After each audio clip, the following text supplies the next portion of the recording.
G'day, you good dunce. How yous doing? I see we've already got some dogs and cats.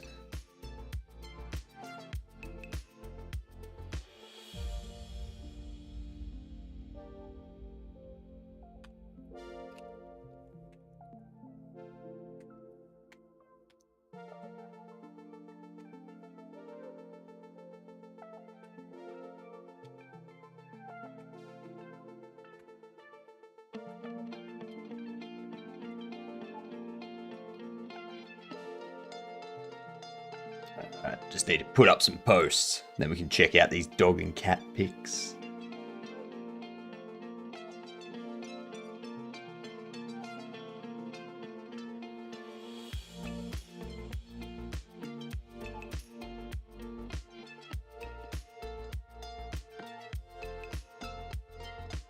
Actually, was it... Yeah, cool, it was first. Cool.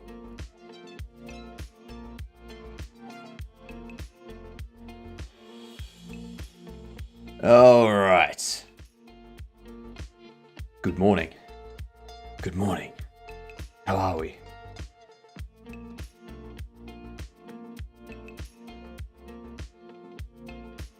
Oh, this is going to be a tough one.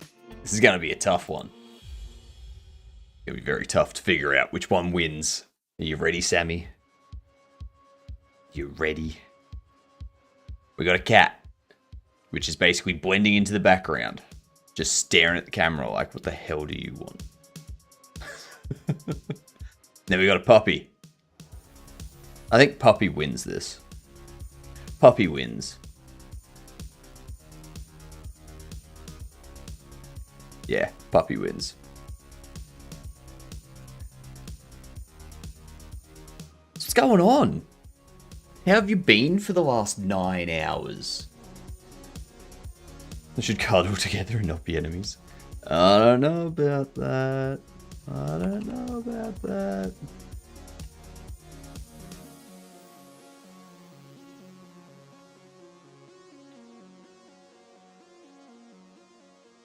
Alright, what's going on, Giddy? This is game dev? No. Not this is game dev. Is this game dev? I was watching Jackie play some Kingdom Come Deliverance 2. That's basically why I guessed it. It was the first thing in my mind because I saw Jackie's playing it. So I was like, I should probably I'm gonna guess that since I'm already thinking of it. Why not? Huh? Maybe want to play it. It looks really good. Fair. It's on sale at the moment. It is on sale at the moment.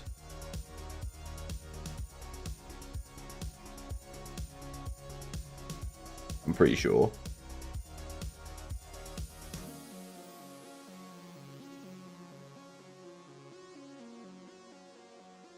Where was it? Where was it?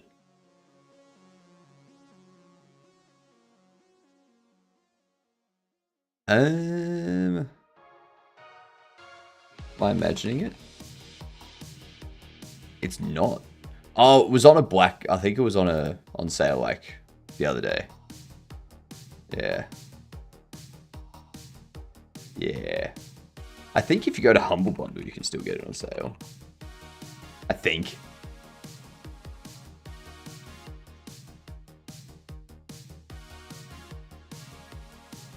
Yeah. Yeah. There it is. Humble Bundle, 46% off. Down to $50. So in US money, this is about 30. It's about 30 US, I'd say. Somewhere in that area. 25 to 30.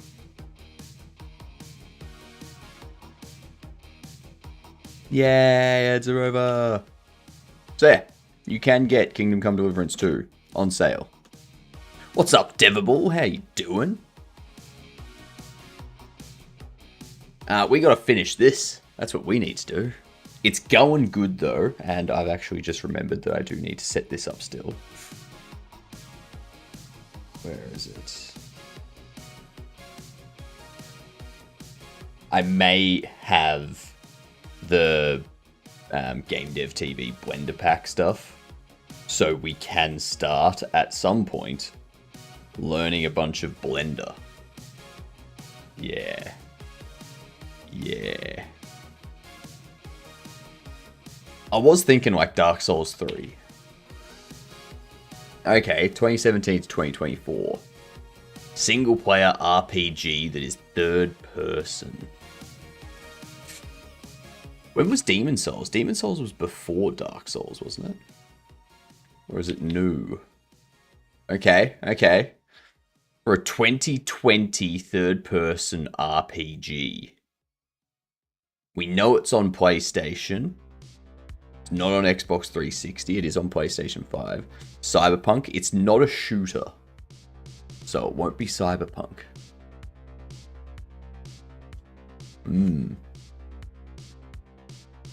Also, Cyberpunk has first person too. So, yeah. It's not fantasy. It's going to be open world, I reckon. What if this is like Tomb Raider?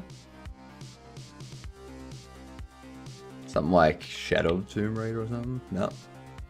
No, apparently not. So maybe it's historical. Okay, it's a historical open world stealth. So that makes this an Assassin's Creed. And it will probably be something... Yeah, there you go. Valhalla. That was easy. Alright, first thing we're doing today is we're replacing this entire thing. So...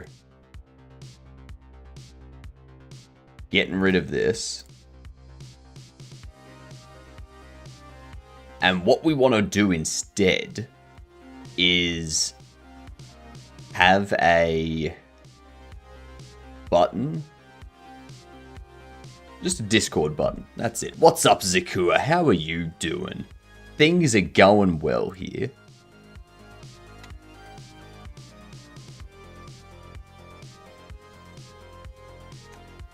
This one here, I'm going to need to extend this.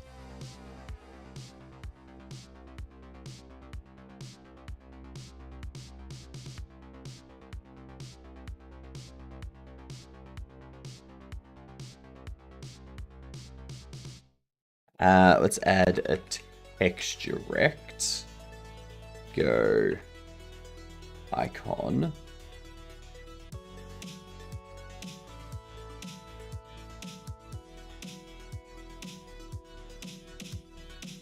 Ignore size. Keep aspect centered.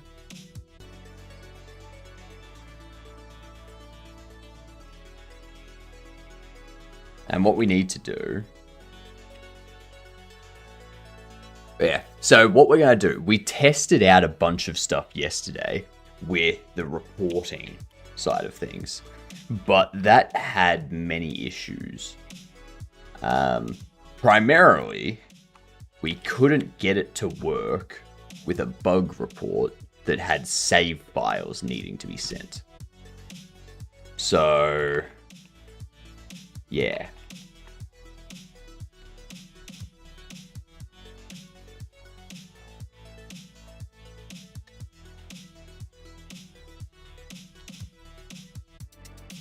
We're going to replace it by just having an invite link specific to the game, which people can click and that takes them to the Discord.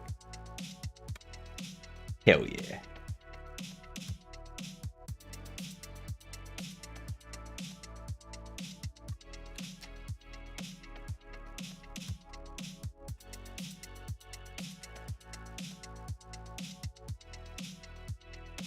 What would be icon equals value. If icon's null, return. Otherwise, icon texture. Well, well, I'm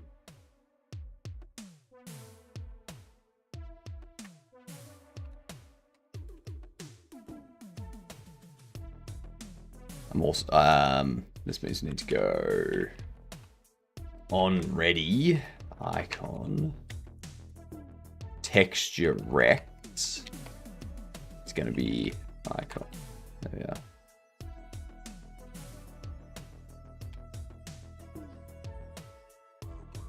Icon texture null.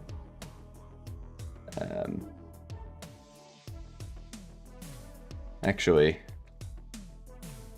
let's just do this. I've got the weights coming as well. So now I have a decision to make. Chat. How are we going to implement the weights into the stream if I am just floating head? How? How are you going to make me do exercise?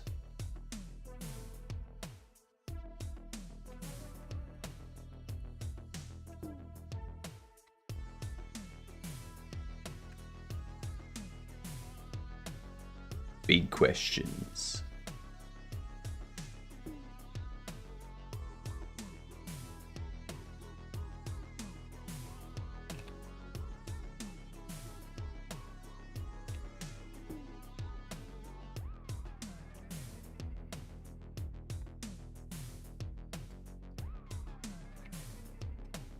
Color gray if disabled, else color white. There we go. Perfect.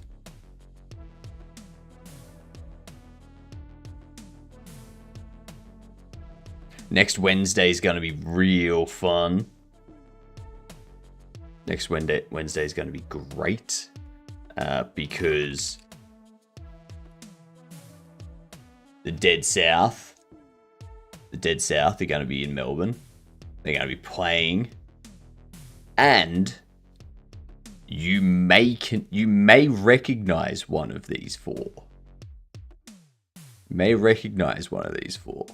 Right? Friend of the stream. Also does game dev streams. Colton Crawford. Yeah. Gonna go hang out.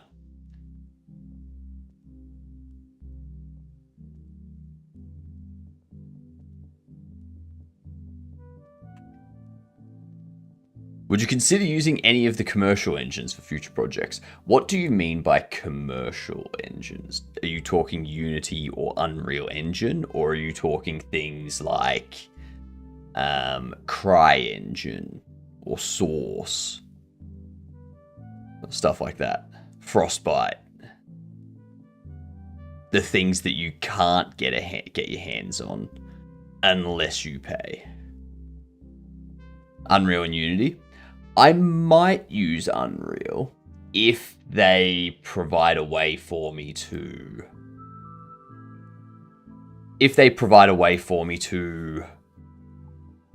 install the engine in modules, so that I don't need to install 100 gigabytes onto my PC just for an engine.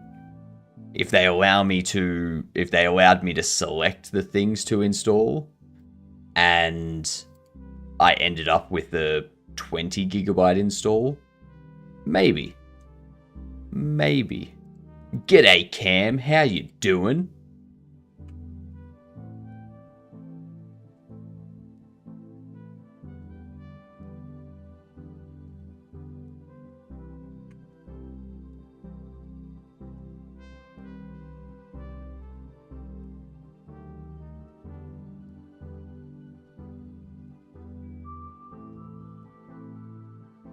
That would be cool. It would be. Especially, like, if you have a piece of software that is that big to install, I mean, Microsoft knew this way back in the 2010s with Visual Studio.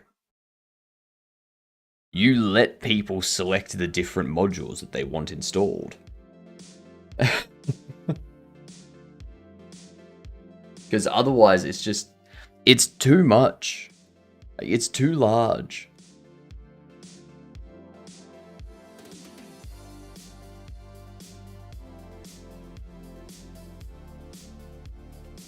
Ow.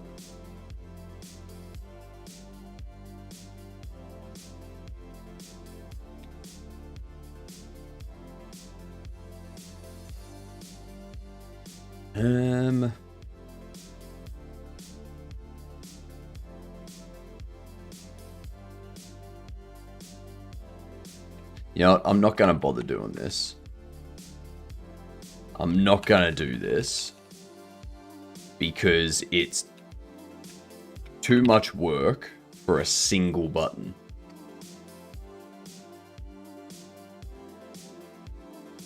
What's going on, Matt?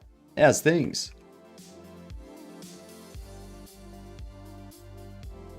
Get rid of that. So I'm going to delete this. I'm going to add a texture button. Go Discord.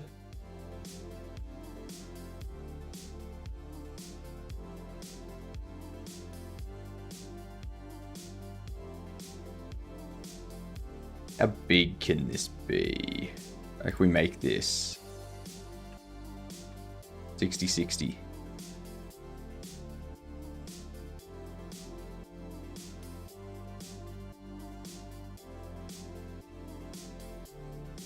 So this needs... is your position. So if it's 60-60,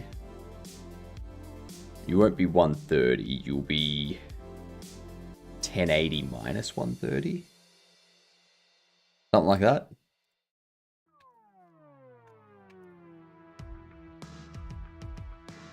Nah, about there, around 840. Then we can probably go like 1600.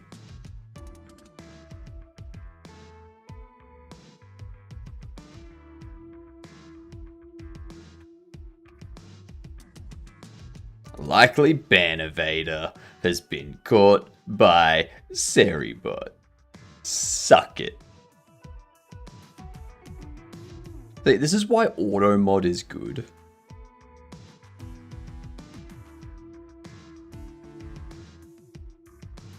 Like,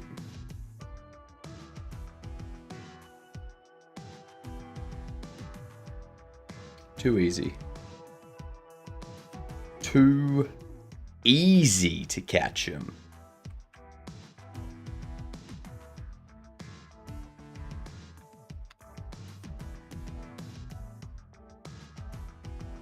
Something like that. All right.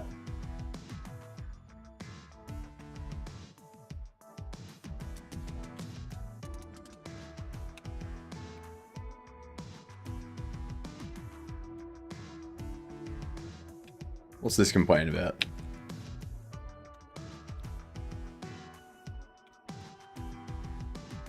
Get rid of that. Get rid of that. Excellent. Okay. I still haven't heard back from these ones.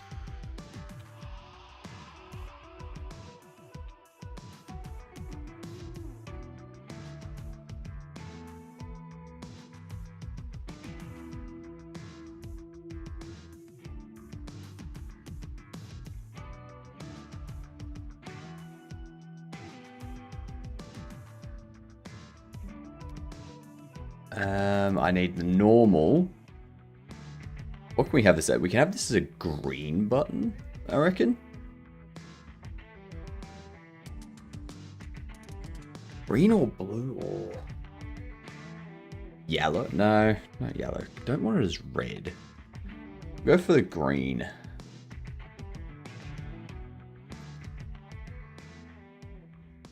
Button round flat, button round gloss.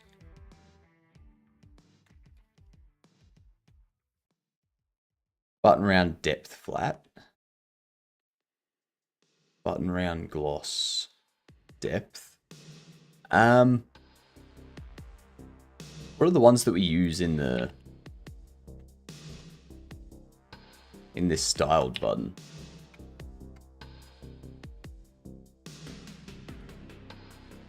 Depth gradient. Depth gradient is normal. Gloss is pressed. And depth gloss is hover. Okay. So normal is depth gradient. Is that one? No, that's depth gloss. Yeah, your depth gradient. What are you? Depth flat. Okay, I see what the difference is there. I was looking at that and I could not see the difference at all. Pressed is going to be button round. I think it's gloss. Yep. And hover will be gloss depth. There we go.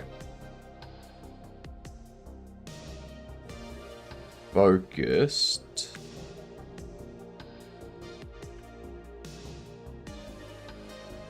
That's the other thing that I'm forgetting.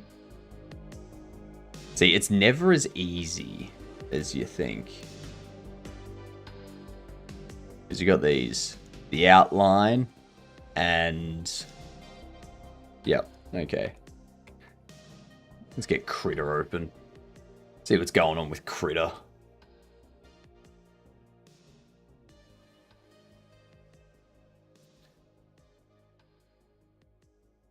So all we need to do is create our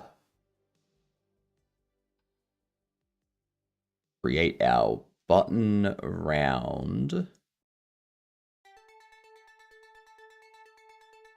God, that was so tedious.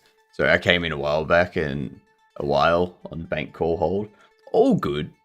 All good. How was the bank call? Was it everything you hoped for?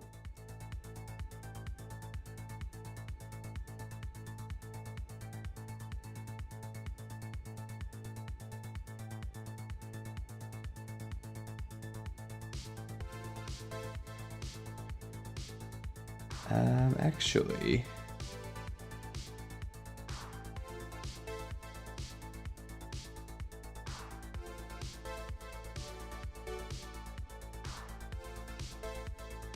Where's the other one though, mate? The rectangle.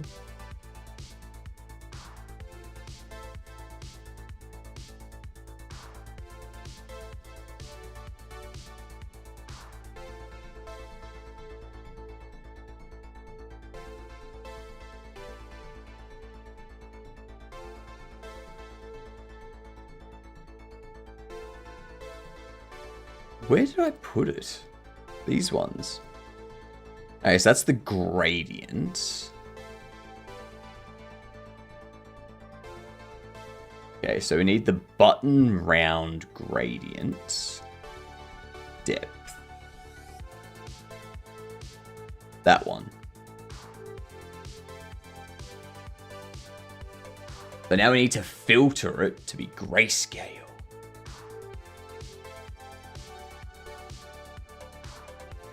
Payment wasn't going through online, so I had to call to figure it out. To confirm, they needed me to log on to the banking website, but it was stuck on Eternal Buffering Circle. But between us, I managed to get confirmed, and the issue was I didn't have a mobile number attached to my bank, so it was hitting a security feature. Ah, I see. I see. You've got that in order? Nice. Nice. What's going on, Skate? I'm doing well, thank you for asking. How are you? I'm currently just looking to convert this into some sort of grayscale.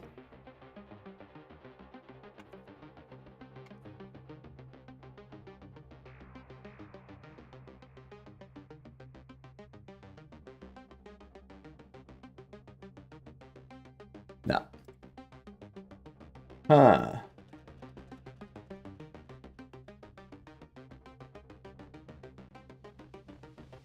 How did I do this previously?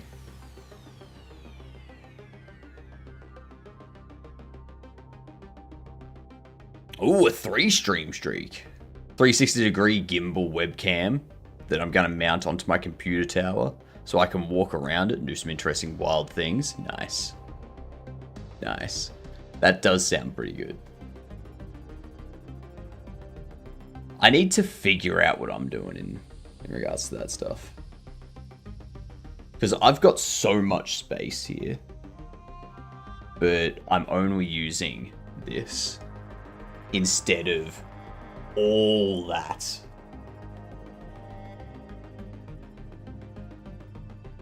If only I was allowed to paint the walls.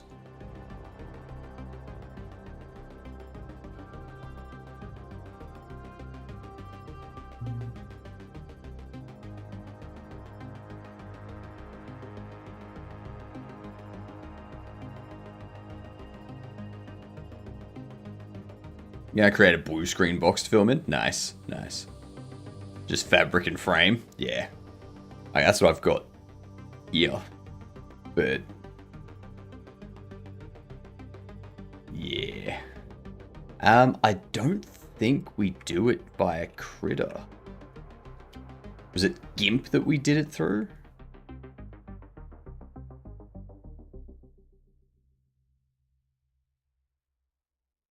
Might have been GIMP that we did it through.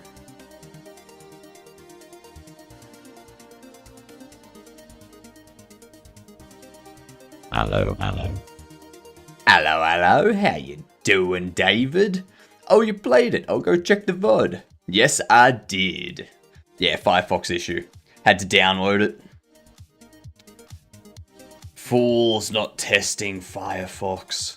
Come on. Only the most important people use Firefox. And you chose to not support Firefox. Can't believe it.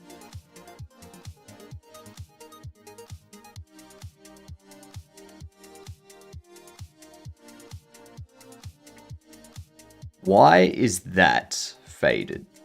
Sizzler, how you doing? See if I can work out if I can reassist him to handle motion tracking and see if in walking on the spot will let us walk through a virtual world. Should do. It should do. First to say first at this current moment in time. Oh, you're getting a lot of firsts, aren't you, CSLR? Lose my mind because I had to make a Godot perusal or something. Proposal, I assume. Okay, so we're not doing it through that.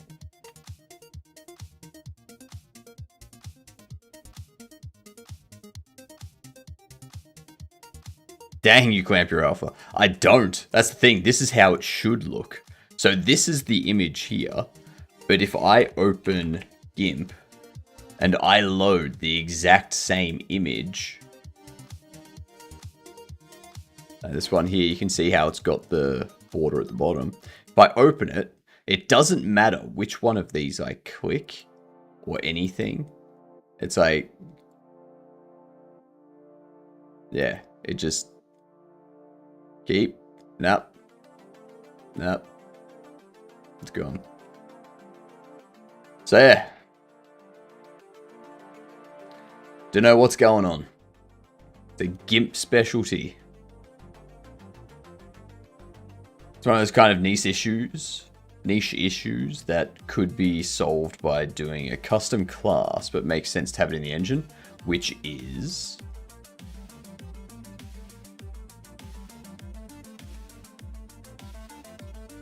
so all I want to do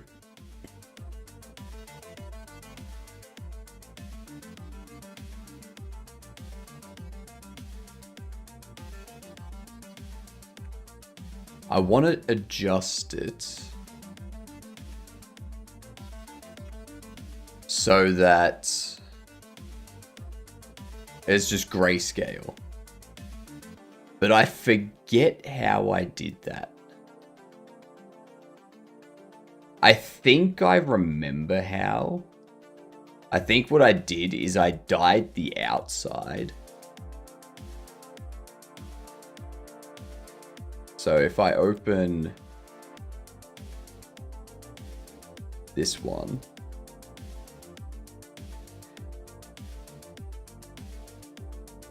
no, that was something specific.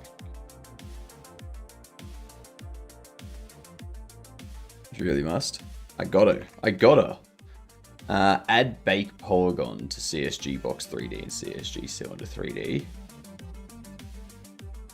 Creating certain shapes for CSG nodes currently requires using a CSG cylinder 3D paired with another CSG node, which isn't guaranteed to create clean or seamless geometry, while also not giving the same amount of customization. Alternatively, CSG Polygon 3D can make complicated shapes, but there is no quick way to make a circular shape with it. Sure there is. You just put in math. You just do math.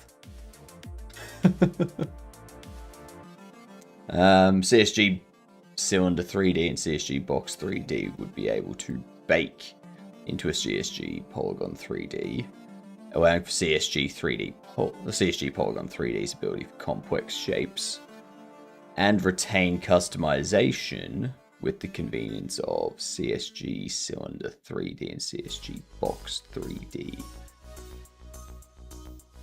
Cone won't be able to create a cone-shaped polygon. This also rules out spheres and torus for a similar reason. So you're looking to prioritize.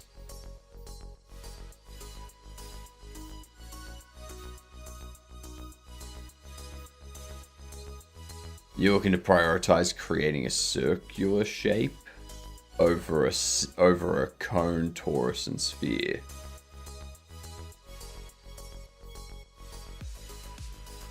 You only do 2D shapes with a depth. So let's have a look.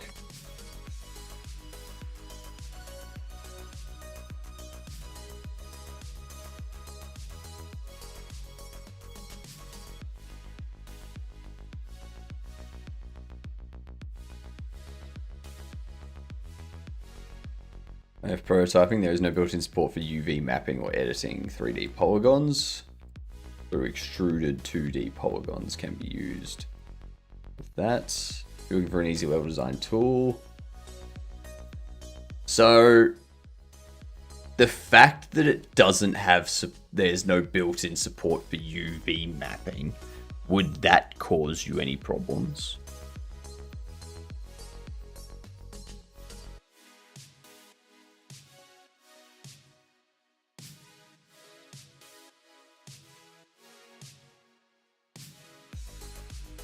And is there any reason you can't use a torus?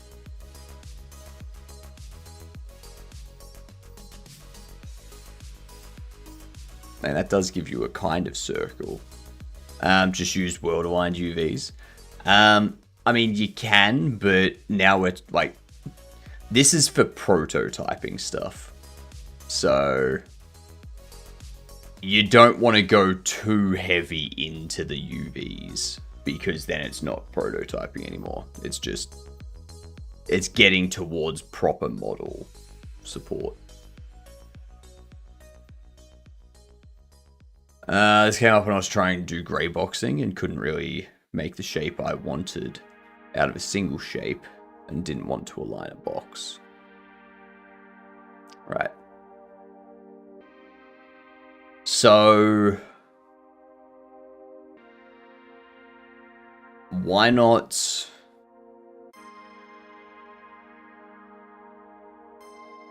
Actually, so there's CSG box 3D and stuff like that. There's no CSG 2D stuff.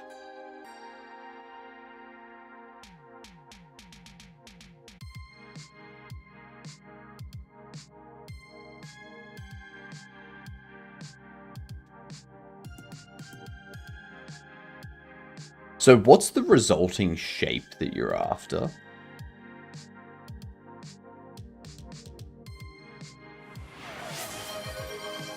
Comb the beard. Sure thing.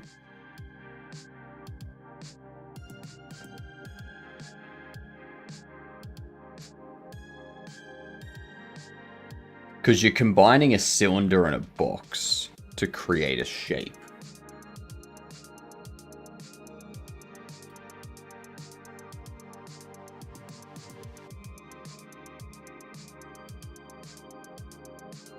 A rounded area with a couple solid corners.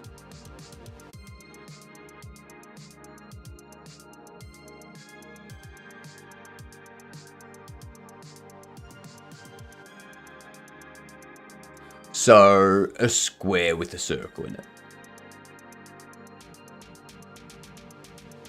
Like a square with a circle cut out of the center.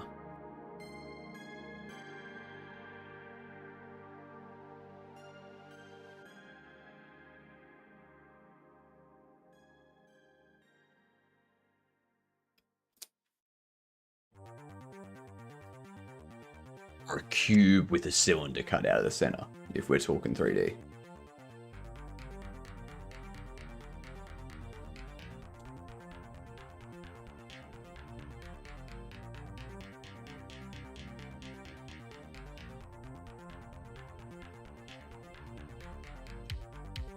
So, this is something that can be done via the Polygon 3D, right?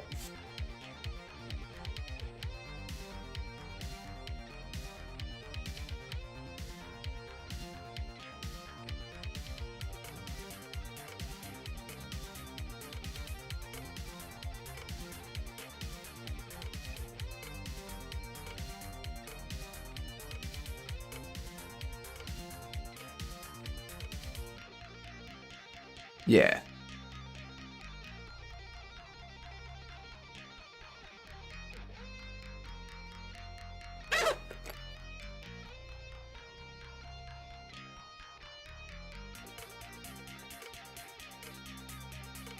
CSG cylinder 3D with cone enabled won't be able to create a cone-shaped polygon.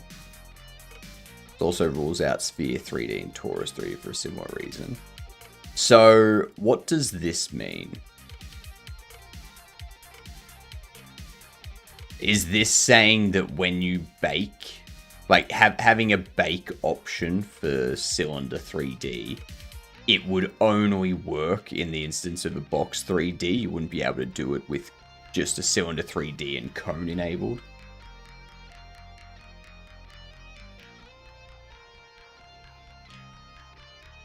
The polygons can't particularly do 3D shapes.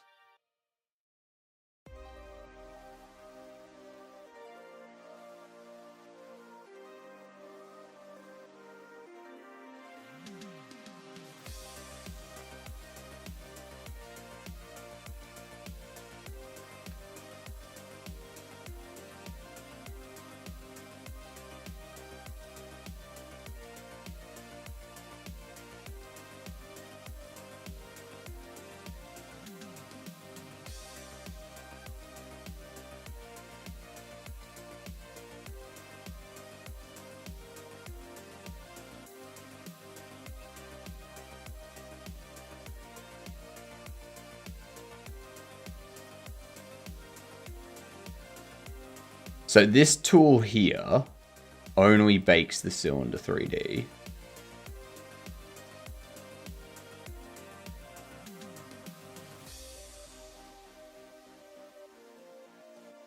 You would have one that bakes the box 3D. How would you... So if you have this bake the cylinder, and you have another one that bakes the box, how are you using this to create, to like bake the box with a cylinder, like a square with a circle in it? Wouldn't this need to take into account both?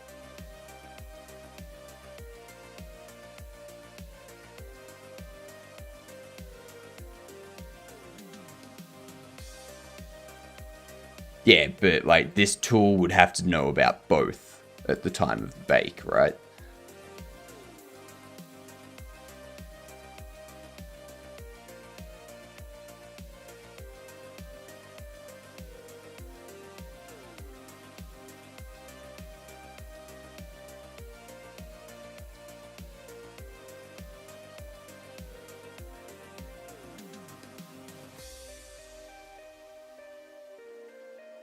Whereas personally, if a Polygon 3D is already able to do it,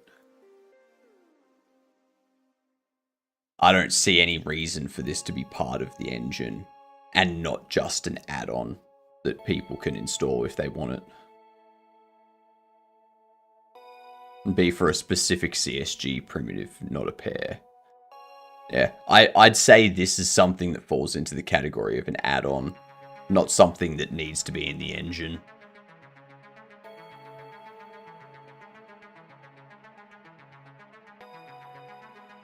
Because it's an ease of, like, it's adding something for an ease of use. It's the functionality already exists inside this to create what you want to create. This is just a tool that makes it easy to use. Right, which is basically what add-ons do. It's a niche problem though. Yeah. So I think the problem is that it's a niche. It's a niche thing. Whereas the engine's more general. Like, the engine doesn't want to have a bunch of niche solutions put into it. Because you've got to remember, you get this put into the engine. It's something that's in the engine for everybody. And very few people would use it. Like,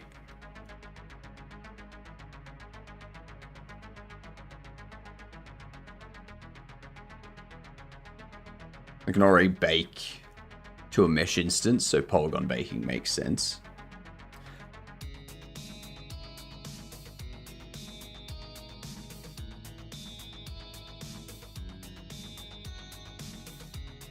Not like baking it to a mesh instance is you converting it to an actual, like, something that's no longer prototyping.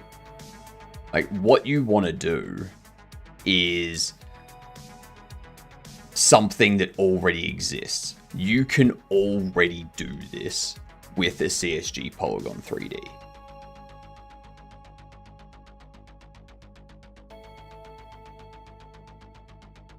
You just don't want to go through the effort of doing it with CSG Polygon 3D. You want to have something that does it for you. That's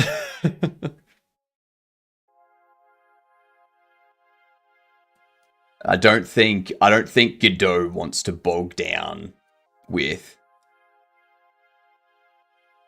a bunch of extra stuff that's not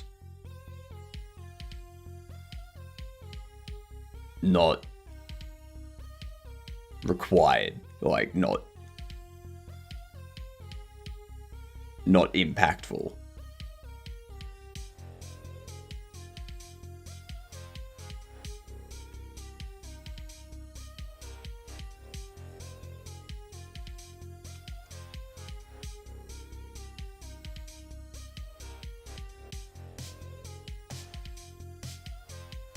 Oops. We don't want that.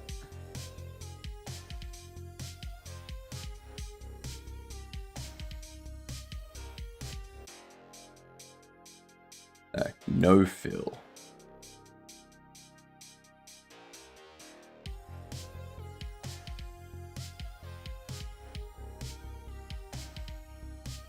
Not quite.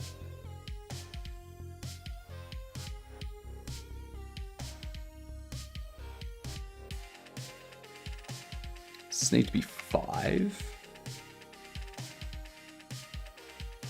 Anti-aliasing's worth it. Mm-hmm. That's correct.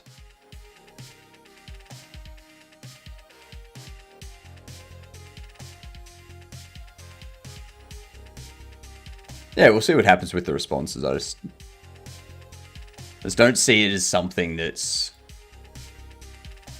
beneficial enough.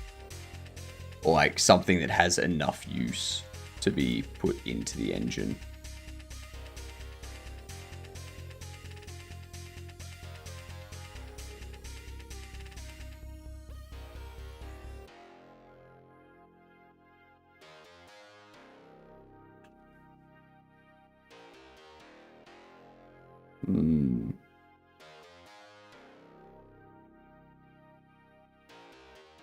Because the problem is with this, I can't just dye it. Because you get that issue.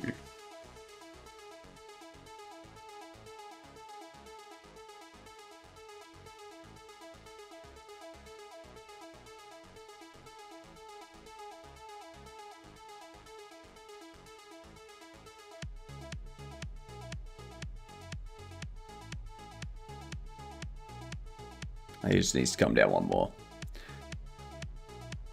Other than my niche use, the main use for polygon baking I can see is that primitives are a pretty simple config system, while the polygon is basically just a packed vector 3 array exposed to the user with the expectation the user knows how to make a certain shape. Yeah. After some point, someone is probably going to make their own function to make a circular polygon. Yeah, you can probably find an add-on for it too. Like, that's what I'm saying. This is something that doesn't need to go in the engine. It's just something that can be an add-on. Like, there's no reason for this to be in the engine itself. There's a reason Godot has add-ons that you can install. Maybe divide into fourths. And complete the diameter and construction lines with a new layer. I could. But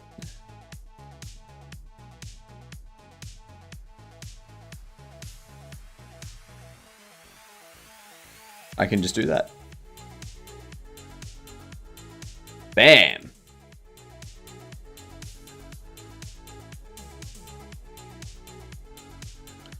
And then the outside be this.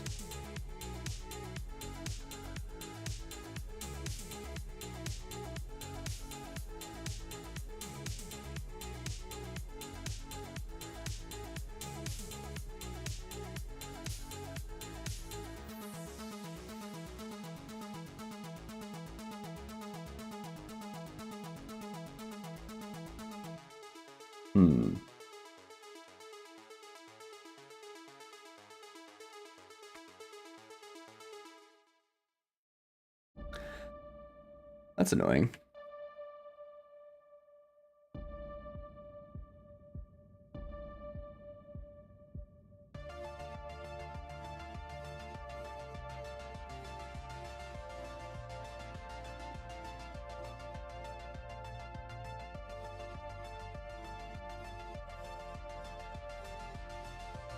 Yeah, I probably just need to keep it as this.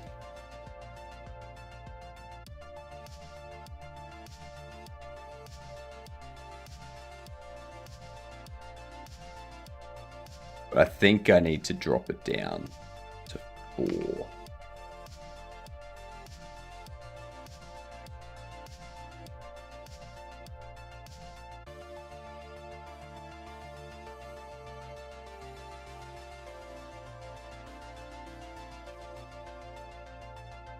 I dislike this.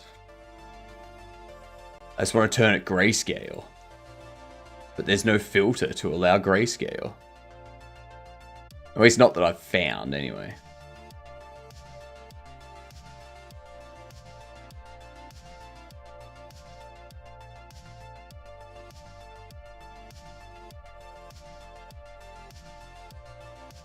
There's gotta be something, right?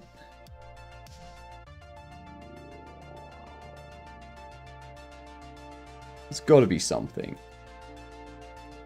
Critter. Convert to grayscale. Could do. Image color space, then choose grayscale alpha from the options.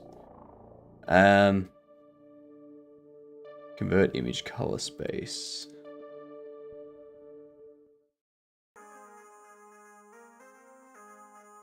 Convert image color space. Grayscale alpha. There we go.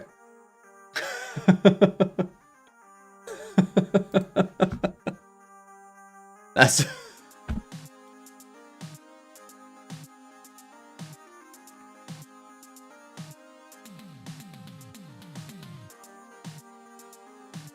I knew there'd be an easy way to do it.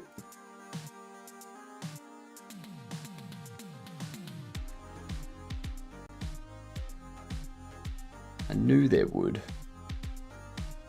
And that also means if I go into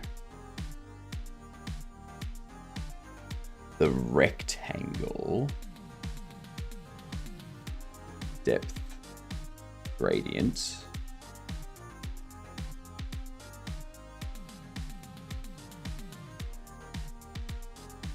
there we go.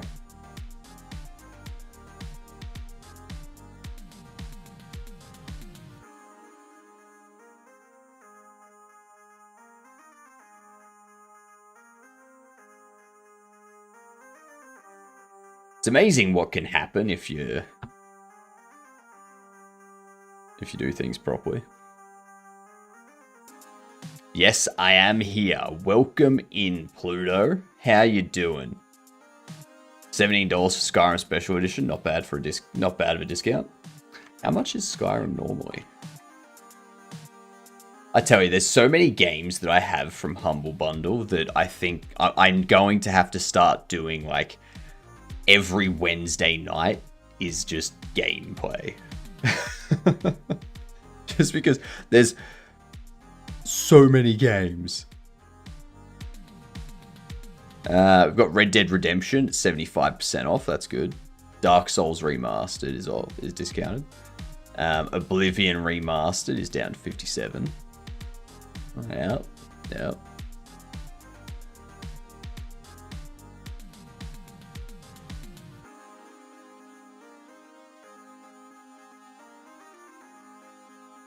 Detroit Become Human is down to $12. I feel bad for Safari. It protects me from so many viruses and trackers. Can't it take a break? What websites are you going to that your Safari is overworked? What websites are you going to that you feel bad for your browser?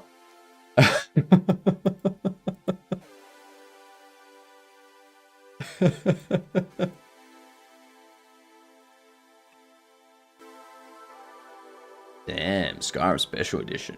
Down to $14. Joypers.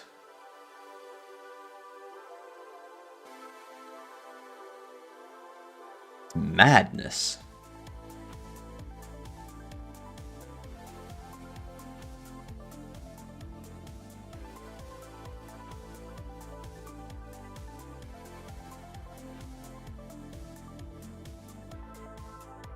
Is that Power World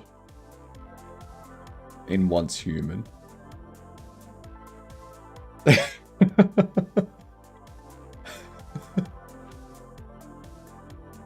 Is that Power World? It is.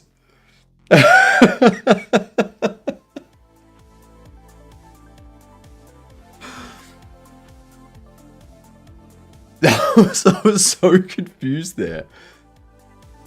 I was like, hang on. When did Power World get mechs?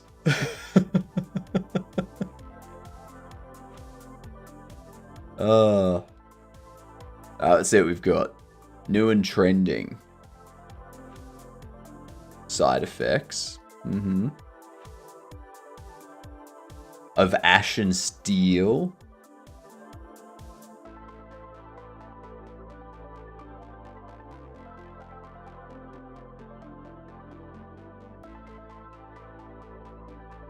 Okay, specials. Yeah, these are all the specials we saw up above. Fair enough. There's some good stuff. Now Nintendo gets to sue 2 games. Nah. Have you not heard about the recent stuff with Nintendo? Sounds like you haven't.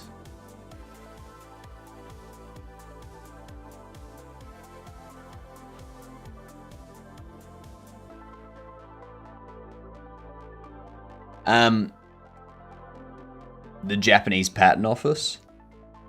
You haven't heard that the Japanese Patent Office has rejected Nintendo's patent? It was a fun game. It was a fun game, Tricky.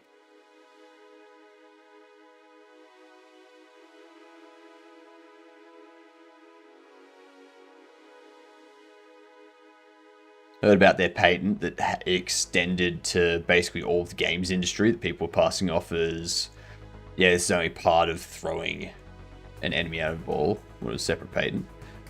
So Japan and I think America subsequently, but I know for a fact Japan's patent office rejected their patent for a mechanic of summoning monsters to a field to fight for you. And the patent office cited games like Ark Survival Evolved and all of these other games that have similar mechanics of having a monster on the field of battle to fight for you, or having something on the field of battle to fight for you.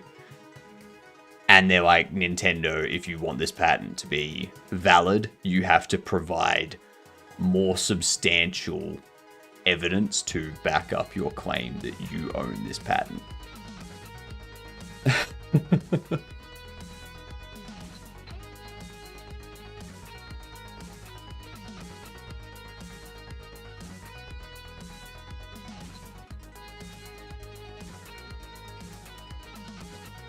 So yeah, that'll be fun.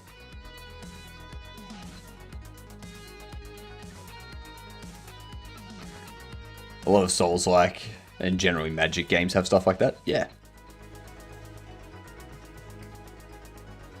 Hell, even World of Warcraft has battle pets that you can like use to fight.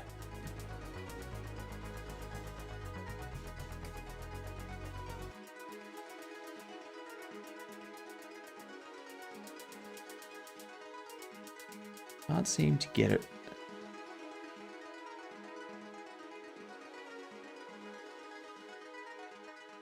It's a little bit too low there.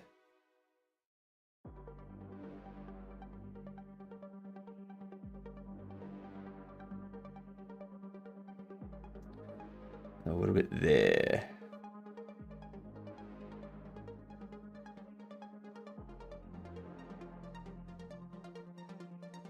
Oh, it's almost perfect.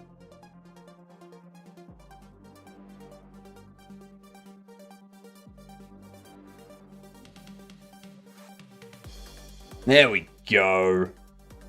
That's what we want. Shit.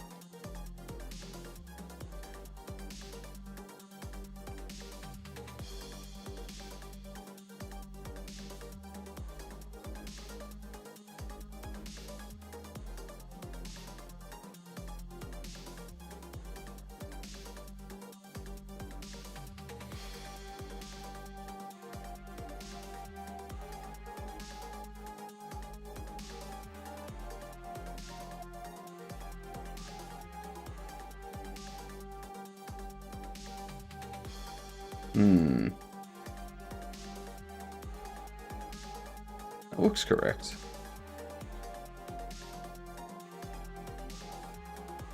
Yep, that's good. This here, we're going to export.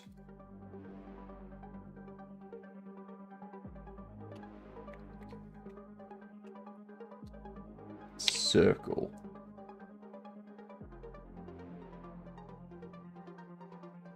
Good night, Mert. How you doing? What's going on, Silver? COD will also apply to this, has automated stuff as well. Yeah, like drones and whatnot. Same with Battlefield these days.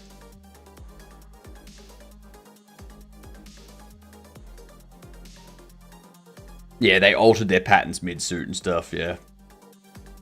I'll sleep now, just want to check out. Fair enough, Mert. Enjoy your sleep. We'll see you tonight. Or, for you, in the morning. Yeah. Ads coming in.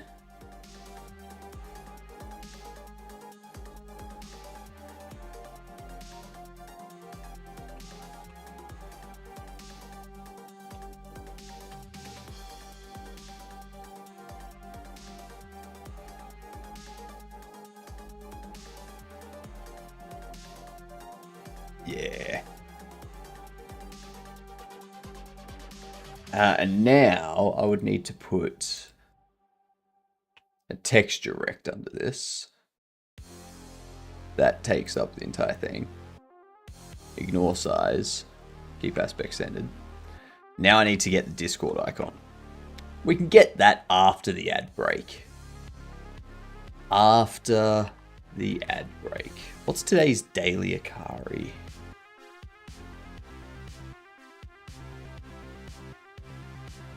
It's a hard one, apparently.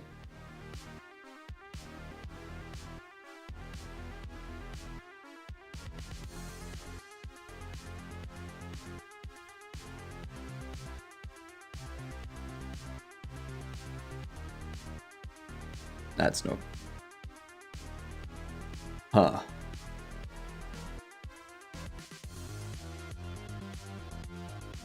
Yeah, that's stuck.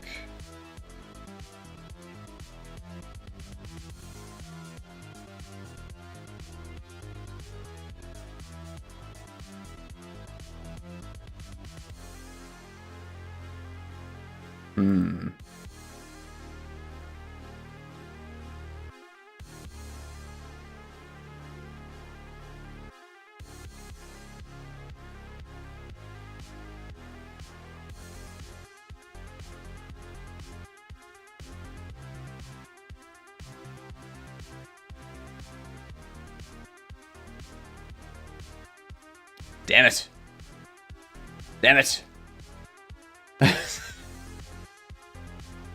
So close. So close.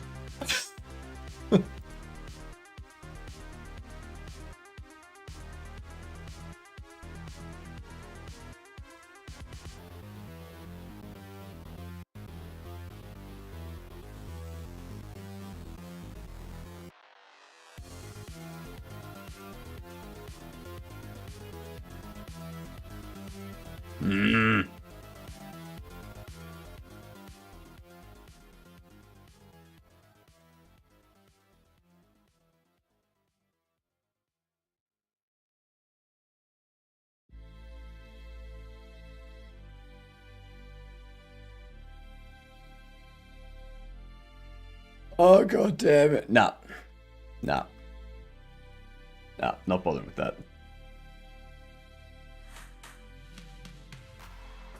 My next stream's haiku title is punny. I think you'll like it. I have a question. Does anyone have the time? Seems I have lost it. Why? Why? I need to get back into my old stream title setup. I used to have my stream title set up in a way so that it was like the first letter of each word would spell out something. So I had one that spelled out CUNT. And I was like, yeah.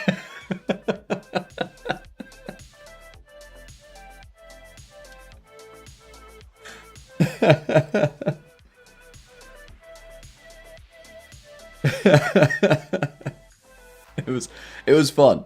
It was fun. I had so much fun with that. Especially trying to come up with an idea. Yeah.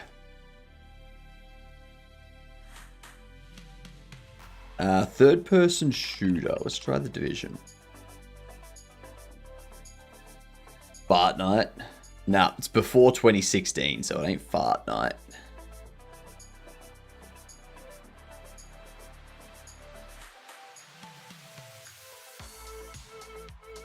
It is a shooter, though. So it's a third-person shooter before 2016. Third-person shooter before 2016. Not Dishonored, not Fear, not Bioshock, not Call of Duty, not Battlefield, because that has first person as well. Not Halo, because that has first person as well.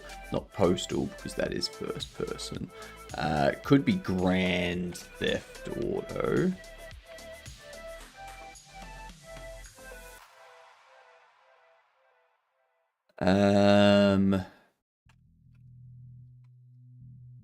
Saints Row the Third. No. Alright, so it's not an open world. Okay. Single player, multiplayer, third person shooter that is not open world, which is on PlayStation 4, Xbox One.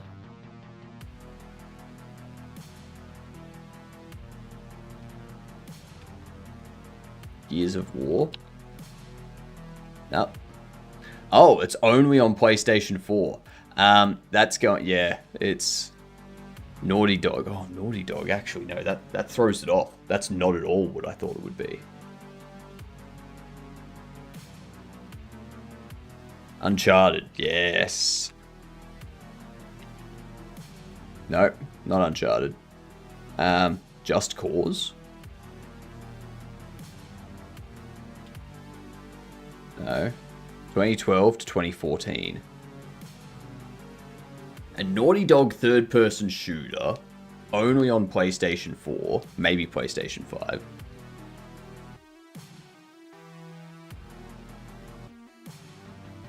Not Just Cause, not Uncharted. Watch Dogs? Was Watch Dogs Naughty Dogs?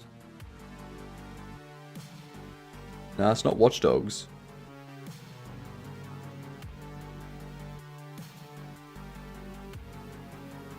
ITDG? What's ITDG? The Last of Us? I was thinking The Last of Us, like part 2. Ah, is this game dev? No. It doesn't spell anything. Yeah. Would it be part 2? Or would it just be The Last of Us?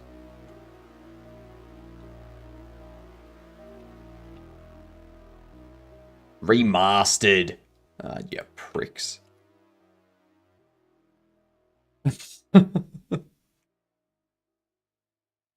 Pricks. Discord branding.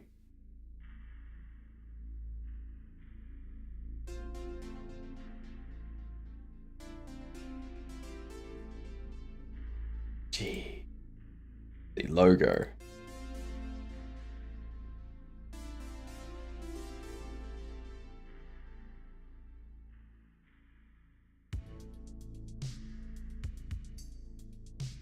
I get it.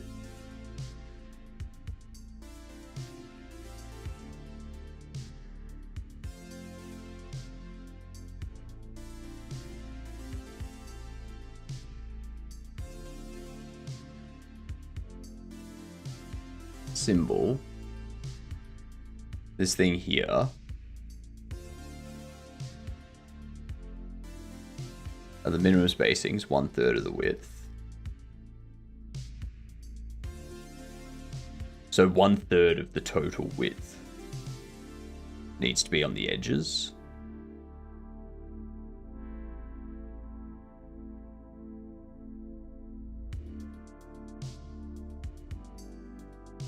Anyway. Symbol. It's the only one we need. Sign into core book.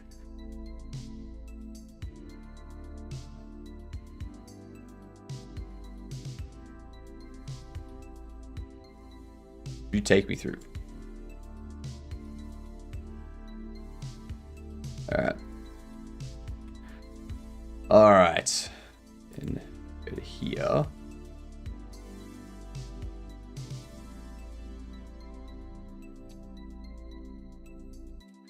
Unzip the Discord logos. Get rid of that. Do that. Go in here.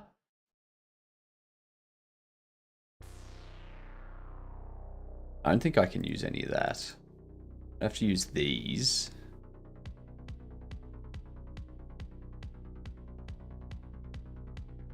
Blurple.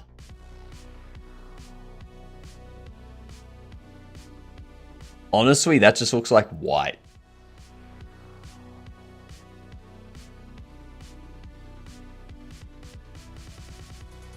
Let's move this.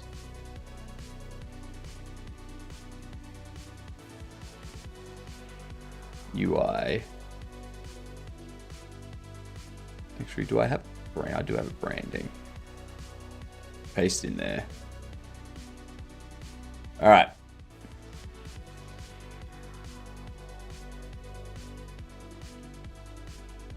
So we do that and we add margin container.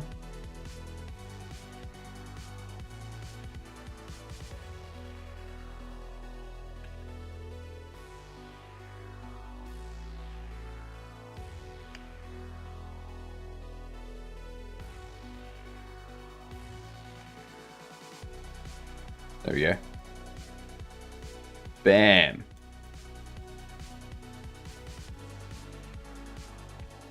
We have a Discord button. G'day, Pax. How you doing? Is this Unity? This is Godot. Yeah. The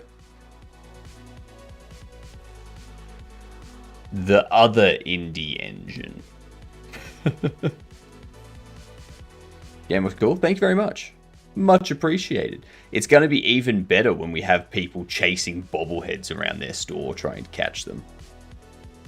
Yeah. Yeah. Ooh, actually, that reminds me.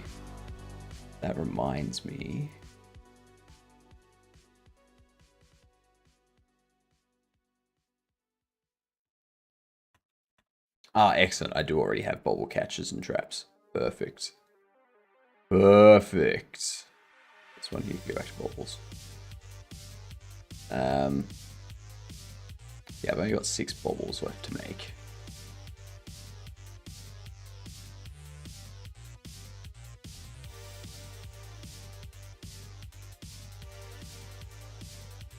Actually, if I change this...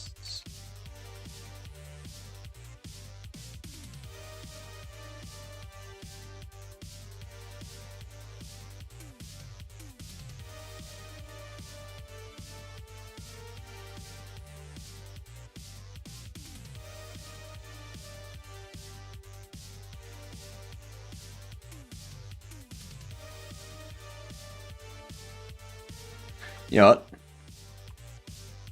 I'm going to change this just a link button.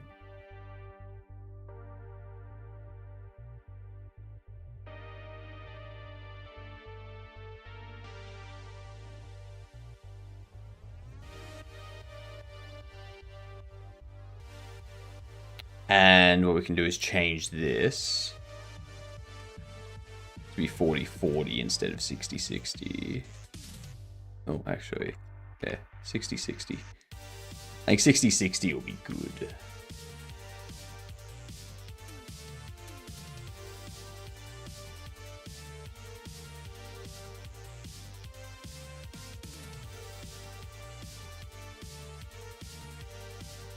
Now, I don't think there's any... How can I make it so that when this has focus... Like, I think currently when it has focus, it's just going to get an outline, isn't it? Yeah.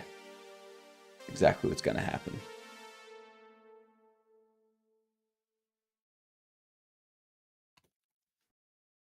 Go 80-80.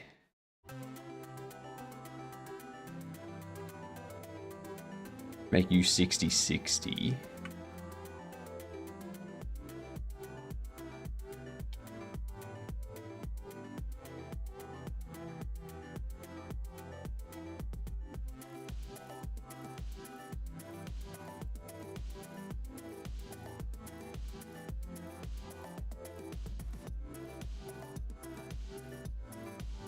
We have to shuffle this. little bit over. So that these are pretty much in line. Not exactly in line, but pretty much. Underline never. URI. I need to... What's up, Boch? How you doing? I just need to grab a... What do you call it? An invite link. We need to create a server invite. Create a link. Edit the invite link. Never expire, no limit. Copy that. Pop it in there. Beautiful. So now we have a link for the game and a link from the stream. So if one gets abused, I can disable it and recreate it and not impact the other.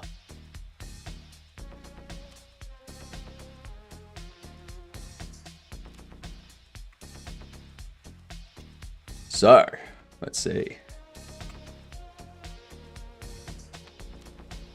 Okay, so that link button doesn't actually get it. Huh.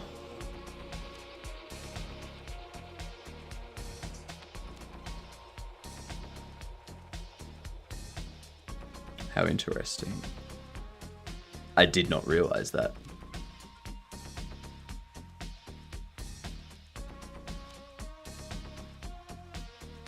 Why is that? Whoops. Like, I haven't set up the focus for these, so it's not like it's telling it to go around it.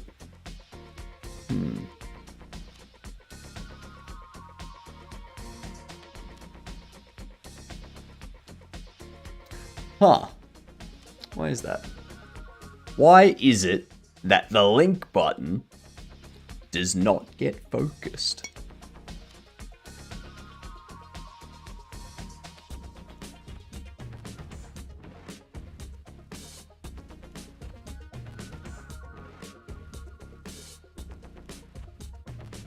Off, adding upgrade seems really scary. Trying to put it off as long as I can, but I can't much longer. Once I get done implementing the points, I kind of have to work on the upgrades. Yeah, you get to a point where it's like, man, I gotta just bite the bullet. Gotta do it.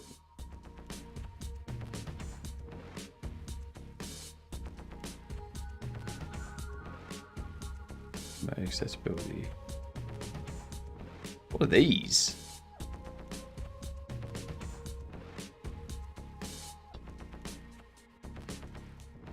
This can be used to prevent all child controls. All children from controls from getting focused. Yep.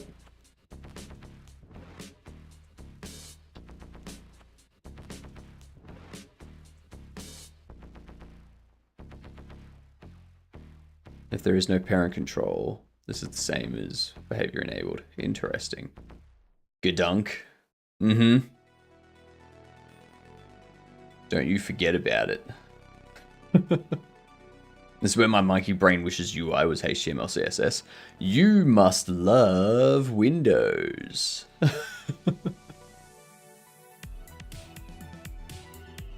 Determines which controls can be focused. The node can grab focus only when screen reader is active.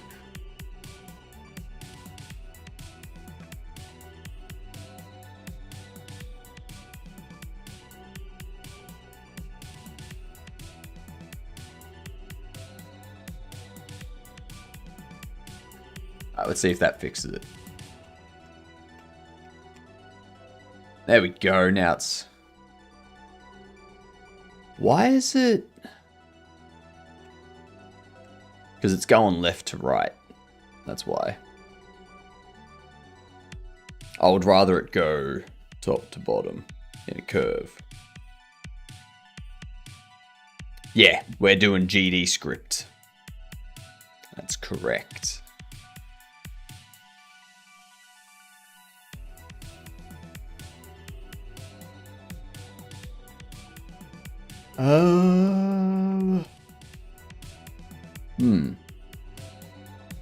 Okay. So what I can do with that is I can have this one go. Its left is Discord. Its next is Discord. Its bottom is Discord. And I can have. I can't have new game do anything because that depends on if you're there. Shit.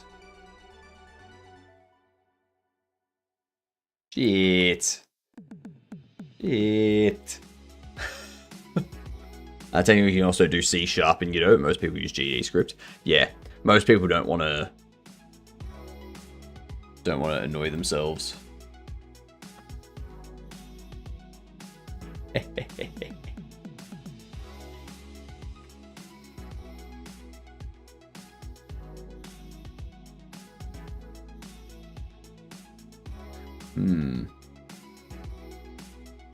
So, do I implement some manual focusing? Is that what I do? Just curious, I use Unity. Yeah, nice. Nice. Unity's a solid engine. Very solid indeed.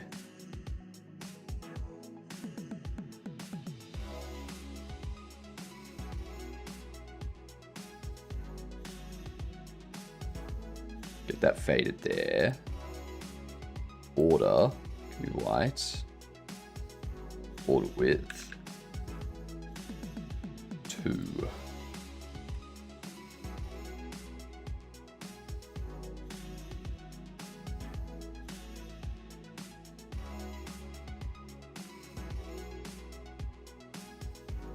There we go.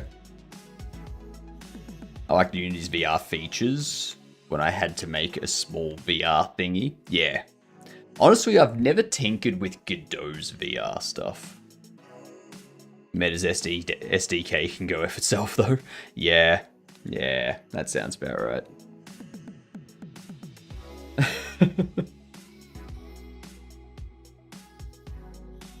I have a feeling the Steam frame is going to have an API that's a lot better to work with. And it's going to force all of these companies that have VR headsets to rethink how they approach it. I think that's what's going to happen. I think it's going to be a big shift.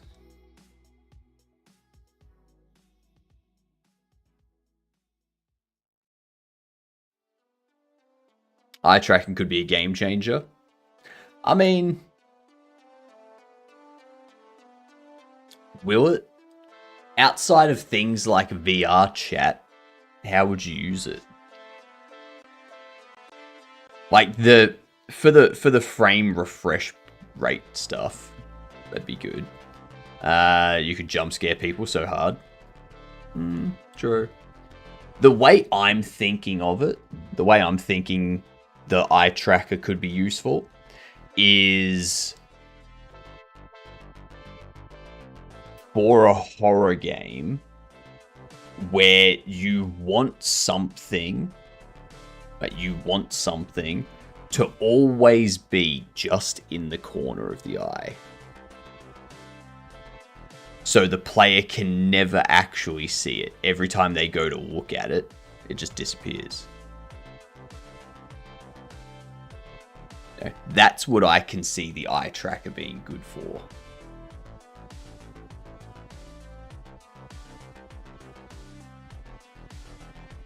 I've got Godot versions and nobody can stop me. Nice. Hang on. I've got to Godot versions. What? I'm confused by that sentence now. Most of the trackers that Spyro protects me from is from Genius Song Analysis. It reminds me of a horror game that I saw recently that tracks when you blink. So it's like you're against the angels from Doctor Who. That'd be interesting.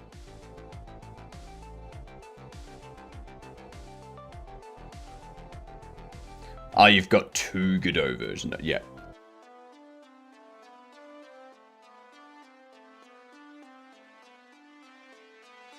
I think I'm going to have to set this up manually. I think I'm going to have to go like left, top, previous,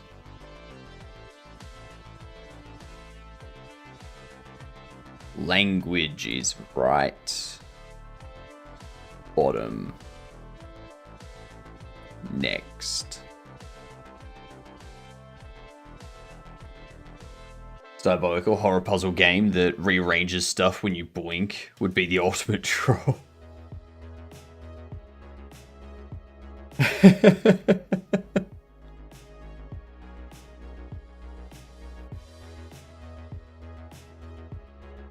You could implement something like that at the moment, Bok. But instead of you blinking, it would be when the character blinks. So you've got to like continuously press F or E or something like that to stop the character from blinking, all the while you're trying to solve a puzzle. And if you stop pressing E for too long, then the character blinks and the puzzle like changes itself.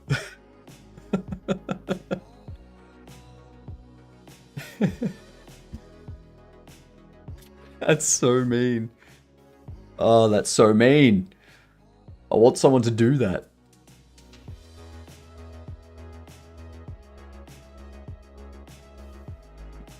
Dementia themed puzzle game.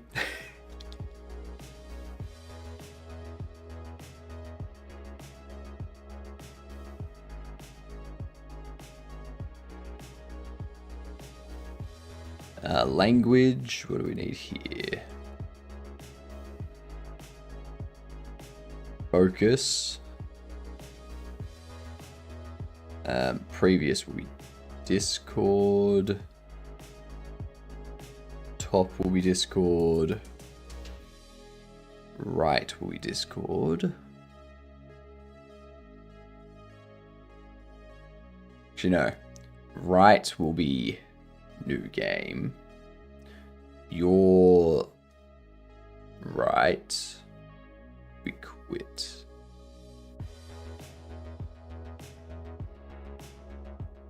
Gonna make a retail game, or try to. So you're gonna make a shop sim. Nice. Do it. Do it, do it, do it, do it, do it, do it, do it. Neighbor bottom. No. Next. No. Quit. Your focus is going to be Discord bottom, Discord next, Discord right, Discord left. Top is settings, previous is settings. And settings is going to have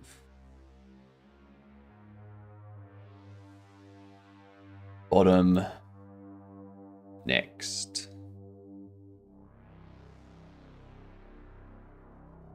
right, left, top, previous.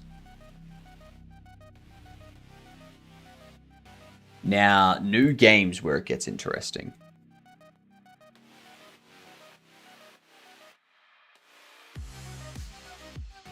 So obviously, bottom and next are fine. Language will be left and right. Top by default will be language, and previous will be language, but top and previous need to change depending on if save game is visible and if continue is visible. Or enabled, I should say. So save game. That will have New game is bottom. New game is next. Language selectors right and left, as well as top and previous. And that's going to depend on if continue is enabled. What up, Mike and Hill? How you doing? Continue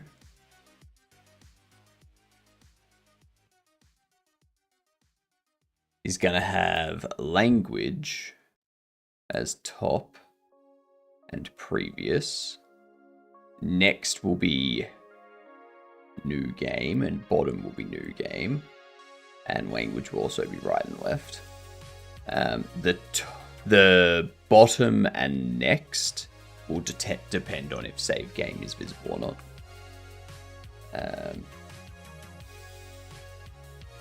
So now that we've got that done,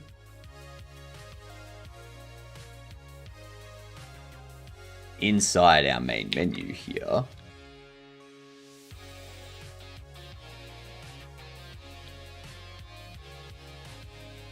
we need a function for update button focuses. Never mind, I can delay it further. I still need to set up the UI manager. Excellent. I've never been more happy to work on the UI. You say that now. You say that now, give it an hour. You'll be praying for UI work to be over.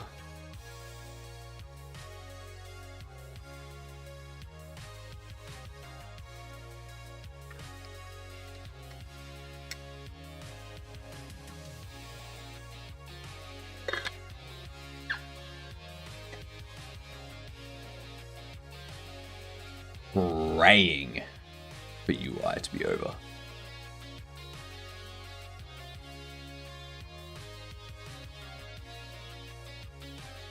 So with this, we need to do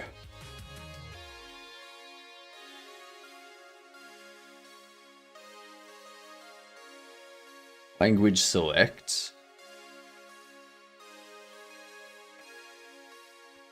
focus next, equals new game get path,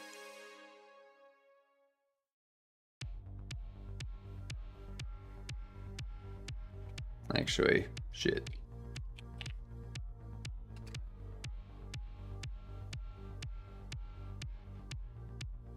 got some simple copy paste system for handling UI. I use the same system every time, starting a multitude of abandoned projects helped refine it. Pretty easy to work with. Nice. I think that's something I'm going to do once I've finished Bobble Shop Sim, is I'm going to take things like a menu manager and like bits and pieces like that to I'll like move them into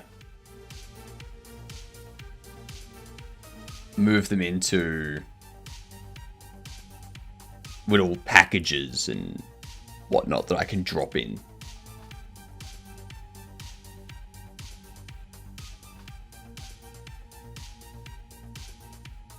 That's right. Got that being delivered today. So I have something being delivered today, which is going to help out a bit. I have neglected my nails for long enough. I'm getting like this manicure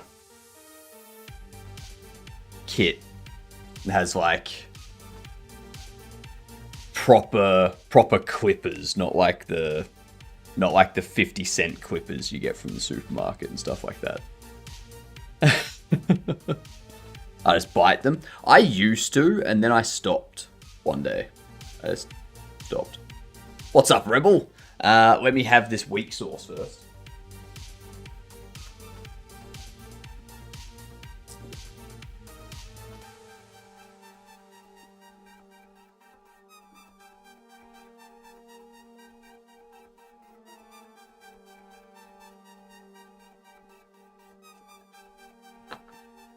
Oops. Alright. Weak sauce. Finally stopped biting my nails this year after like 10 years of trying not to.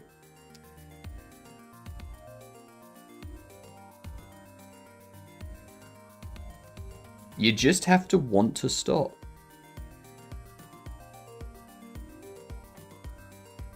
Alright. Thank you very much.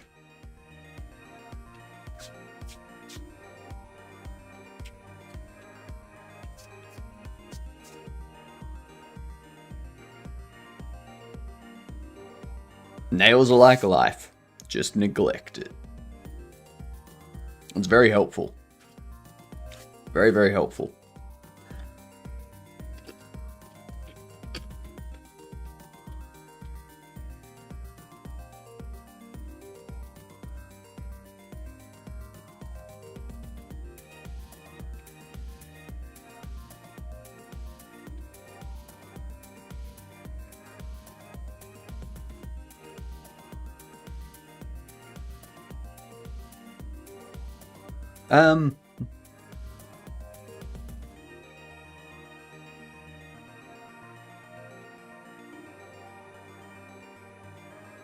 If continue is not disabled,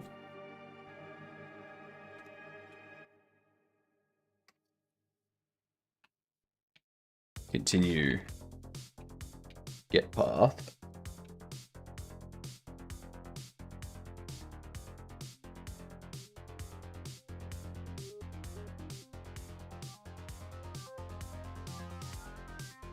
If continue get path.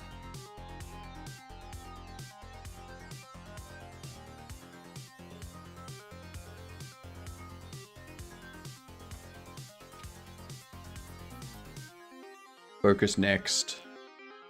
Bottom.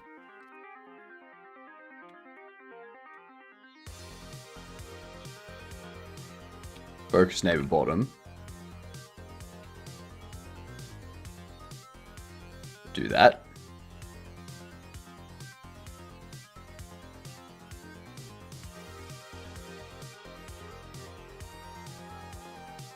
And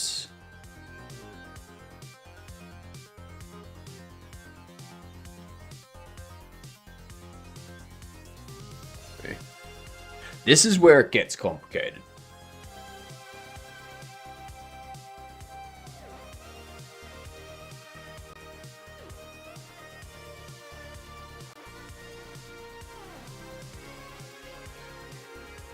If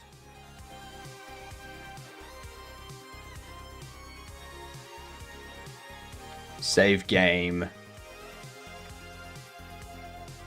visible,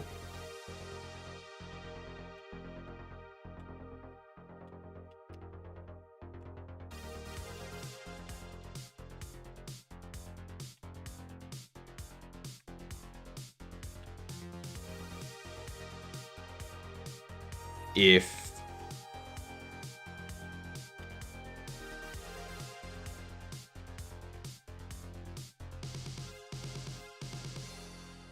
do that, else continue get path.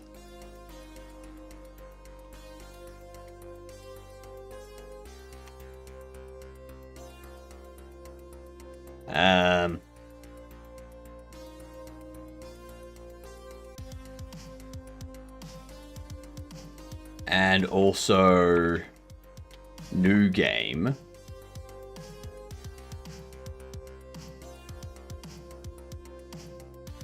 Focus previous is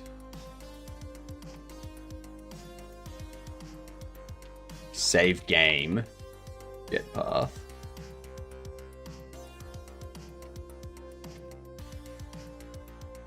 Focus neighbor top. New game.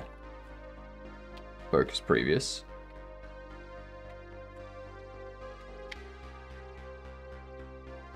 if it's not visible, then we go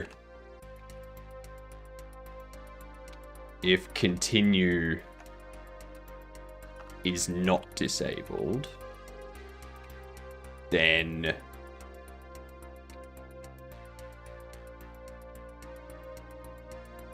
new game focus previous equals continue get path new game focus neighbor top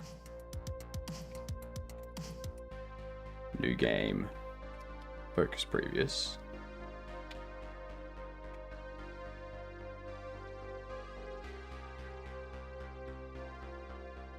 Nah, this is gonna be so much. There's gonna be so much work. What's going on, Smiling Big? How you doing? We are trying to get these buttons to focus the best way possible.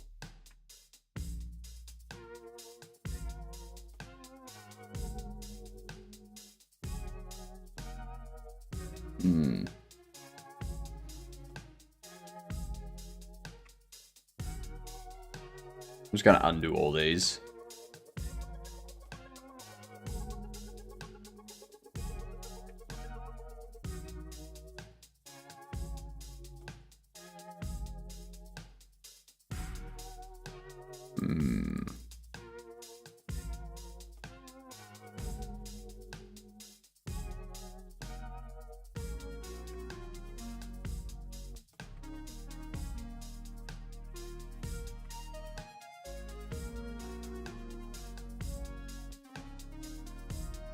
So, I don't like how the focus happens. I don't like how it goes to language and then to Discord. But do I not like it enough?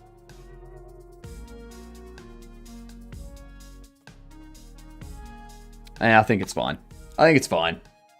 What up, Mike? How you doing? 45 stream streak. You're smashing it. I've been thinking of taking a look into Godot again. I mean, if you want to, go for it. Go for gold. Use Godot to make games. Use Godot to make other things that aren't games. Just general applications.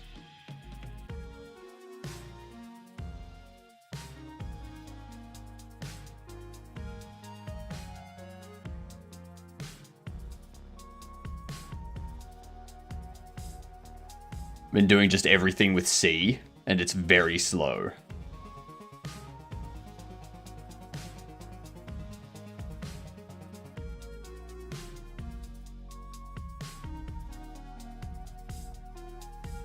It could be. It can be slow. Are you using Raylib, Smiling? Or are you like writing everything yourself? Okay, so you've been using Raylib. Still learning, really? Do you know Travis Roman?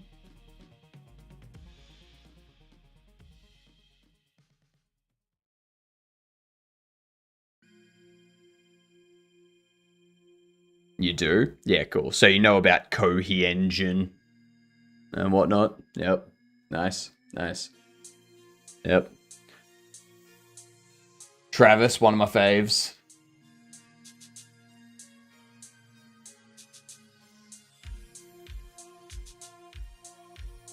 He's super great. He's super smart.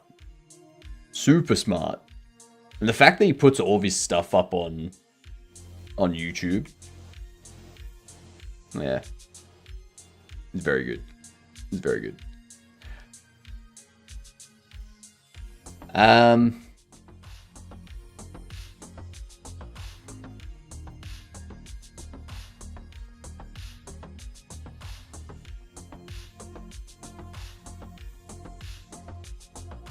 Yeah, I'm just gonna leave it as that.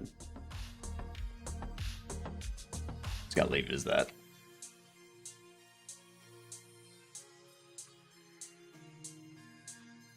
Leave it there. Good enough.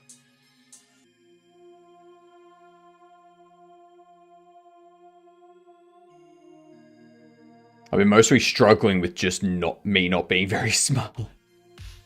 Figured I should stop making things harder for myself. I mean, it's a part of the learning process, isn't it?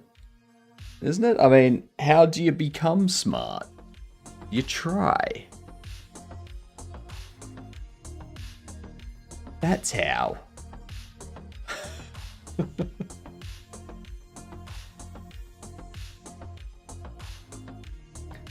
What's the next thing we can do?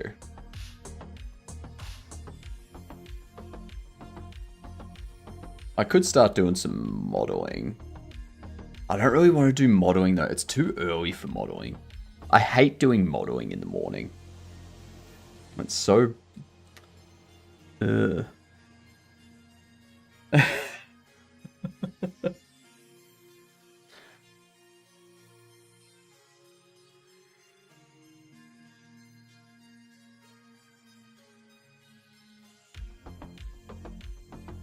Alright, here's what we're going to do. We're going to start setting this up.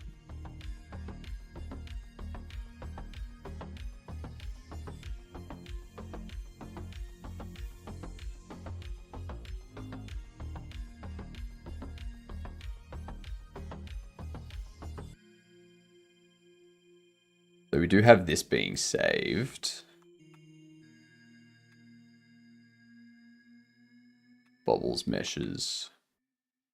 Product collectible card. Okay. And the pack as well. You become smart by studying day in the life videos by motivational influencers. Wake up at 4 AM and immediately dip your face in ice water. Repeat this for the next 7 hours. Don't forget rubbing a banana peel on your face. I don't know if that's a metaphor for something, but apparently it's what they do.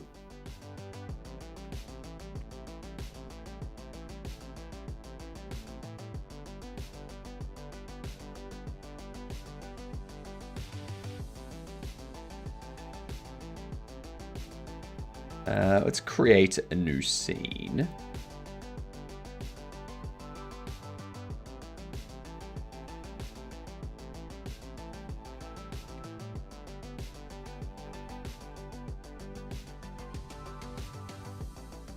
The banana peel is important. Yep. I mean,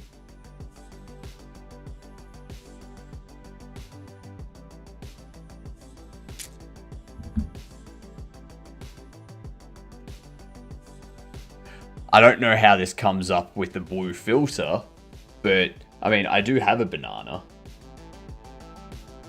I'm not gonna rub it on my face though, so you can forget that.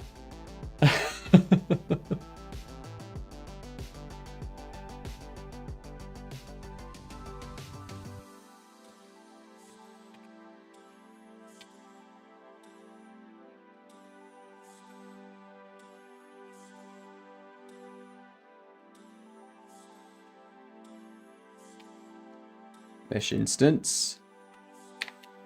Mesh.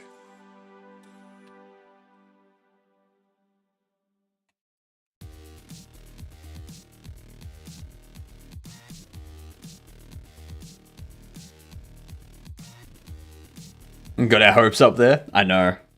That's what I do. I raise the hopes and then dash them away. Yeah. It's the only thing I know how to do.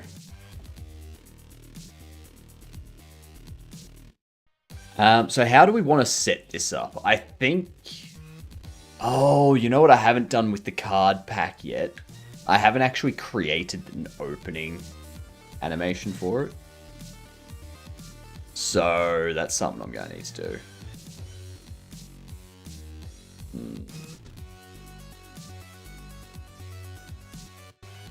I also need to color this pack. So the question is, do we want multiple card packs? How often do you commit? Once at the end of every stream. Yeah. Either at the end of every stream or just after the stream. Like, one of the two.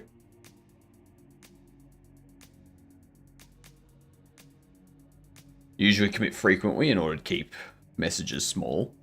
I'm the only one using the Git, so it doesn't matter. Like, if I was working somewhere, like if I was working for someone else, I would have one change per commit. Like every change I do would be a commit. And my message would be whatever the ticket number is or whatever it is. And then like one sentence about what I did to fix it. So I'd be like, if it was a bug for a button not triggering, I'd be like, yep, bug, whatever. Set up handler for button click. Yeah, that's what I'd do if I was working somewhere. But since it's just me and it's just my Git and my project and whatnot, it's like I don't need to worry about that stuff. Also clocks in my brain that I did something. Makes me feel like I do a lot more. It also makes me work more and know when to stop working. See, for me, that's just streaming. I know when to stop working because it's the end of the stream.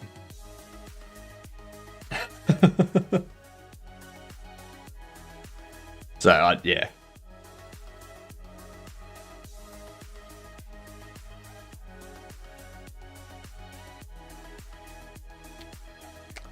Collision shape.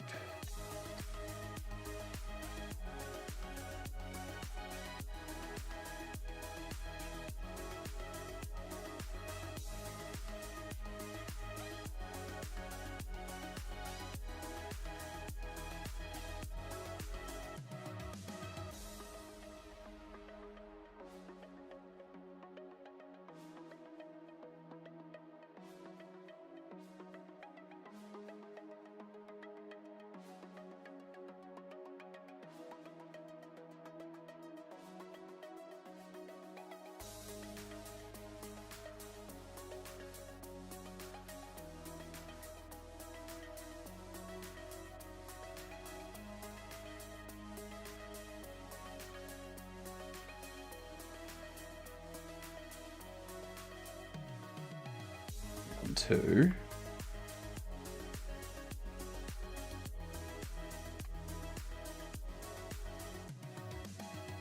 Imagine if everyone had to stream what they do at work. See, personally, if I was a boss, if I was a manager somewhere, and someone was like, "Oh, can I stream while I work?" I'd be like, if you're just working on general shit, sure, that's fine. Yeah, if you're working on something that involves secrets like API keys and whatnot, you can stream, just don't have your monitor displayed. Yeah, just have a browser window that you can use to discuss a topic with chat while you're working on your other stuff. Yeah. And the reason why I'd be fine with that is because I can use their stream to keep track of how much work they are actually doing.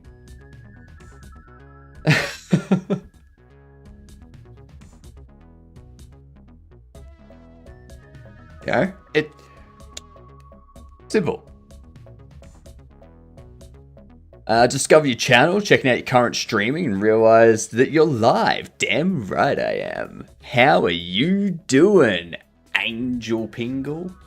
I'll just call you Angel. It's easier. I commit. I go, what now? And then I can immediately start working on that instead of constantly tweaking things. Yeah. Yeah.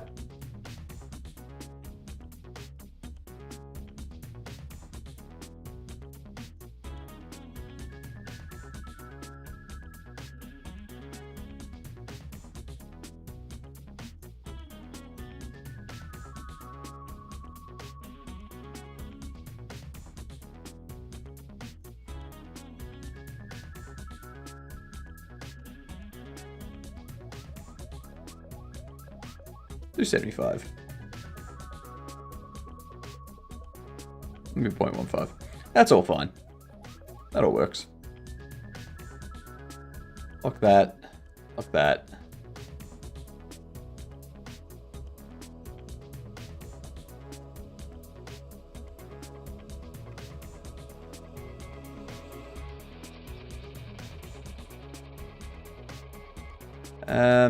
Now, the other thing, if I go mesh instance, if I go card,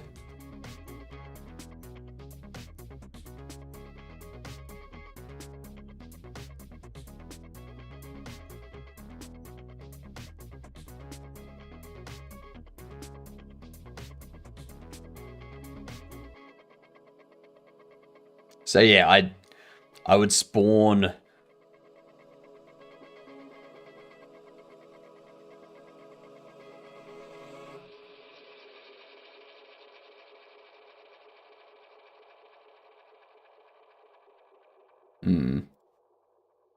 get rid of that.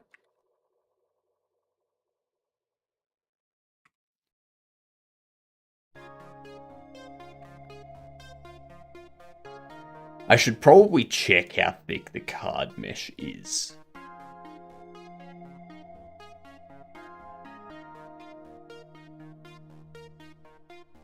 Products.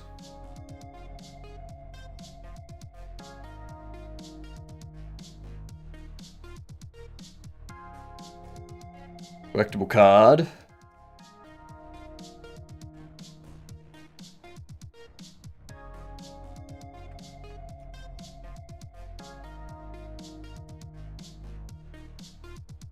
Point 0.00083. So if we say 0.001 for each of these, and this card pack is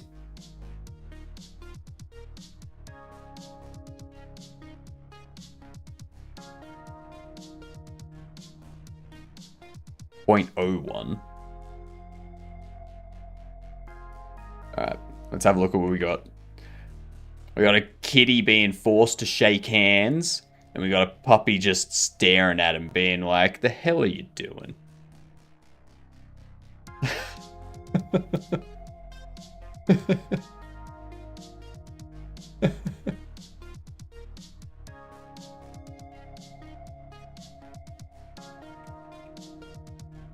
The cat is unamused. Same with the dog.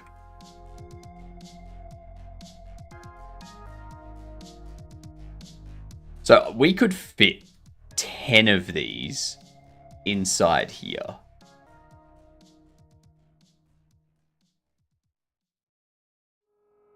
Maybe that's what we do.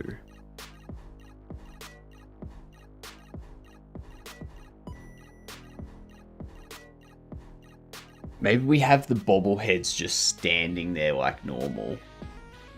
But we then have the collectible cards that have like different action poses and stuff. So for every bobblehead. So we have 10 bobbleheads in the casual category. And each of them have 4 different rarities that you can collect them in. Common, uncommon, rare, legendary, or regular, shiny, gold, enchanted, if you want to go based on the effect, the shader. And then from that,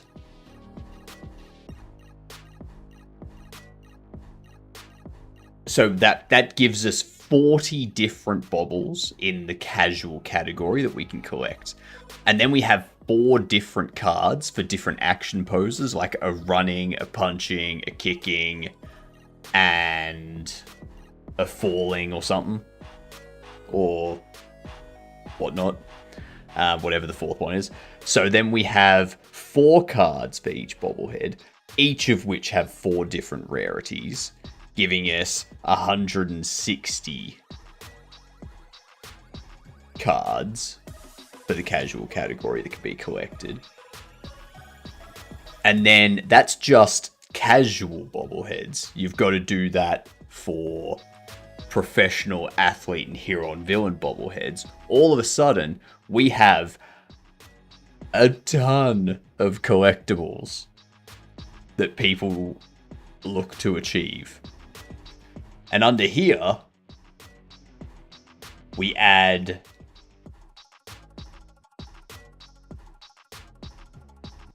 what?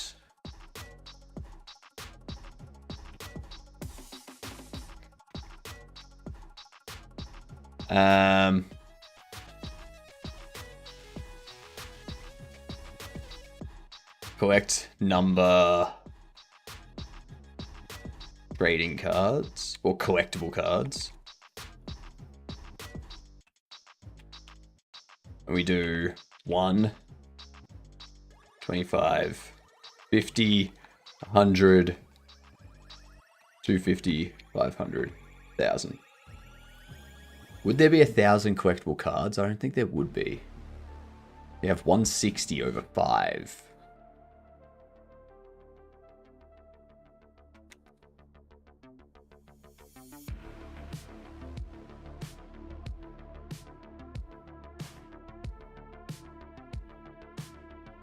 You know what?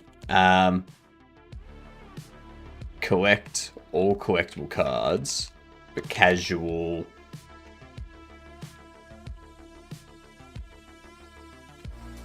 Athlete. Professional. Hero. Villain.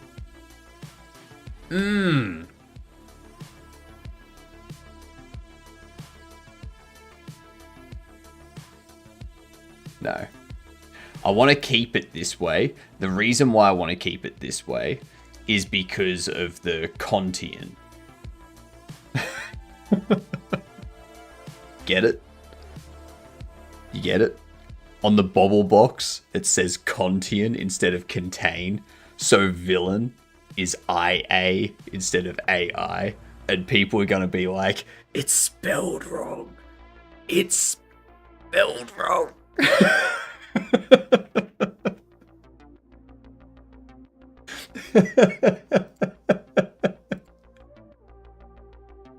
You're a troll. Just a little bit.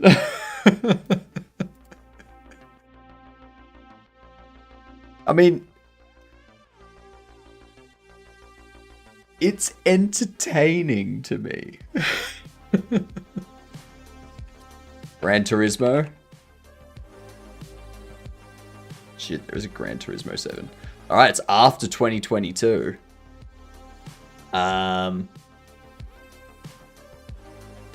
What if it's Blueprints? 2023 to 2024 single player.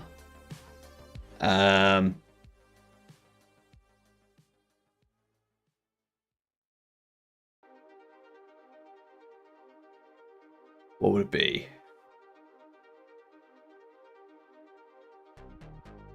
(2023 to 2024).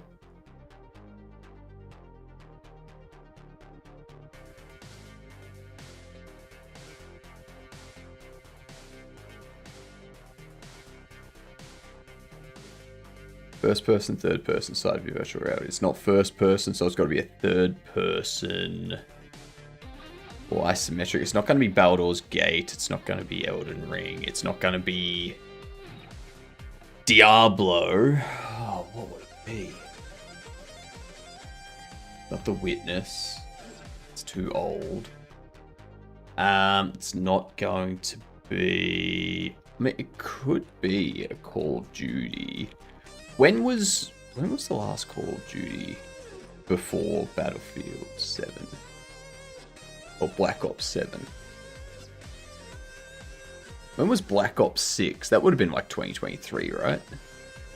Yeah. Okay, or 2024, Jesus Christ. Alright, so it's not a shooter either. It is 2023 single player.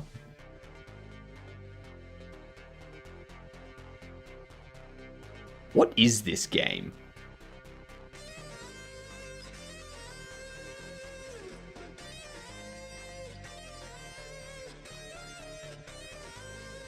2023 single player.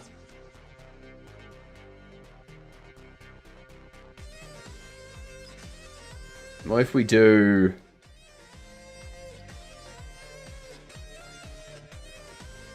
No, Baldur's Gate 3 was 2021. Sea of Stars. Alright, alright. What about Octopath Traveler 2? The Unreal Engine. Okay. So we're looking at a third person. What up, APOC? How you doing? We are struggling through here. NeoWiz and Round 8 Studio. I have no idea. Who are those? This is an indie game. This has to be an indie RPG, right? I'd be so bad at this. Look at how bad we're doing. We're doing terribly. I don't know NeoWiz or Round 8 Studio. Liza P, you think? Nice. Liza P. Alright, so Round 8 Studio did the dev for that. NeoWiz did the publishing. Okay, so it's not indie. I've never heard of these two before. Ever. Also never played Liza P.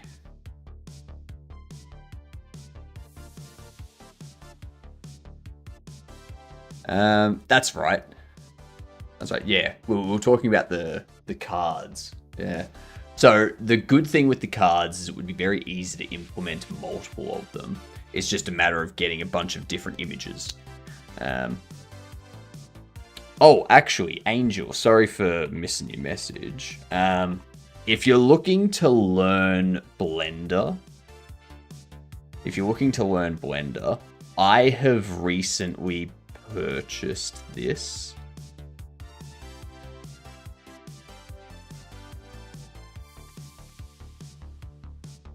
I've recently purchased this.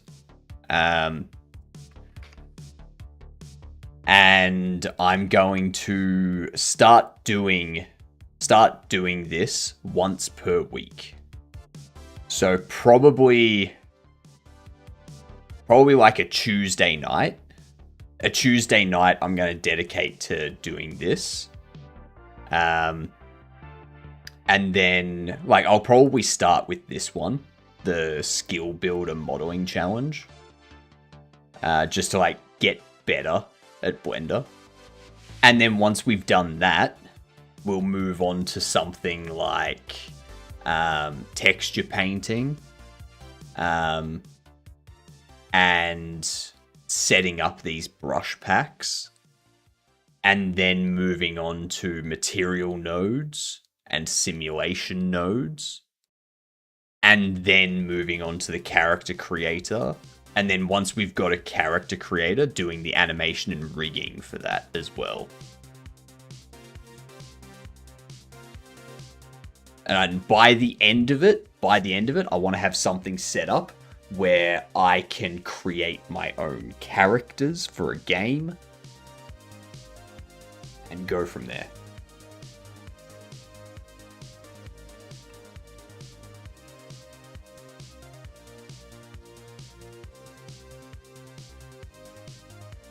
Let's do... No. So in here, there's going to be 5 cards. Do I want different card packs? I think I do.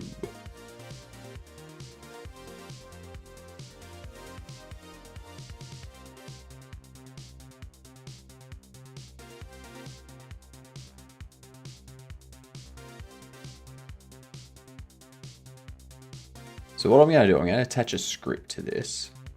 The card pack. Then I'm going to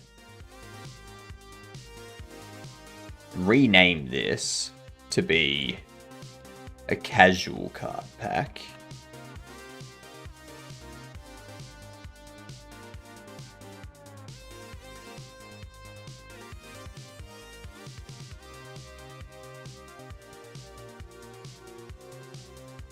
Do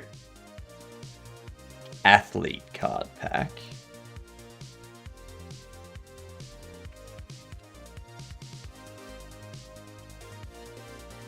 Professional card pack.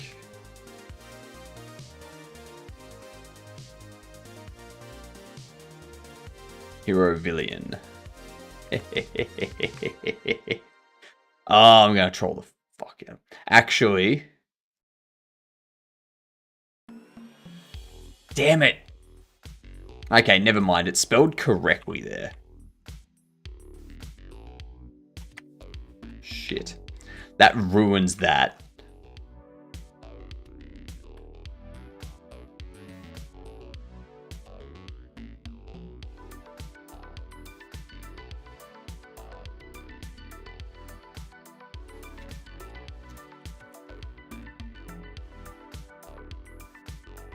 What up, Pepper? I was curious. I'm making a 2D game with 8-direction movement and was thinking of making simple 3D model to help me make the animations. Not that I can't do them in 2D. I just think they'd be more consistent and quicker. You can do that. So the good thing with that is automatic shout out now. Yeah, you know it. You know it. When someone raids, it happens too. The only thing is, when someone shouts me out, it doesn't happen. So, yeah, I got no idea. I got all the same game dev courses. Good recommendation. They are nice.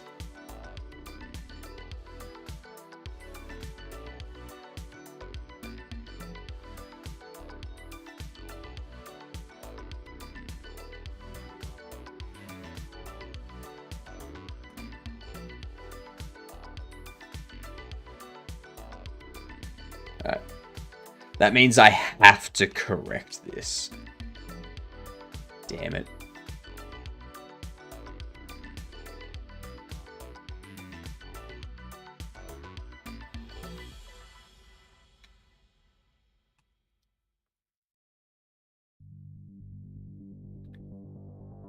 Okay, so the reason why I have...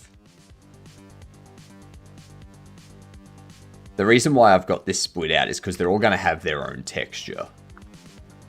And I don't want to have to set up a unique one per scene sort of thing. Because, like,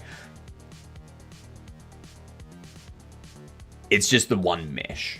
So I don't want to have to go to the mesh and be like, all right, for your material, I want to make you like I want to make you local to scene. Stuff like that. Yeah. It's easy to do this.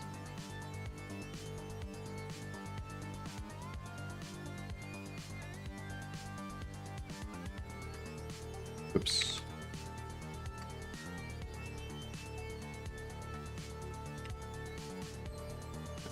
What we can look at for the card pack.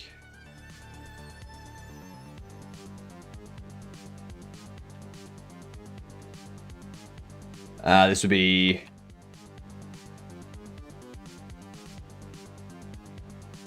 Roadman. How you doing?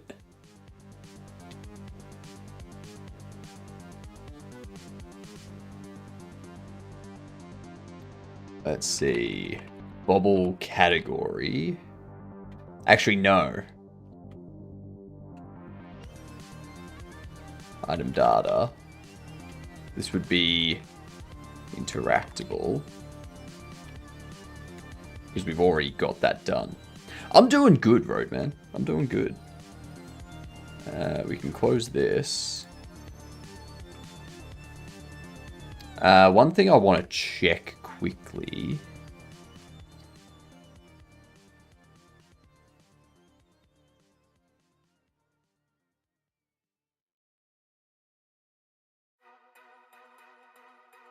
Open this up.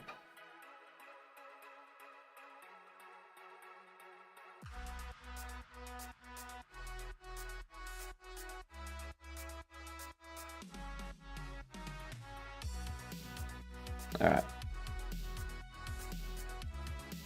I just randomly got your channel recommended. What are you doing this stream? So what we've done so far is we've set this up. So we're working on Bobble Shop Sim, first of all. Let me get this for you.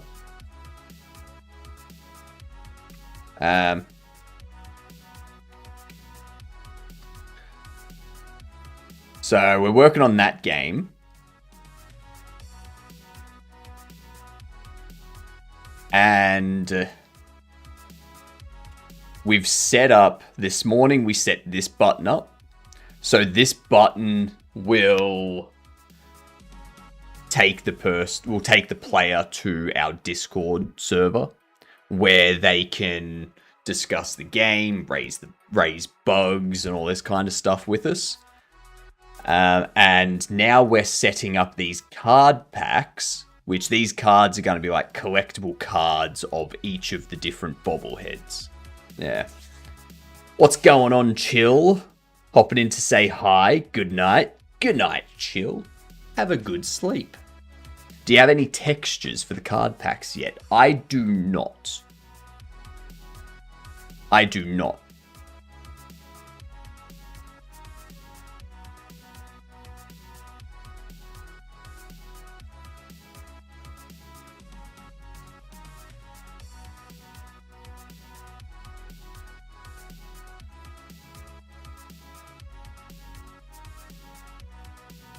It's something I need to work on.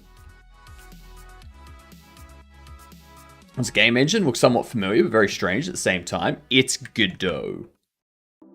So this is Godot. You probably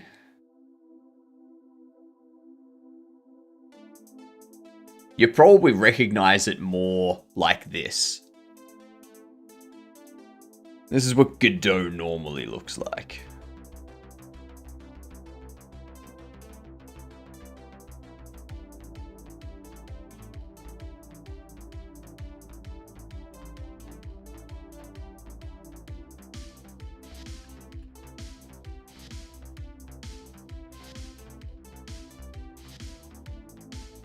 Godot or Godon't? That is the question. There's no question. Godot. Never used Godot, only Unity, but very, very little. No, that's fine. That's fine.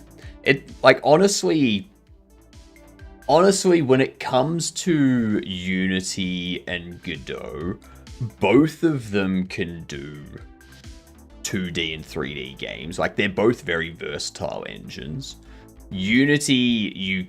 Unreal Engine, you can do 2D, but it's not 2D in the same way that Godot and Unity is 2D. It's basically a fake 2D in a 3D world.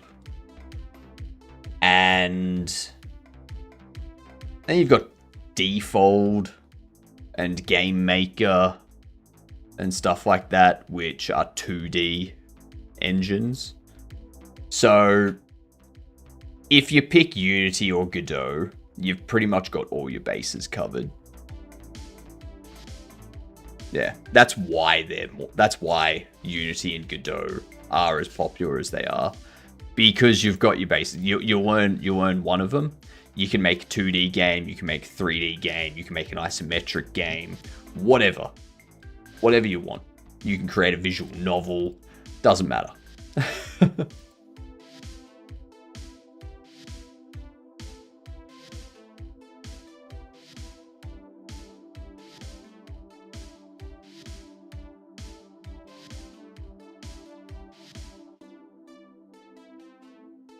So if we have a card pack interactable,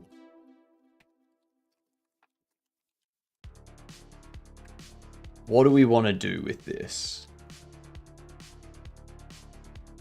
I don't need to set up texture or anything. I do want to spawn the cards in only after it's opened. Let me have a look at how we do it for this.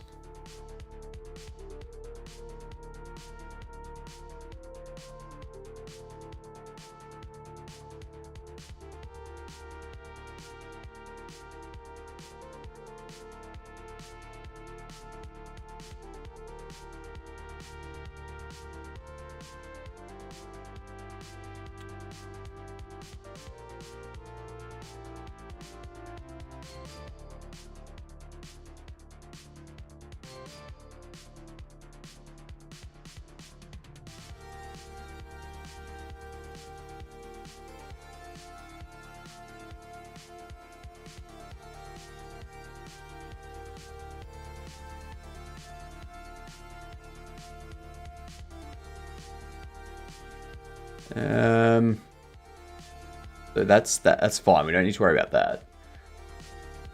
Don't need to worry about the box open, but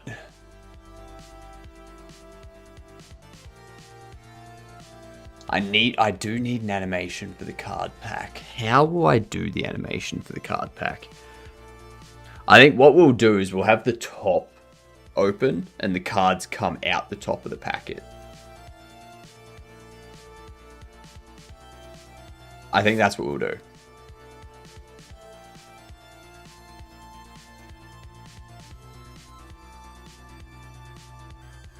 So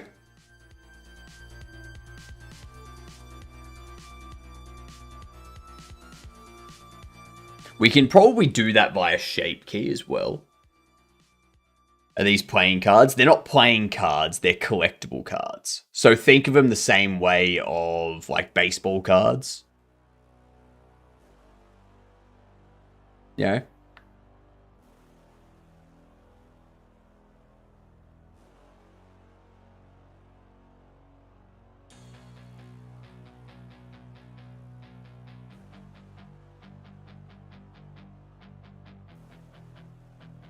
So if we have it as shape keys, what we can do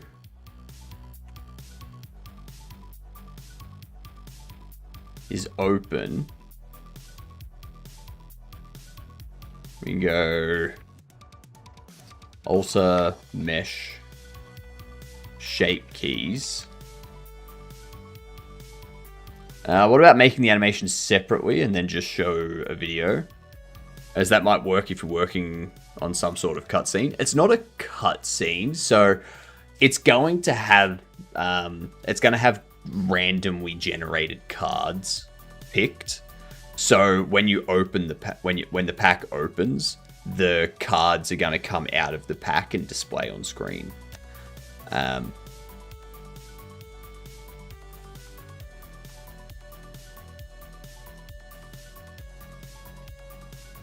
Alter mesh shape keys to open the pack. Move spawned cards out of pack and display on screen. Generate cards and place them inside the pack. Yes. So we don't have the cards yet.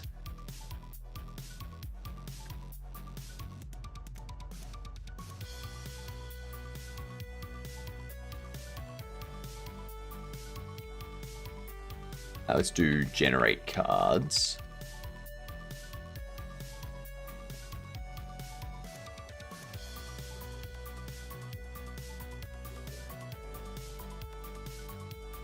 What we can do is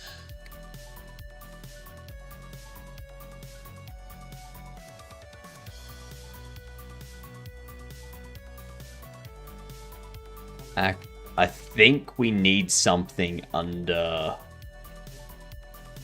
our settings.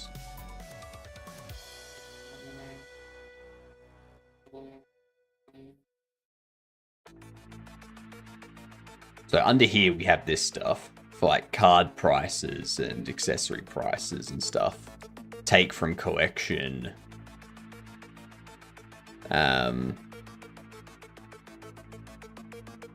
Collect Bobble. Bobble opened.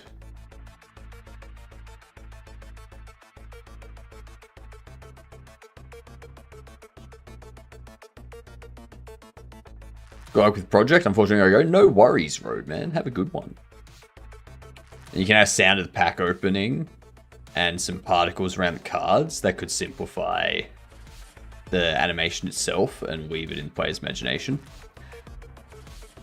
No, it's like the opening of the pack, like the sound of the pack opening, just like with an unboxing, it's the sound of the box opening that triggers people. Like that's what makes people like that's what hooks people. You know? It's like TCG card shop simulator would be a very different game if it didn't have the actual pack being opened and the cards being displayed from the pack. I played that so much. Yeah. The process of opening them is important. Yeah, exactly.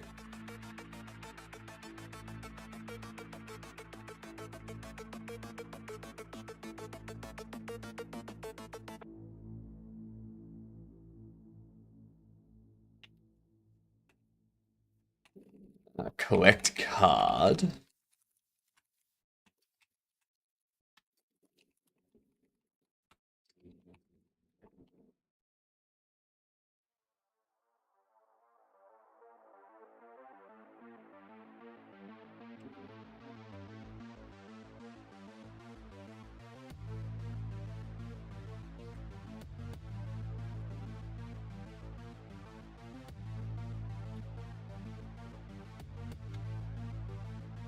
Card opened.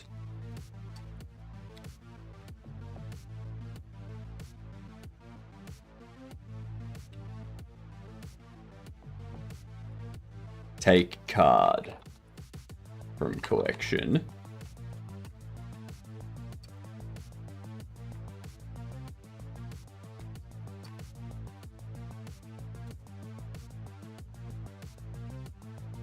So we have collected baubles. We don't have collected cards.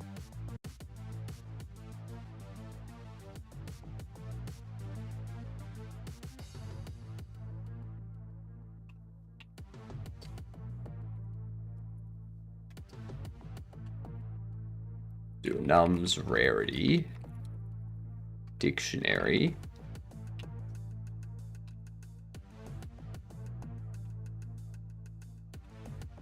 Do that. We're back in a bit. Got some Godot courses on Udemy to learn, and I'm procrastinating. Fair. Get to it. Get to the learning.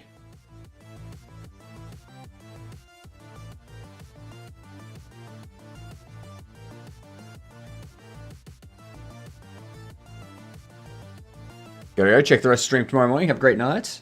Also, Angel, for anyone that doesn't know, my schedule is a bit different to other people. I stream twice a day. So we're in the morning stream at the moment, the 7 a.m. to midday. We're halfway through that stream. So by the time you wake up, Angel, we'll be streaming again. Because we're streaming 7.5 hours from now as well.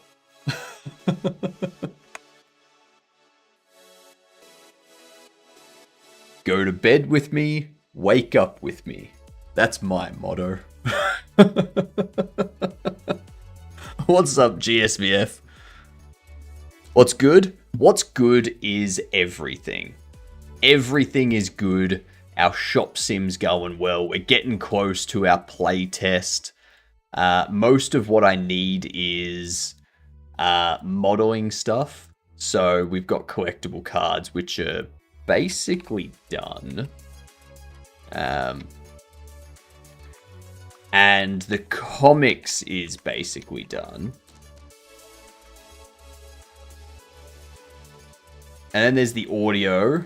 The different SFX we need to get. Card pack opening SFX. And then NPCs run out of store if they see Conscious Bobble. That's probably the next big thing we need to do.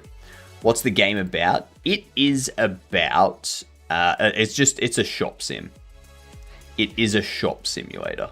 So think trading card game simulator, but with bobbleheads. Yep.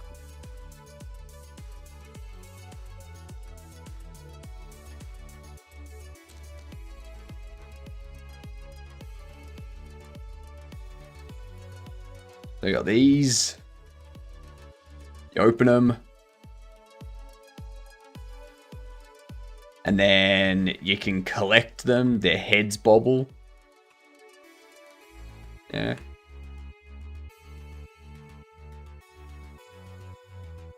Bobble their heads around.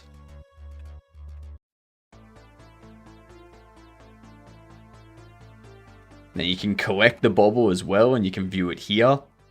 So you can get your entire collection running. What up, Sinful? How are you doing? Hey, we have a good double. Yay.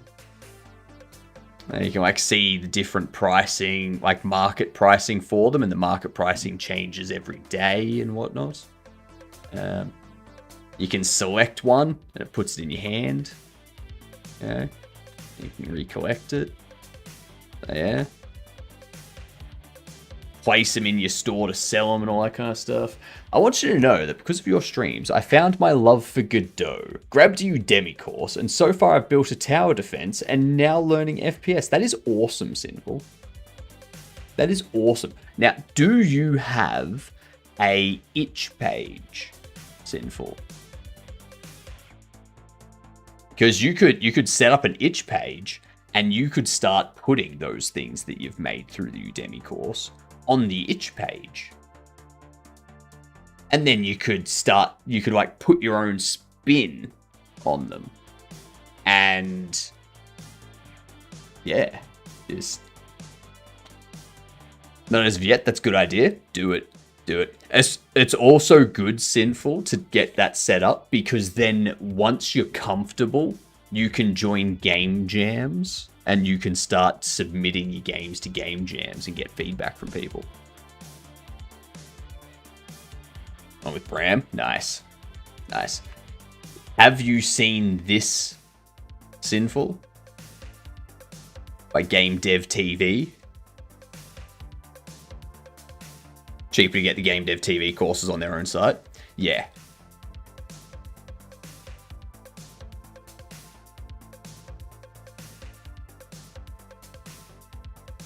It's like this thing here, this modeling challenges one is normally 95 USD.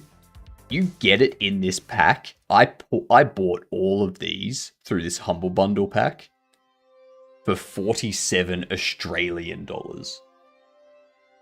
And that included like $2 towards that? Yeah.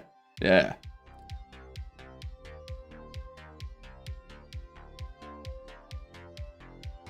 New course for Unreal and Unity 2D. Nice. Unity Blueprints 5.6. Godot 4, build a 2D action adventure game. Nice, nice. Only 10 USD. Jeepers. Build an RTS. Nice. I already own that.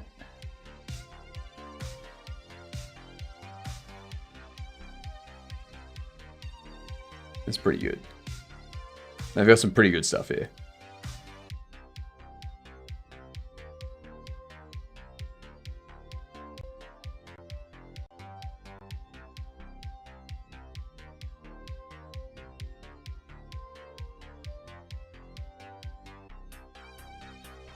Geometry nodes in Blender create complex 3D models. That's what I need.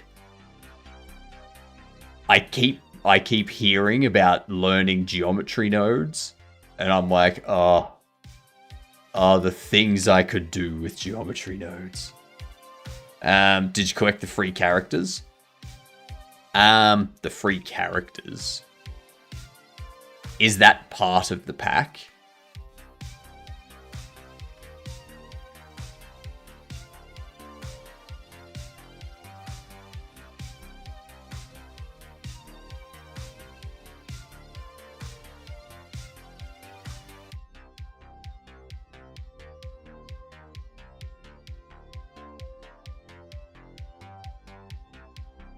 That's my next course. It's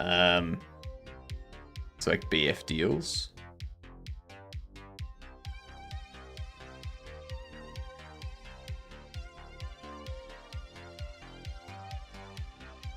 Oh, snap.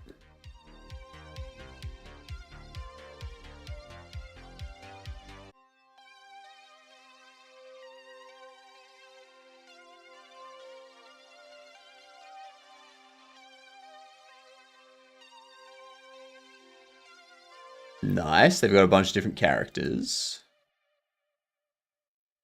That looks pretty good. Modular characters, yeah. Change the heads out. Different colors, different armors.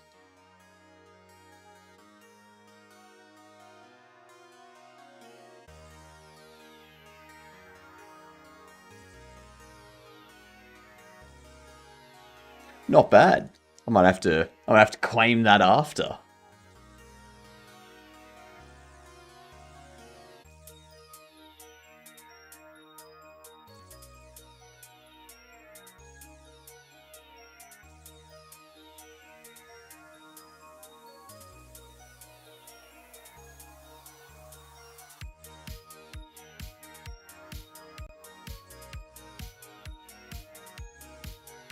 What do we need to do?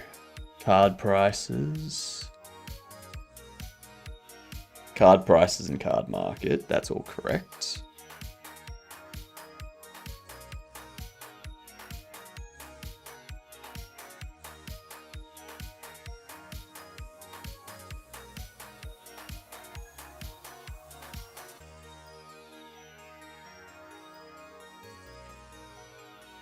If collected cards get rarity, item data, enums rarity. If this has Bobble,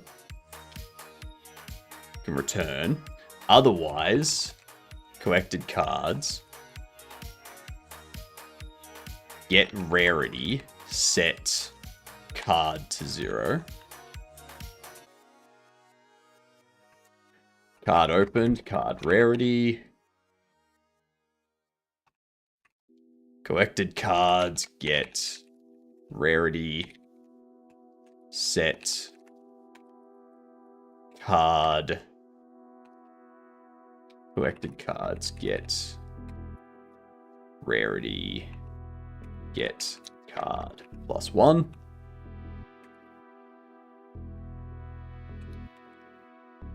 Let me do this.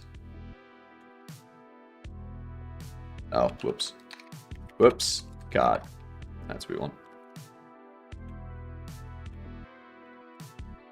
If collected cards get rarity, get card 0.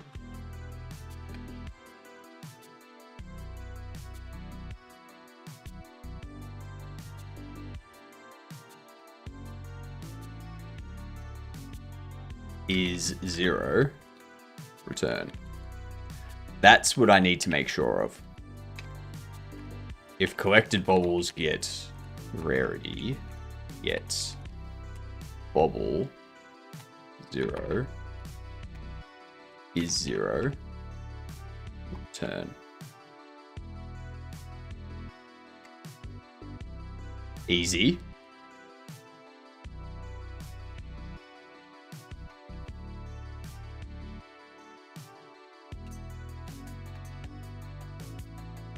Then we do mesh. Set blend shape value for the first blend shape towards 1.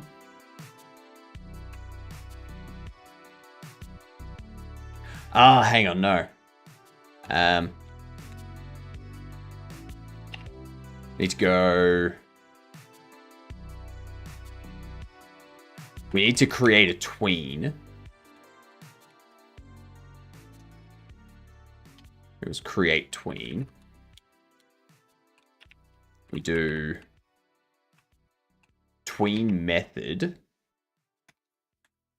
What up, Bad Luma? Cool face cam. Thank you very much. Thank you. I figured this way people will stop asking me why I don't have a body. I was looking into this one. 2D and audio asset bundle. 2D and audio. Holy shit. Texture pack. 500 textures. That's insane. I imagine it's like 10 categories and they just have 50. So like there's like 50 different water textures. Yeah. Fantasy RPG UI kits.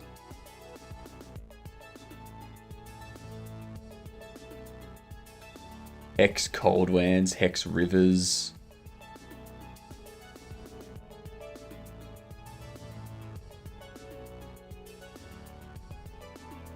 Hex Volcanic Wasteland. Deserts Terrain. A clean user interface, hey? Define what a clean user interface is. This is all game dev market stuff too, I guess. Steampunk UI, nice. Gothic UI. Not bad, not bad. Cartoon voices.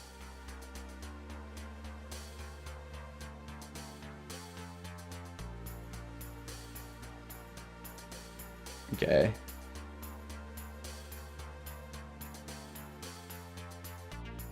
Pixel game sounds.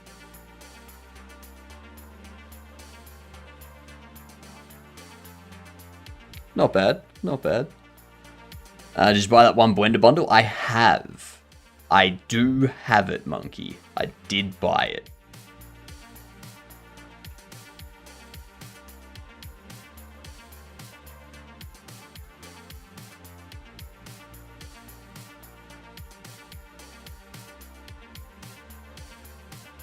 Bind 0 from 0 to 1 over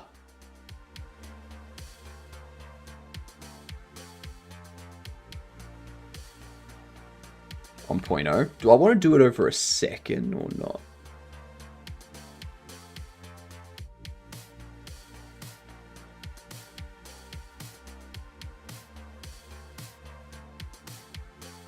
Maybe. Maybe. Now, do I want to make it elastic? No, I want to make it elastic at the start, but at the end I want to just be solid. So like it tries to...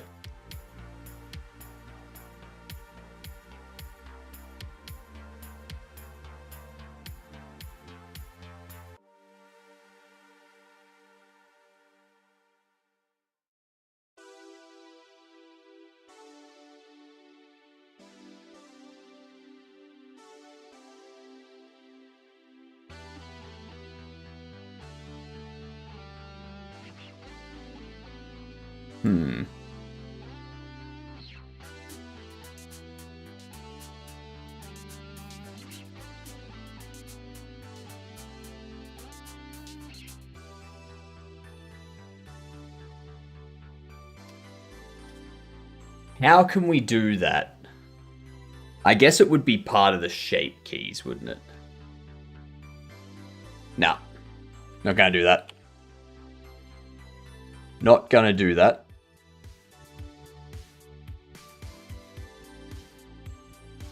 We're gonna do tween callback.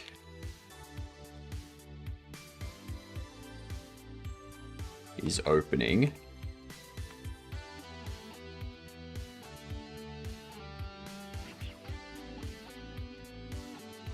If is opening, return.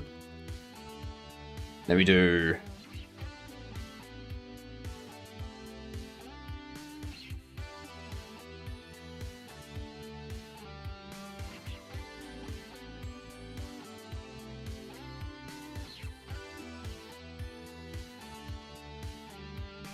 open complete or open finished.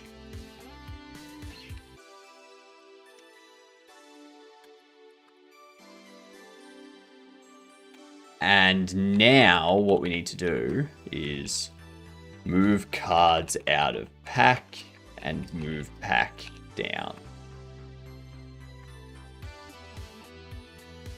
But we don't have the cards in the pack yet. Like, if we have a look, I don't even have the card set up yet.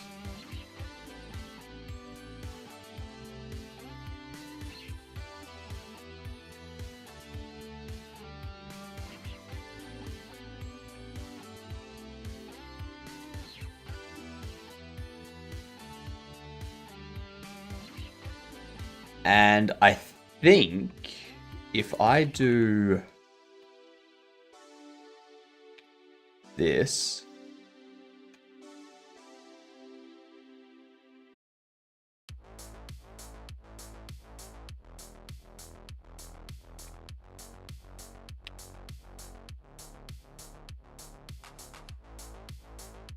I'm just going to go create the collision shape.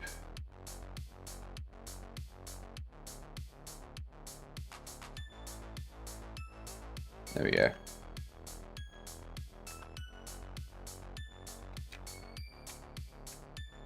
Do that. Now,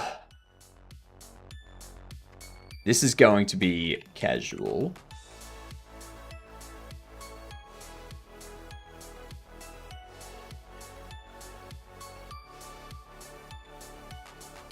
Athlete.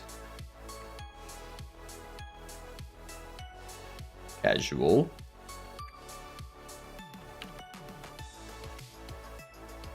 Professional.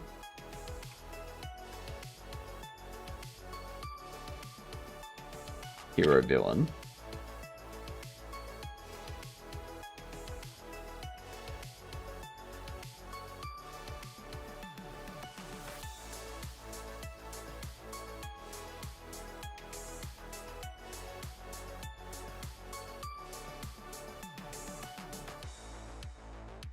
Hero villain card.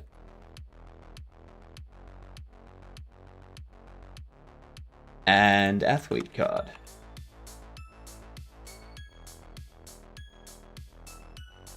So what I need to do with this now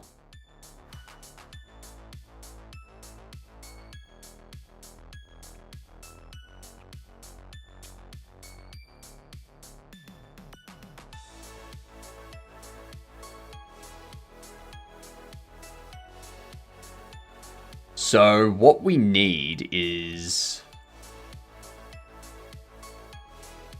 some extra materials. So you can see this. But we need to change this out for the other ones.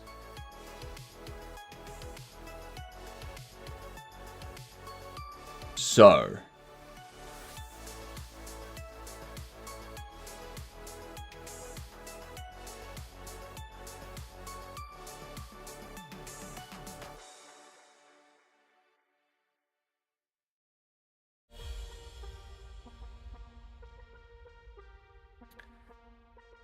I still need to change this front bit.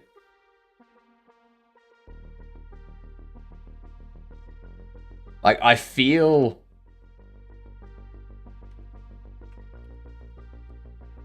we can alter that.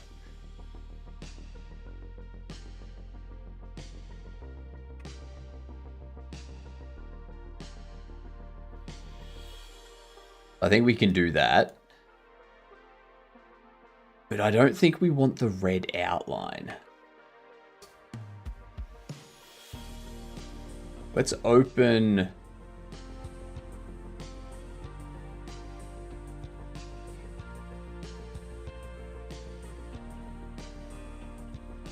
What would it be?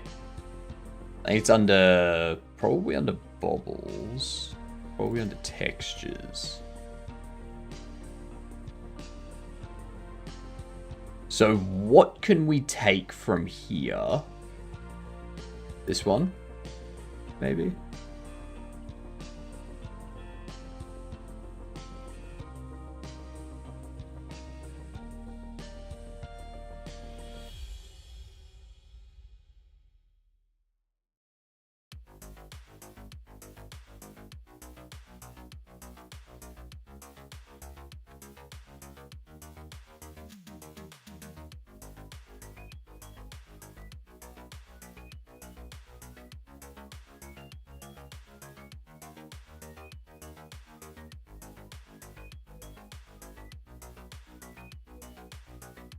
That's...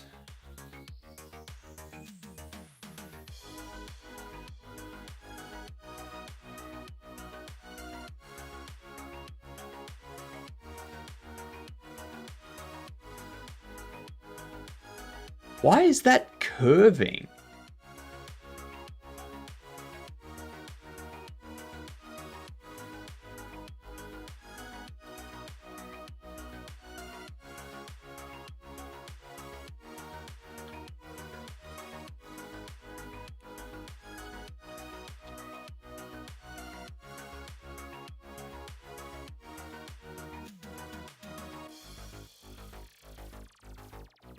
All right.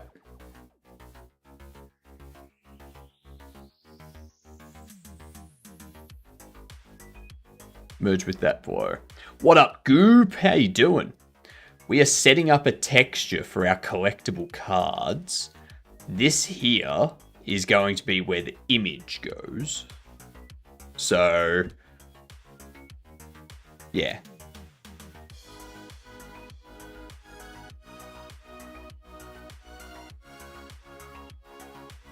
Which actually...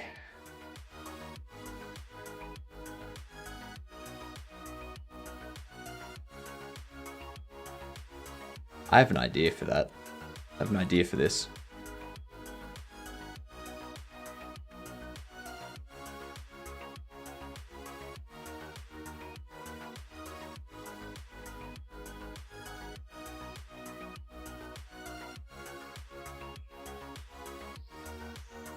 There we are.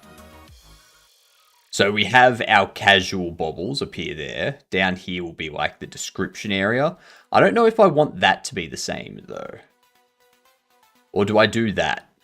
And then the text displays in here. But if I do that, that also means...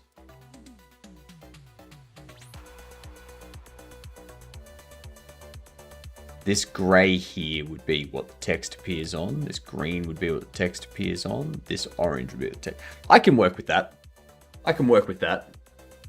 I remember that screenshot I showed you of my house mapped out? Yes, I do. Is it finished? Have you gotten it all completed now?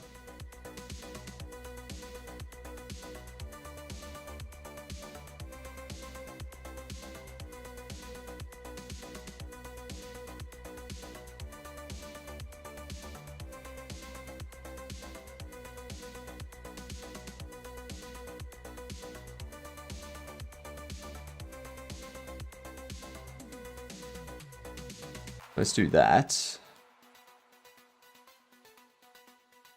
And then I want to do save as.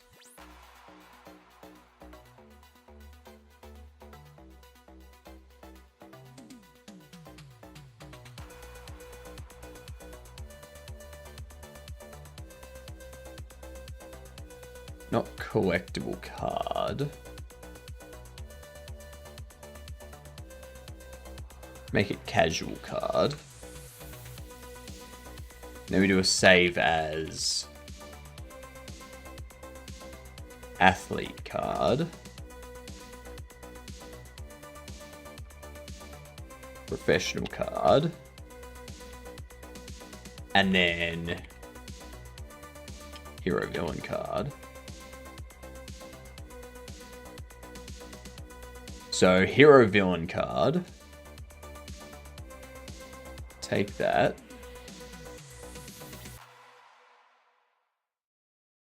Pop it there and there.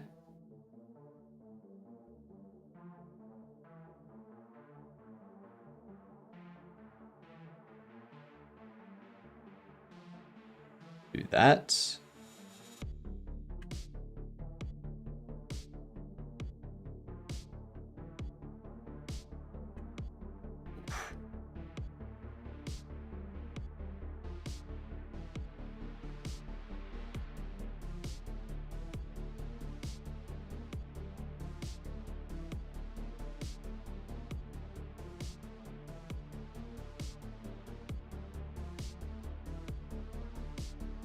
Now I need to try and figure out how to get that done.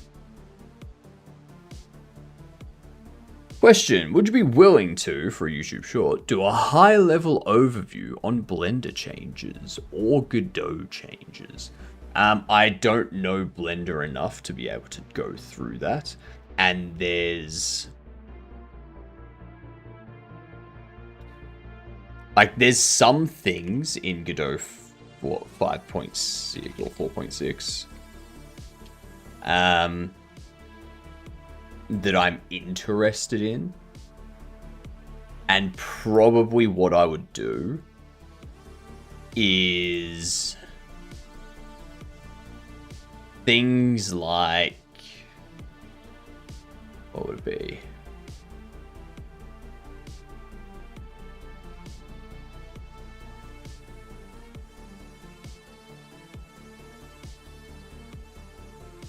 So, like, the big changes.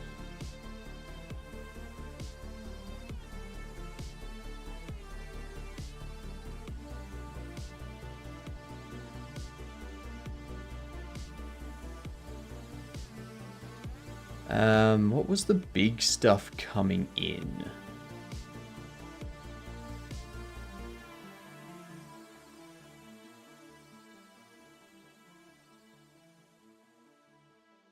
New editor theme. Condense inspector layout for arrays.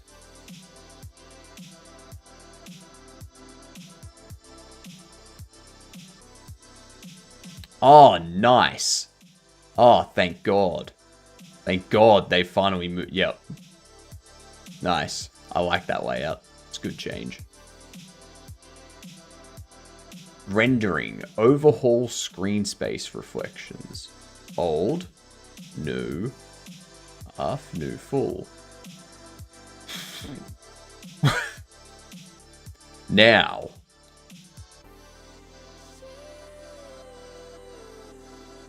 I can see the difference between old and new half and new full. I can't see the difference between new half and new full.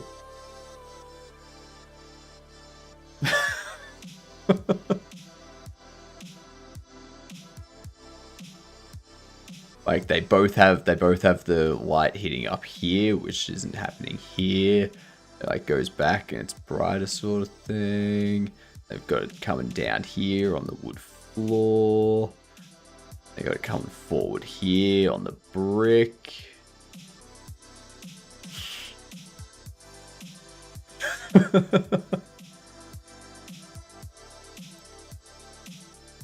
I'm particularly thinking it's nice if someone is looking up older tutorials and it doesn't work now due to version changes. If there's a description of what an old process is and now how to do it in a newer version.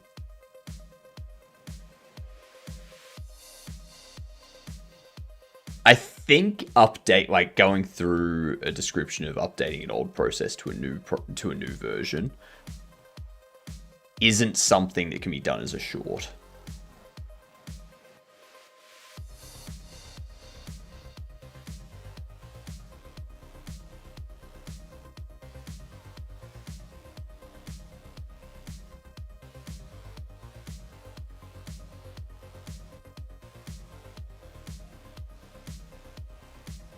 Ads coming in, a 6-7. I don't know what is 6-7. Multiple shorts as a series, but it's like if there's a change, like you don't want to go, all right, this thing exists in 4.5 and this is what it is, and then a second short that is this is how it is in 4.6, and this is how you do it, part 1. And then a part 2 of this is how you do this thing in 4.6. Because you only have a few minutes for a short. So if you need 10 minutes to cover how to do something, it then becomes 4 shorts. Simple things, if a tool did a name change or something. I don't think that's needed. Because, like, the reason why I don't think it's needed is because it's generally pretty easy to find that already. Like, if something has a name change between... Like, if something has a name change, it's usually between major versions. Or if they're adding a new version of something, then it's generally... They'll deprecate the existing so that you can still use the existing, but then eventually migrate over to the new. And they flag it in the UI saying, hey, this is deprecated, sort of thing.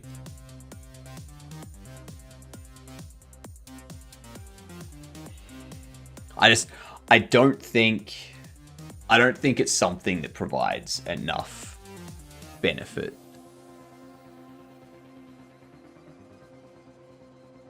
So far, I've been able to do 3.x YouTube videos, and the editor was smart enough to tell me something changed. Yeah, exactly. Exactly. Like, Godot's very aware of usability. There was that guy who didn't like the force meant of engagement on families. They're trying to force him to marry someone. They know basically his mother and father try to force him for the engagement. When he did go with his father to ask her and for marriage, her father told him she don't know how to cook. What are you going on about, Max?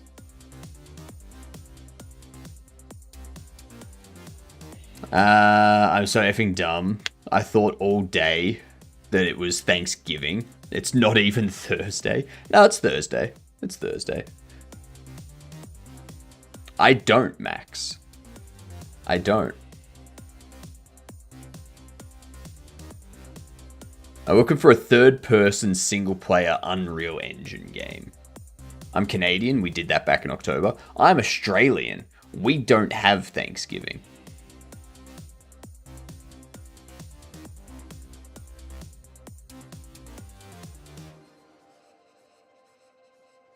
Oh, that's just an arranged marriage. Yeah. It's Wednesday for me. It's Thursday morning at 10 a.m. For you, the time traveler, it do be Thursday. Yeah. Future man over here.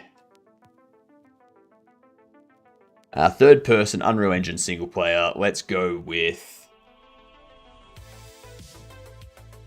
third person Unreal Engine single player. That's interesting. Is it? No, it's single player, so it's not going to be Dead by Daylight.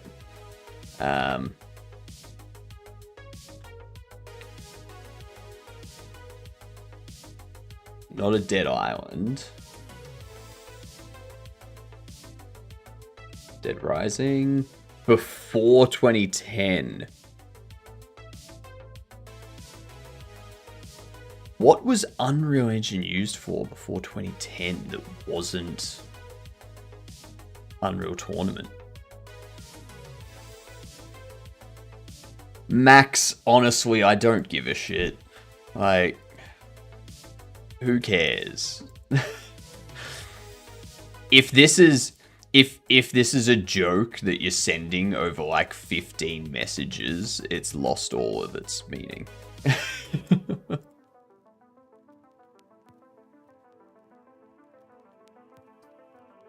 Third person Unreal Engine single player before 2010.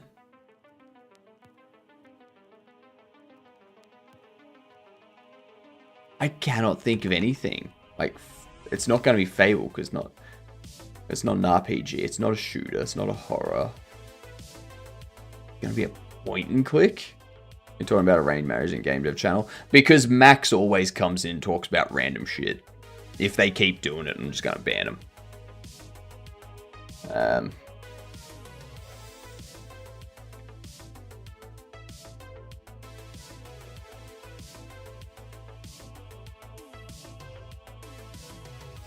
BioShock Infinite. Now, BioShock Infinite's 2013, and it's also a shooter and an RPG.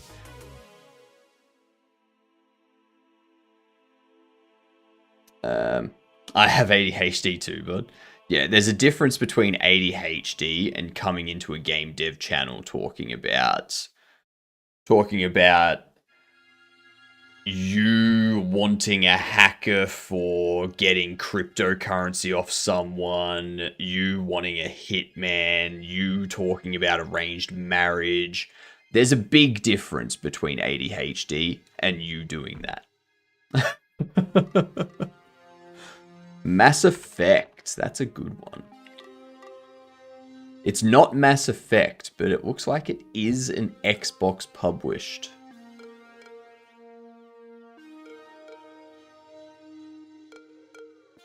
Gears of War, it's not a shooter.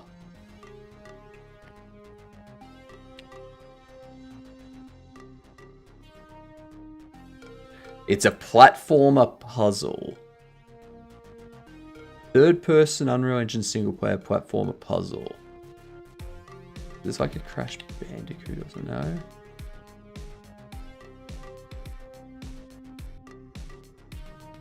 What? We don't even know what theme it is. This doesn't make sense.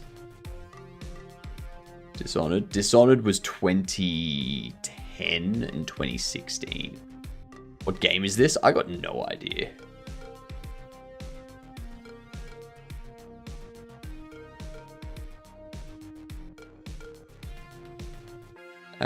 Prince of Persia, maybe?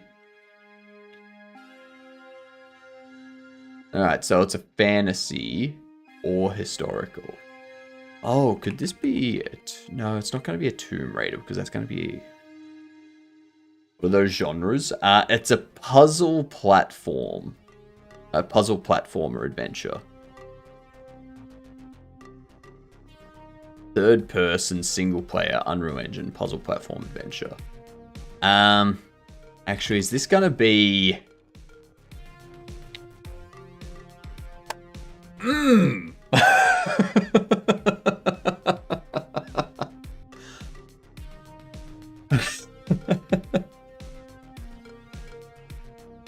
You know why?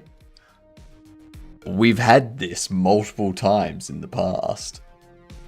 We've had this multiple times in the past, and it clicked. I was like, hang on. Hang on. Hang on. This is a fucking Harry Potter game.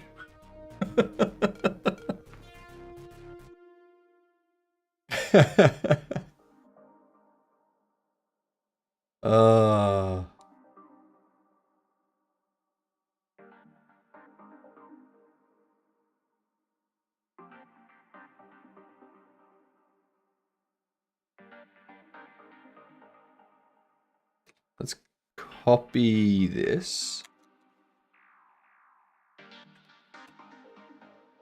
Paste it here.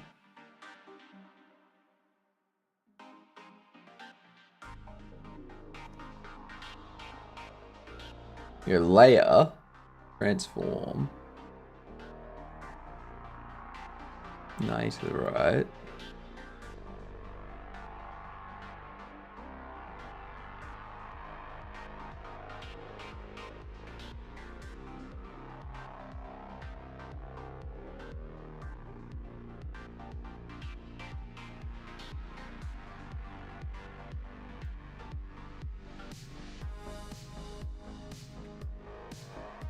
Then we can duplicate you.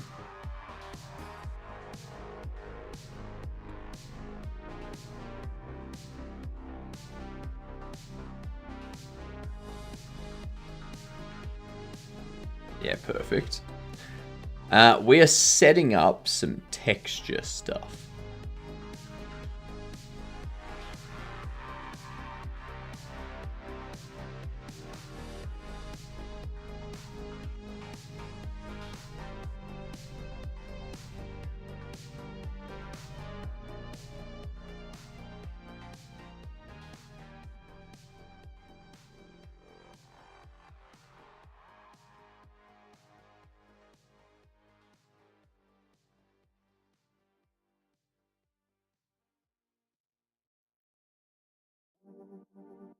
do this.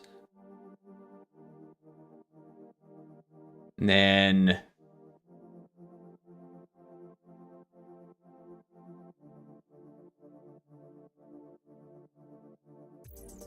we need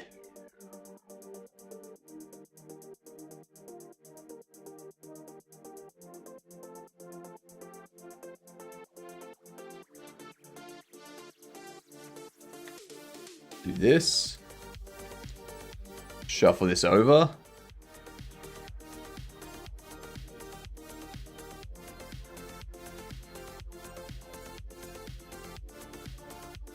Pop it there.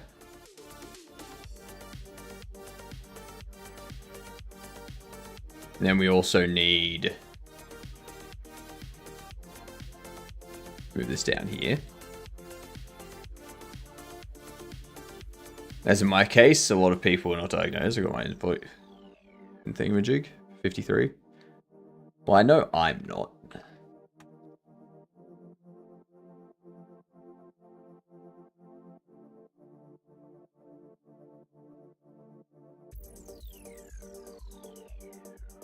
I'm one of those lucky.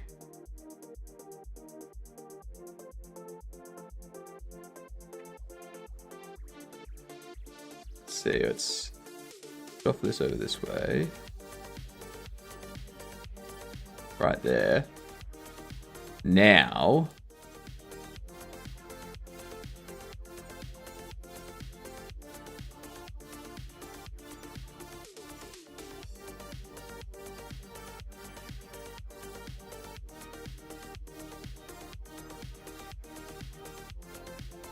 move you up.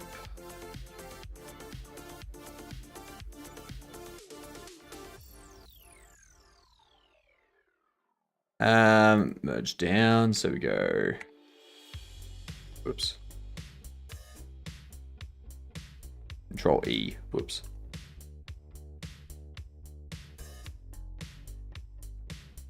And then we take this.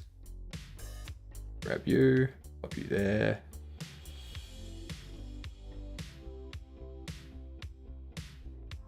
Beautiful.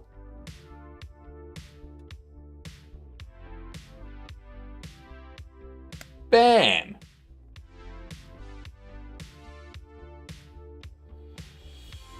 It's all right, Max. Just remember, it's software and game dev. If we're not talking about something off the topic of software and game dev, there's no need to bring it up.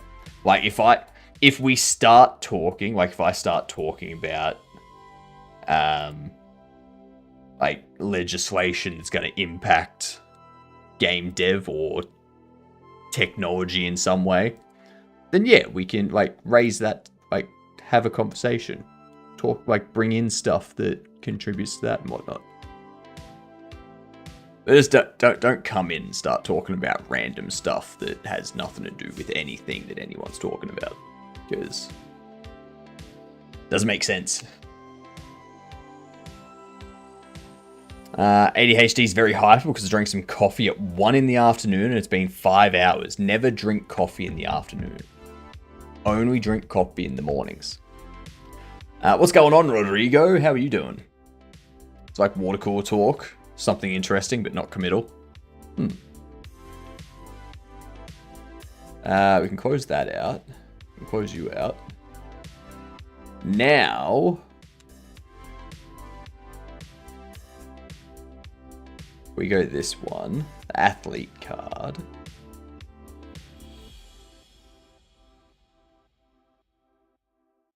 No. Actually, yes. Athlete card. Save over the top of it, so that way this one's named athlete card. I just don't drink coffee, or as I call it, dirt water. Coffee, like instant coffee, yes, that's dirt water. Instant coffee is indeed dirt water.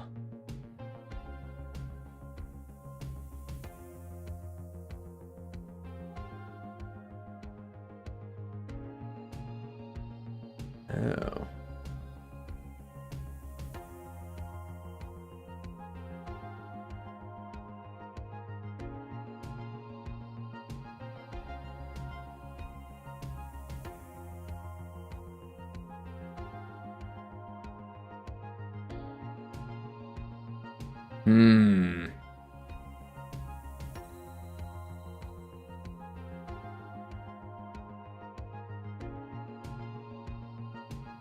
This is a problem.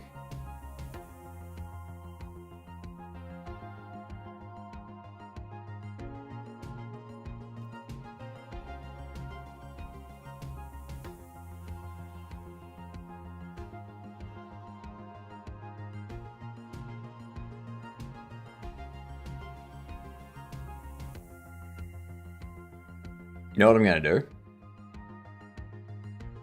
Here's what I'm going to do.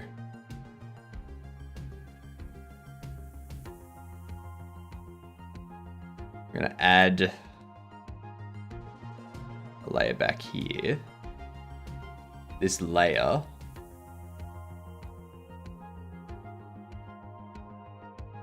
is going to be all that.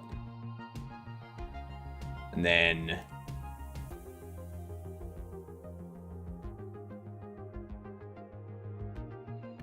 take this. I'm going to take that, dye that. Why am I even dyeing that?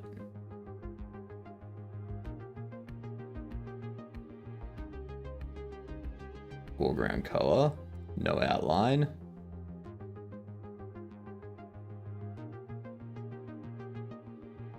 Do that. Notice how the black outline around this is gone too.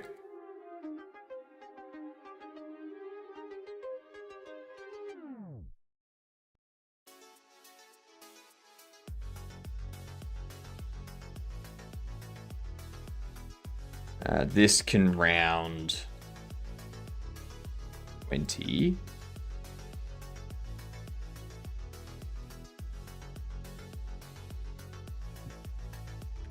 $10.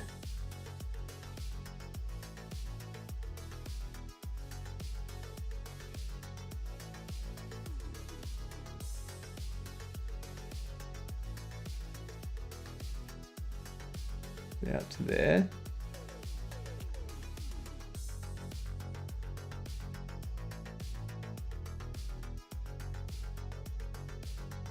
That looks close enough. It's Critter. Yeah.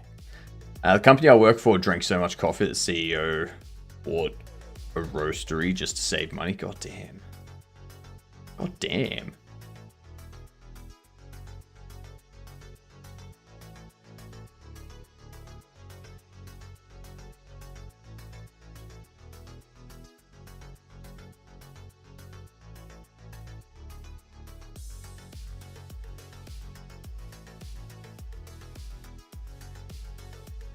Yeah, what?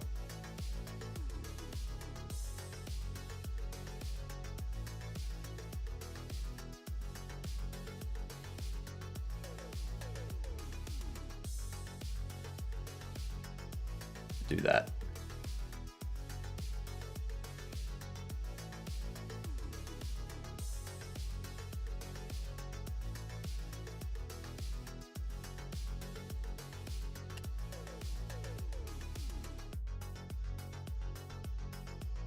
Excellent.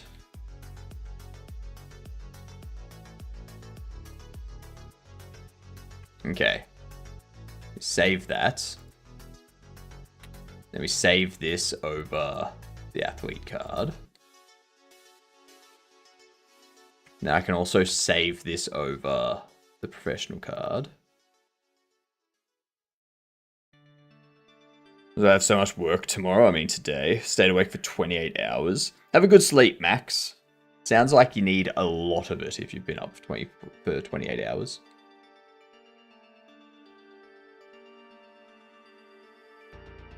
Unlock the guides. Let's move you down here. Move you down here.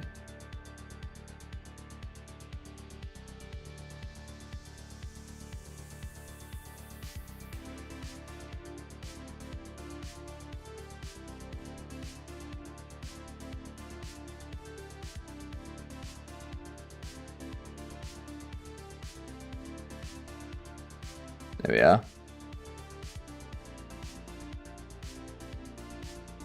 Lock the guides.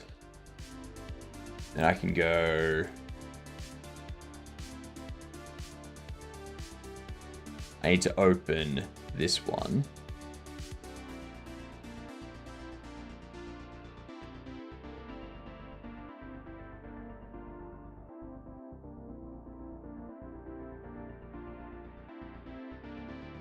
That. Add a paint layer here. Grab you. Paint you.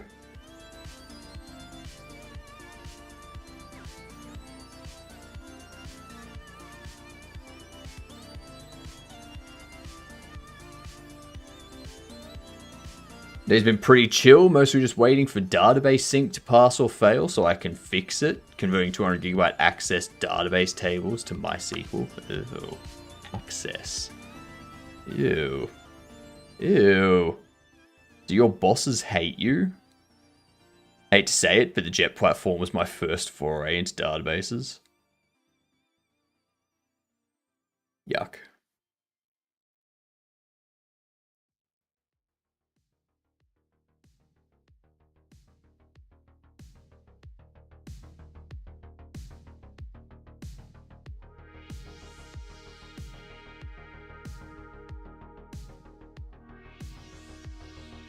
I feel like we also want to...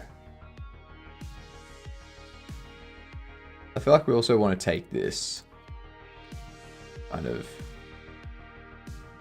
get rid of those, you know, and create a layer here, which will have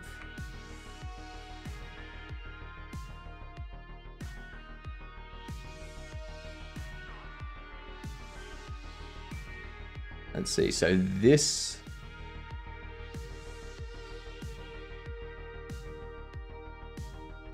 that's at 23.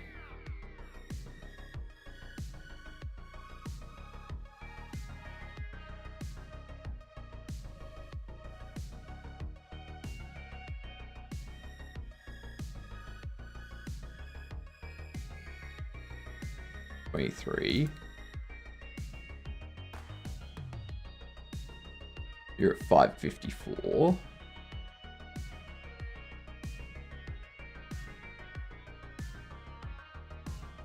$554 right there. You 527.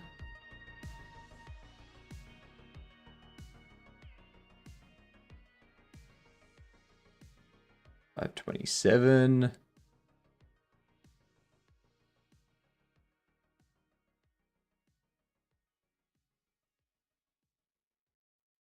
$575.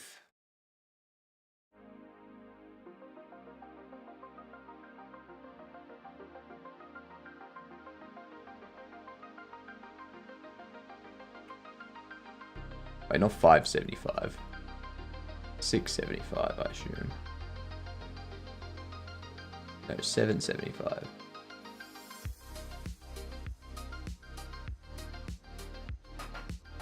Must have been 775.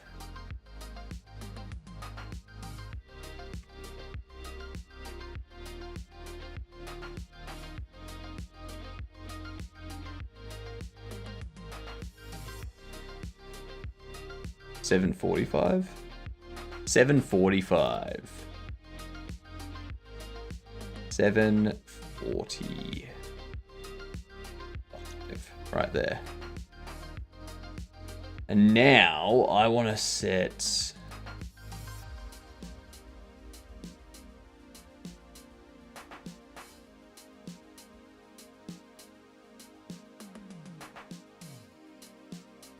do 775, give it 30 pixels there. And this one can go 975.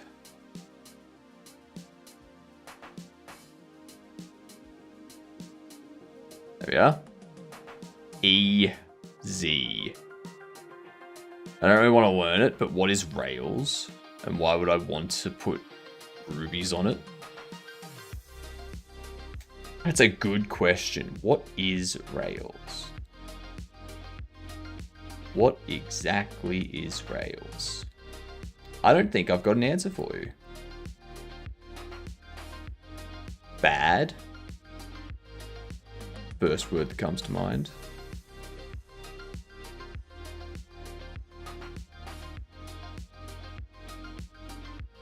Why do you keep going one too high? No, you don't. You just look like it. Okay.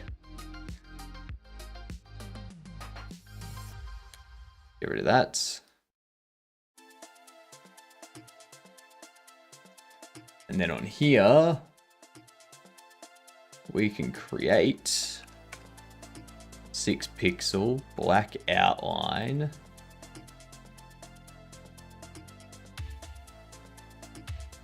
Gray fill. Do I want it to be a gray fill or a white? I think gray.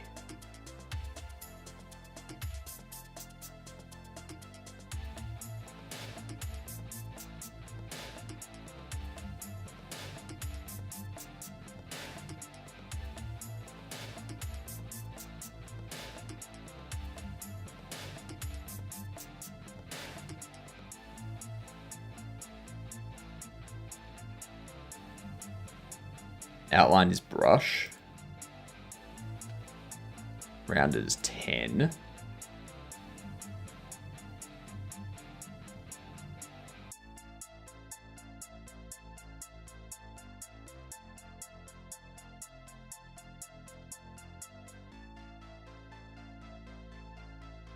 That's too far down there.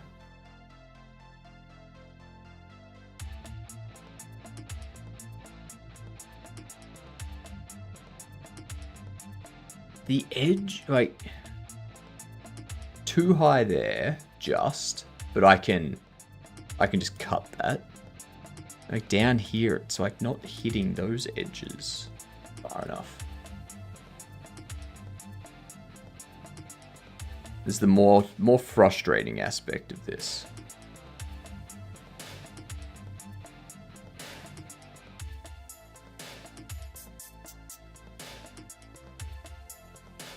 Okay, that's good. Because what I can do...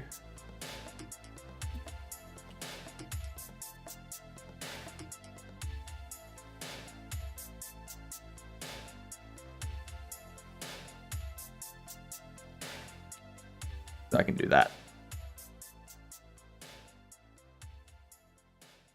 One thing I have just noticed, though...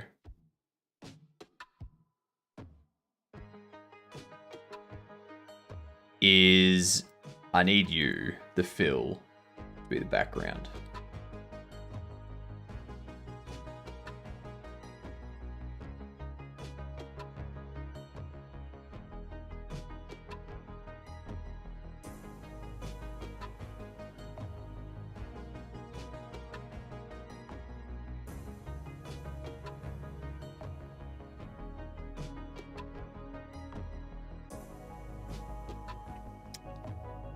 Damn it.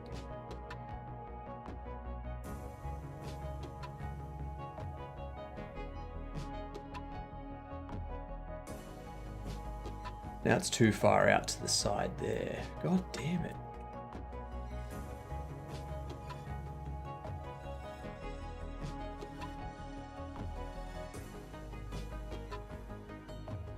Okay. Now we can get rid of this. Thanks for the lurk, Mike.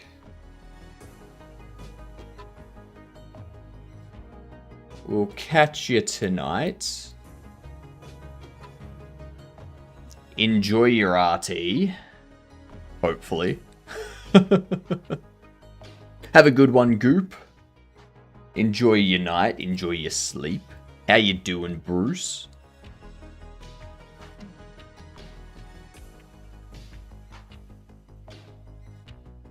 I think what I can do, copy this layer,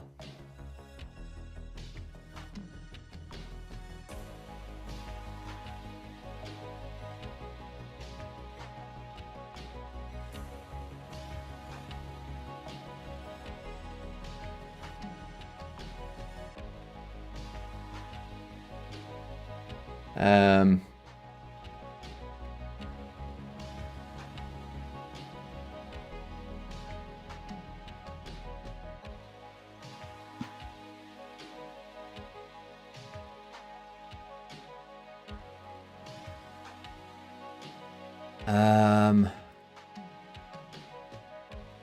copy layer. Paste layer. There we go.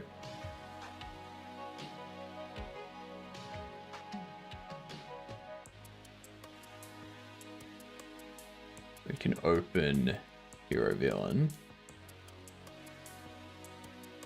No, I don't need to open hero villain. I can actually save this over the top of hero villain.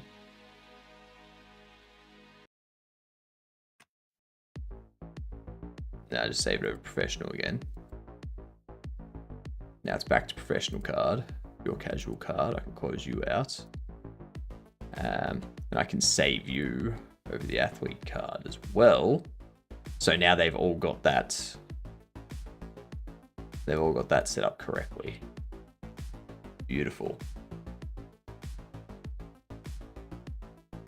Scored 4 rare bottles of my new favorite beer. Fixed a bug and otherwise demotivated. Dentist tomorrow. Yeah, dentist. That's not... Yuck. Yuck.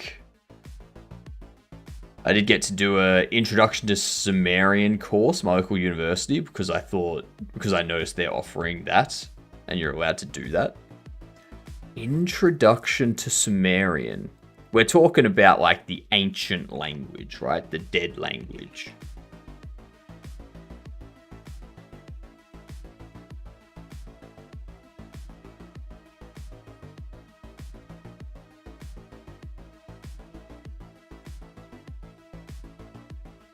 Yeah. A non-Semitic and non-Indo-European culture that emerged in southern Mesopotamia between the 6th and 5th millennium BC.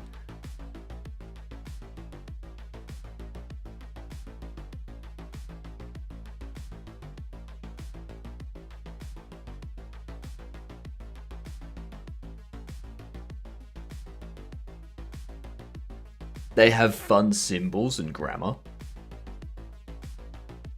Aren't they also the ones that have all the aliens? Well, them and Egyptians, at least. Took Homeric Greek in college. Jeez. What? Why not just take Latin at that point? Just save yourself some trouble. Latin is easy Greek. Exactly. Save yourself some trouble. The athlete bobble. Let's grab that. Go to this.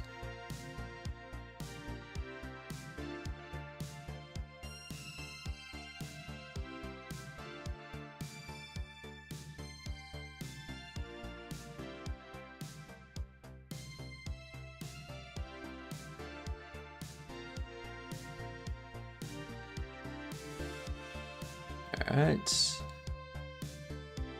Also,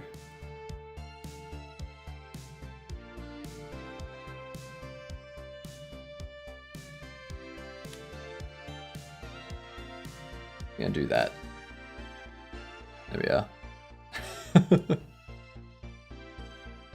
Now, when I grab this color, and I dye it here. Beautiful.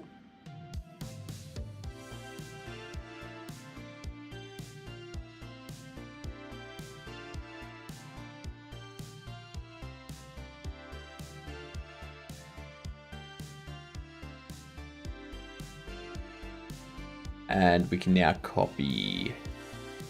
Oops. Get rid of that. What up, Riley? I will return in the morning. I am off to stare at my eyelids for the evening. Thank you for the lurk, Riley. We will see you in a bit over 9 hours. No, a bit over 6 hours. Yeah, 6 hours and 20 minutes until the next stream. The reason is I didn't take it to be easy. I took it because it was really fascinating. I mean, I can see how it would be fascinating. But at the same time, that's something... I could see that as something that you would do just in your spare time, sort of thing. You know, you're like, yeah, we've got this fun little thing that we can learn.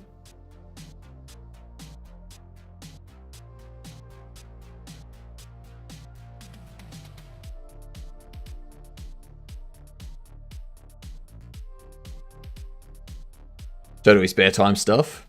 There's actually a ton of free information online. Yeah. Like paying for a course in it counted towards my rec for a foreign language, plus actually it did help out for medical terminology. Well, like medical terminology, sure. I would think most of our medical terminology would be Latin based though. Like majority of the sciences would be Latin.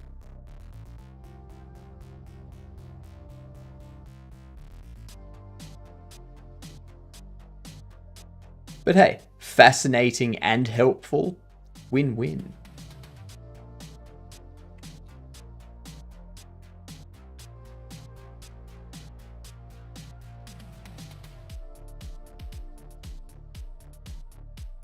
Mixture of Greek and Latin. I mean, yeah. Mixture of Greek and Latin, but I mean, if you know the Latin, then you've got most of your bases covered at that point.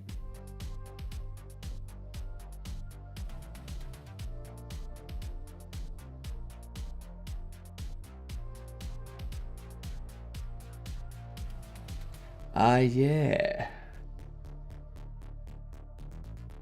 That's something I need to correct.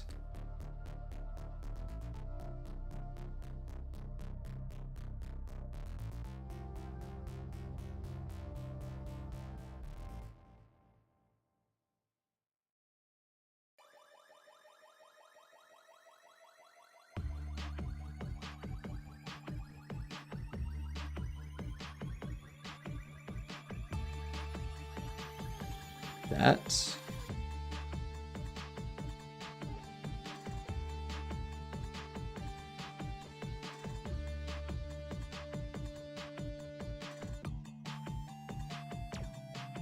What we want to do.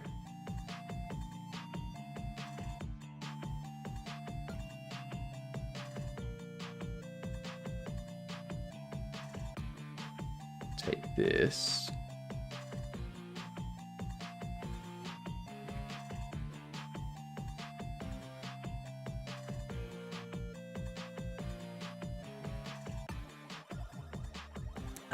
I've got to cut that bottom bit off.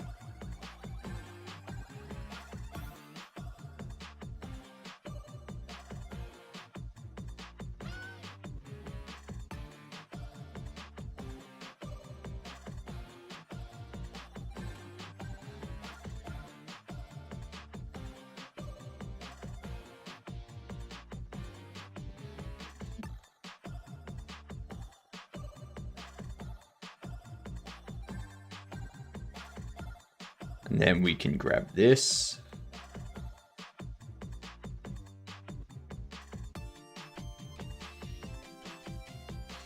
Actually.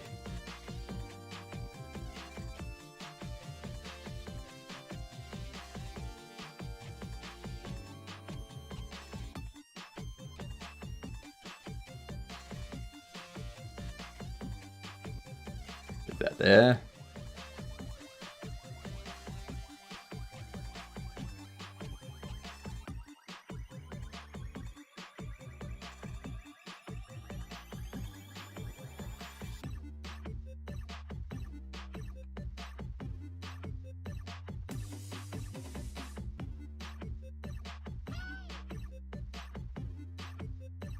Move it up. Actually, no. I don't need to move that up. I can copy that, though. Move it up here.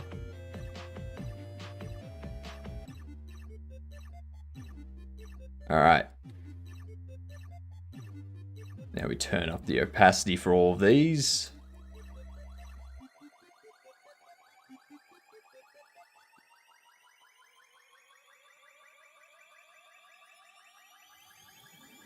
Beautiful.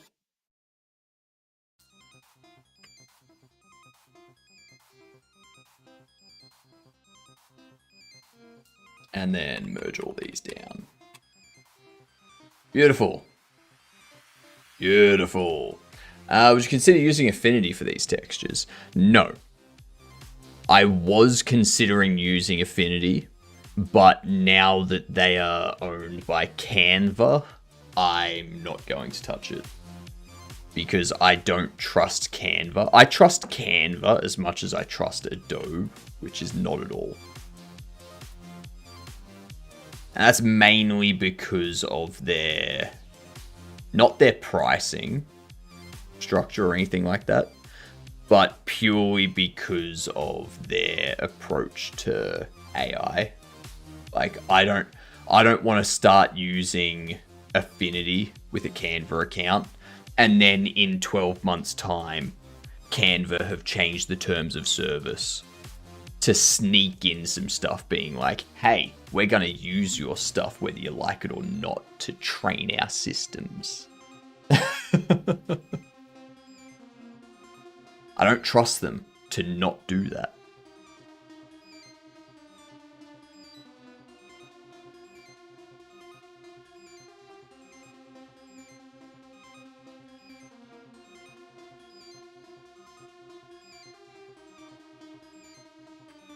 Alright, so I can save this now over you.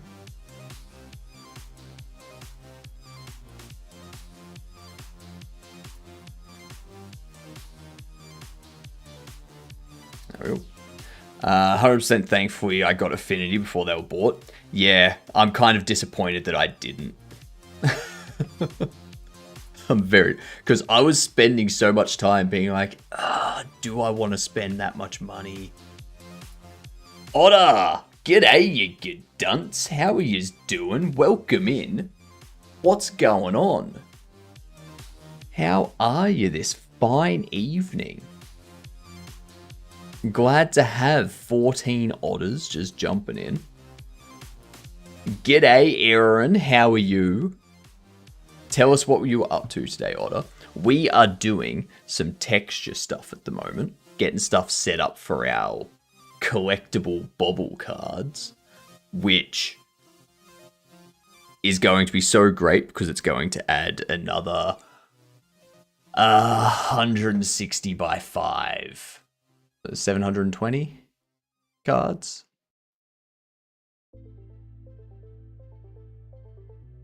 Maybe 710. I don't know. Number of cards. Yeah. It's going to add a whole bunch of extra stuff into the game that people can like collect and stuff. And like sell. Yeah. Radar was working on 2D animations for Code Wonderland's game. Nice. Very nice. Well, let me get back into this view. You can see here, this is going to be the base texture for our... Well, this is going to be the one for the professional box. Or for the professional cards. So... Oh, hang on. There we go. There we go. What up, Elliot? How you doing? This color here was for the athlete box. So yeah, we're just going through, making our changes, making everything look nice and cool. Have you used Lua before? I have. I have indeed used everything is tables before. Not much, but enough to know that I was like, maybe some other time. Maybe another time.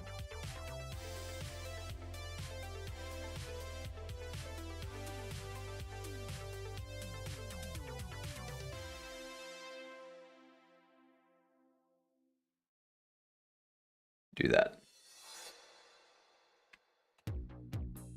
But yeah, this is basically just content for the game at this point.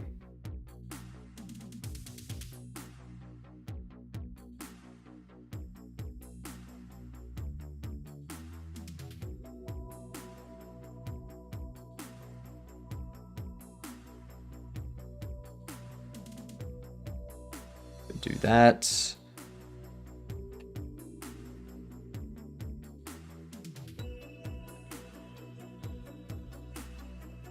Beautiful.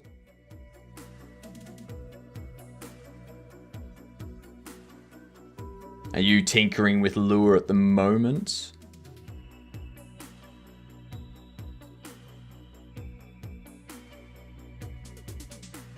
I'm trying to decide if I do the advent of code this year. I did see something that I wanted to... that I was interested in. It's what scripting language I added to my game engine. Ah, nice. Very, very nice.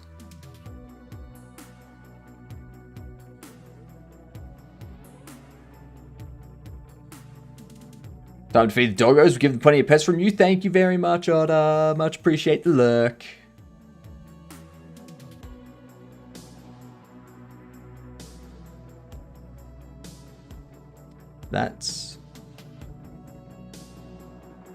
That needs to be fixed.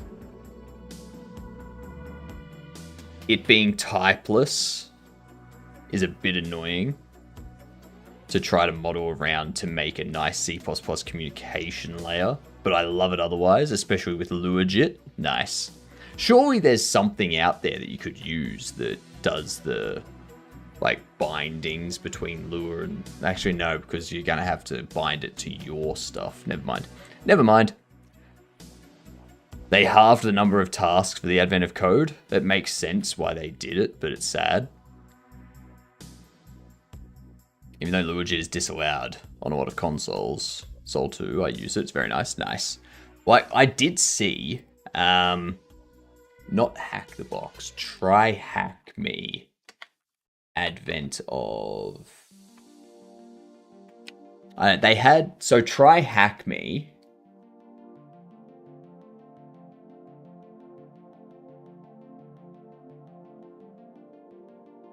has...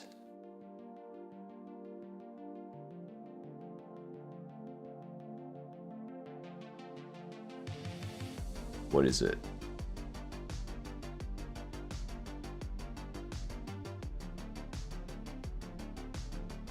No, not this stuff.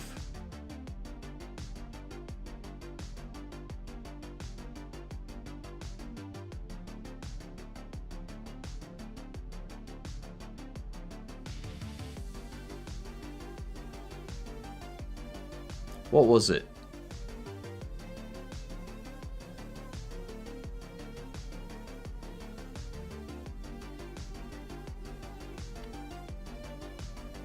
Try hack me advent of...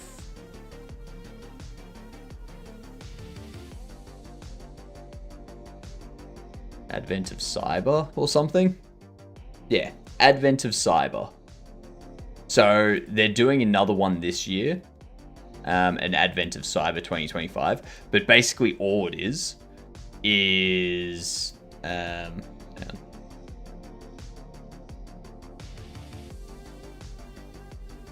Advent of Cyber 2023.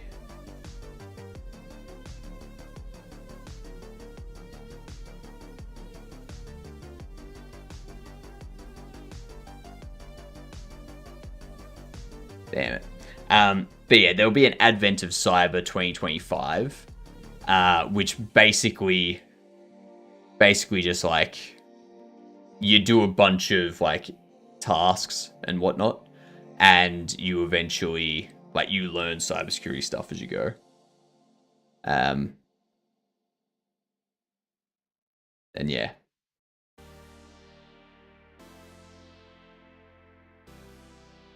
Like day 1, machine learning, chatbot, tell me if you're really safe. And then day 2, it's like a log analysis. Day 3 is brute forcing, same with day 4. Day 5 is reverse engineering. Day 6 is memory corruption. Day 7, log analysis. Day 8, disk forensics. Day 9, malware analysis. And you just like keep going through all this stuff and you learn a bunch of cybersecurity stuff as you go. I did think about doing that this year.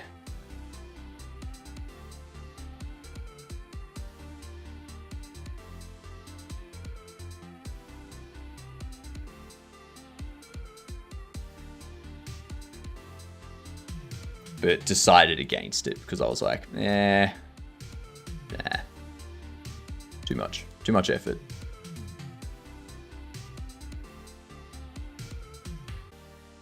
I don't have enough time to get the things I want to get done. Let alone adding in an advent of cyber.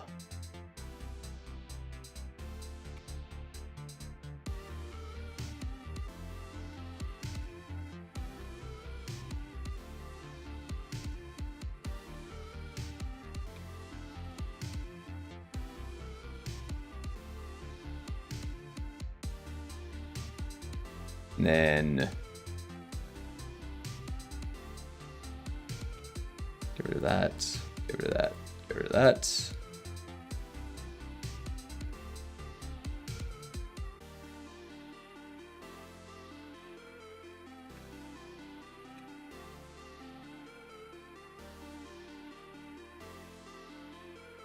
Copy those over the top there. I always want to participate in the advent stuff, but I always just give up at the start of don't have time. So I'll just stick to my advent calendar. I mean, I do enjoy my own advent calendars. Right? There's nothing better than waking up in the morning and being like, ooh, new advent calendar window. And then open it up and being like, yay, more whiskey.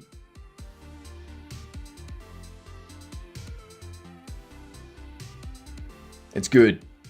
Good. Starting your day off right when you do that.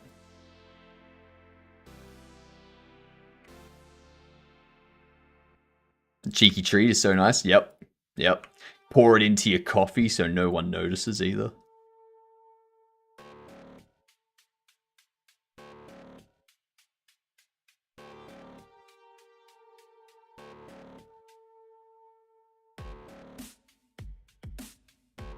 Sitting in the office, just like...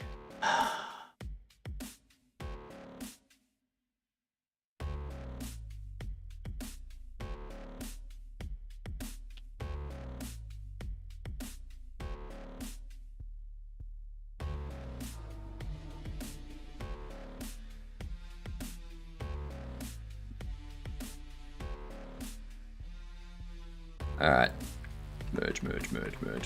Merge. Beautiful. Look at that. Lovely. Like that. Open this one. Damn it.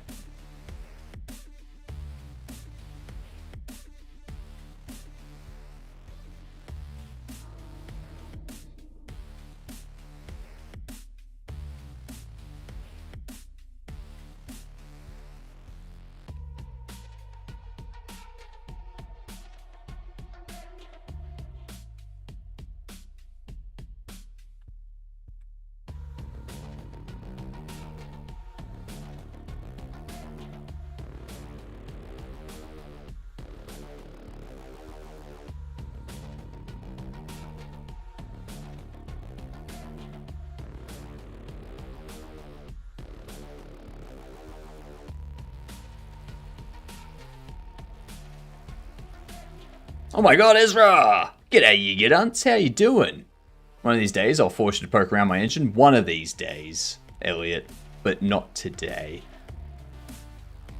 What's up, Sammy? What's up, McCrory? How are yous doing?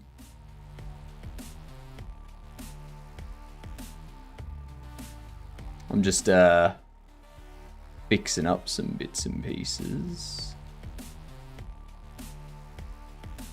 What were you doing today, Ezra? What a beautiful holographic vertical mustache. Thank you. Thank you very much. I still need to cut some holes in the cowboy hat. Yeah. Working on some tabletop RPG campaign. Ooh, nice. Nice. Are you going to be hosting a D&D style thing, are you? Hello, Sylvie. Morning to you. Let's get back to this view, shall we? GMing for one shots for one of my friends that is One Piece theme. Ooh. Ooh. Good thing it's a one shot, otherwise it would have to be 2-piece or 3-piece themed.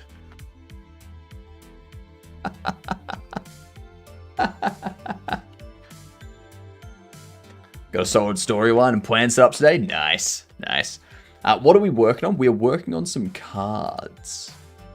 So this here, merge that down, is a card for our collectible baubles. You can see one here if I turn off the collision. You can see how this is the casual bauble one, so it's colored the exact same as our casual bauble box, with the question marks and stuff the same color. As this one's got the same coloring for all of it, and we're doing that for each of the different cards. And what we'll do, we're gonna have the bobbleheads that are collectible. So there's 10 casual bobbleheads in 4 different rarities, as well as the same for athlete, professional, hero, and villain, giving us 100 bobbleheads. Wait. No, giving us 250 bobbleheads. 50 bobbleheads to collect in 4 different rarities, which is actually 200 bobbleheads. I'm not good at math this morning, alright? So that gives us 200 bobbleheads to collect. And then the cards will have 4 different action poses. So they'll be like punching, kicking, running, and then something else. And each of those 4 cards for each of the baubles, that's 40 cards per category. And then another 4 for the different rarities of those, giving us 120 baubles for each category, giving us what? 1, 3, 6, 660? 720? Something like that. Collectible cards in the game. So, yeah. Head out and prep for Turkey Day here in Freedom Land. Ooh. Getting our 99% burnt out merch design finalized soon. Nice. I like it. Looking forward to it. Enjoy your Turkey Day, Ezra. Enjoy it as much as you can. We've got some ads playing, so let's start. Let's do this. Let's do some game duel. We have a third-person 2002 game. Could this be Halo? I don't know when Halo came out. Oh! First person and third person 2002 sci-fi shooter. I wonder if when was Fallout 2? Or would this be Fallout 3 territory? No, I feel it would be like Fallout 2 if it was a Fallout, but I don't think it is a Fallout. A sci-fi shooter from like EA Publishing.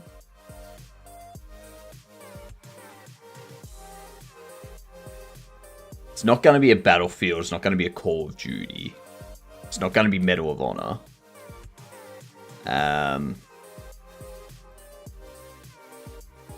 Could it be like Splinter Cell or something? KOTOR? Doesn't exist.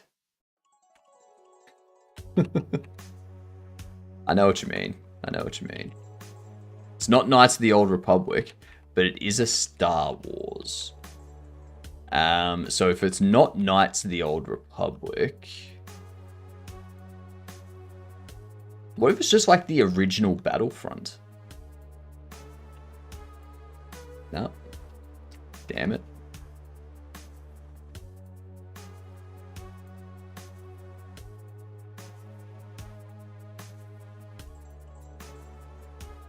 Star Wars Republic Commando? No. Which franchise is it? Clone Wars?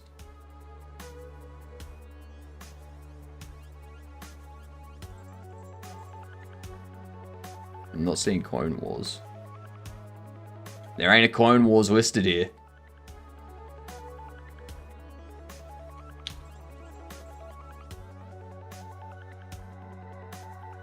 It could be like Lego Star Wars. Force Unleashed? Nah, ain't Force Unleashed.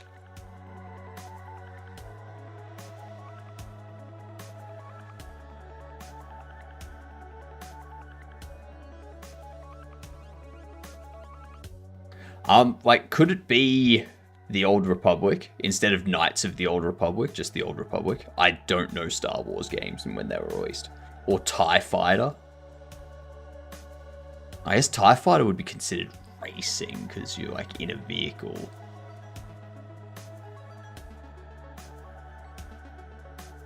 Shadows of the Empire?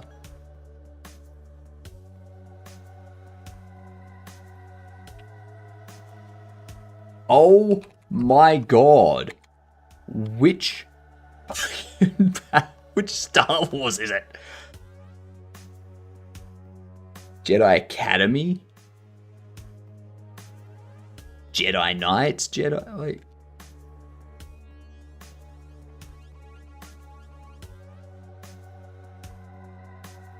Shadows was N64 era? I mean, we are looking at 2002. 2002 was like late 64. 64 was still going.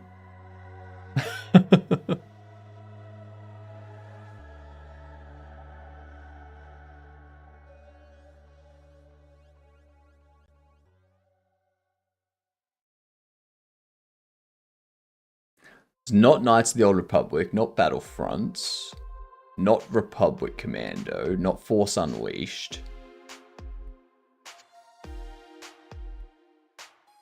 Fuck's sake.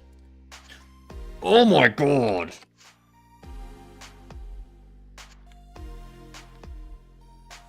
I think we've just got squadrons. We've got Rogue Squadron 2, Rogue Leader.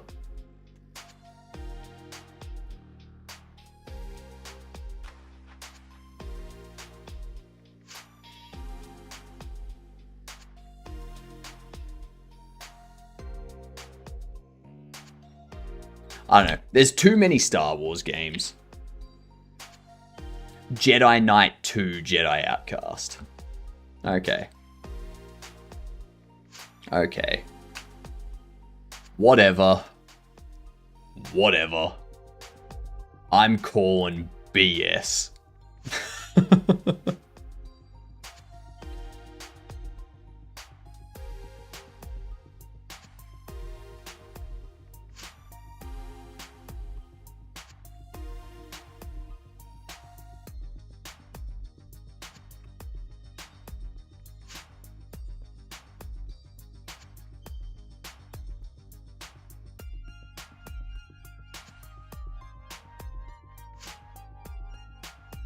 Clean that up.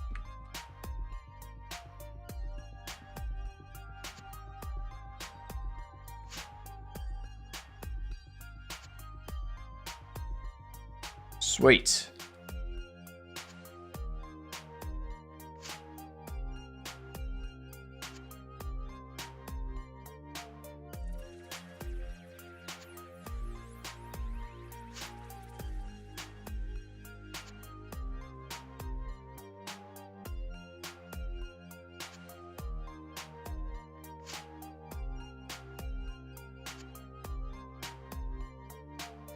Make mesh unique.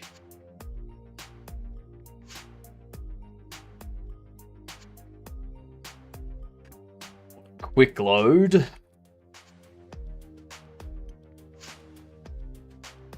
The professional card. Bam.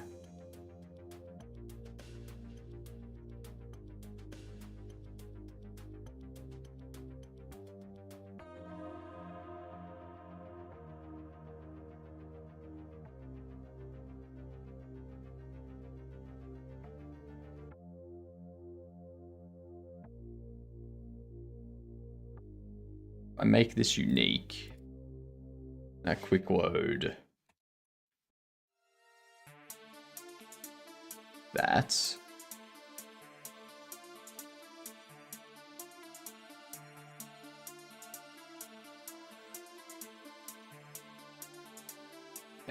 Good enough. And here I thought myself a Star Wars nerd. Card revoked, I guess. There's so much Star Wars stuff out there that even the people that dedicate their entire life to Star Wars have no fucking clue about half of it. They're like, oh, but what about this thing that happened here? It's like, oh, no, that's not canon because it contradicts this thing that happened here. Oh, but that also contradicts this thing that happened over here in this Christmas special from 1994. It's like, oh, who cares?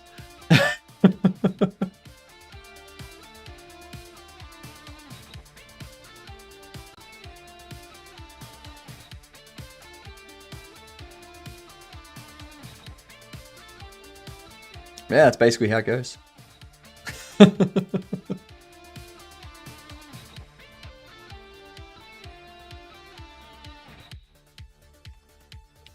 Hero villain card.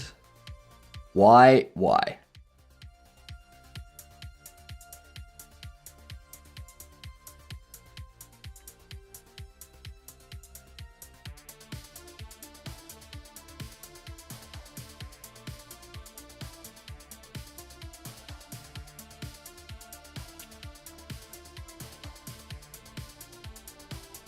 Okay, there we go.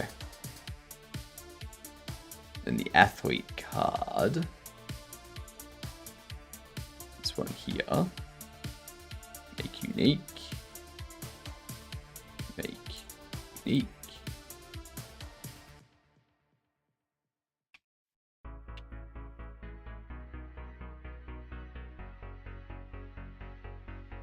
There we are. Each of our cards are implemented. Now I have to give them I have to give them a script too. Star Wars Christmas Special was in 1978. Actually, I honestly don't care. Hang on.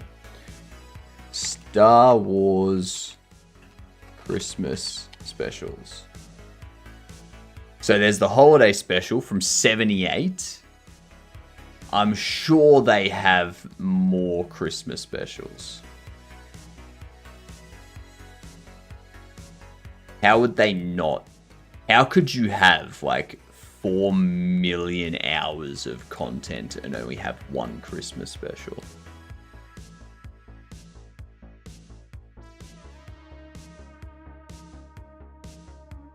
Apparently not. Apparently there is nothing else. It was so bad they never made another. This is true. This is true. Actually, one thing I want to check. I want to double check RAM. Holy shit. $550 for 32 gig.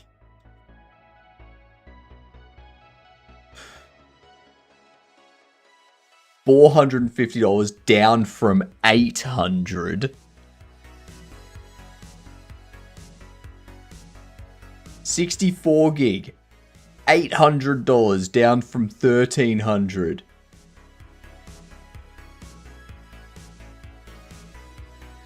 Okay, so we're not buying a computer anytime soon. Yeah, damn break on PC parts? No, you can't. No, you can't. The reason why is because now all of the AI bros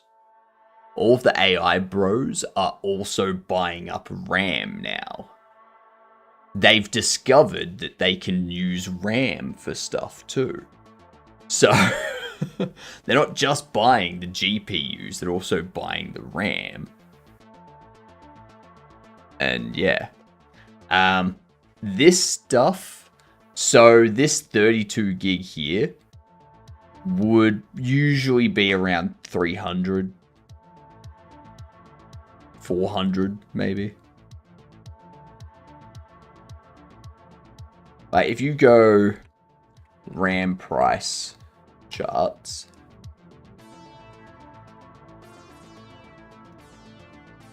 that's what you're looking at.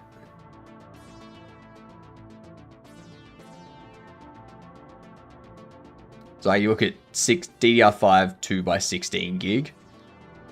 Around about start of October 2025, it's up at about 370, 375 US. It used to be around about 125 US on average. Like you had ones that were cheaper, ones that were more expensive and stuff. But yeah, what up, Cavino? So, if I sell my DDR5 RAM sticks, I'll be rich. You will have enough money to support yourself for a couple of months, but then you also don't have a computer.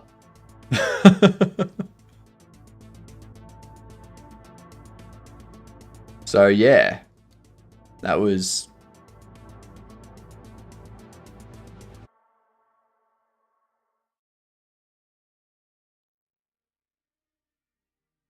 Yeah. It's shit. It's absolutely shit.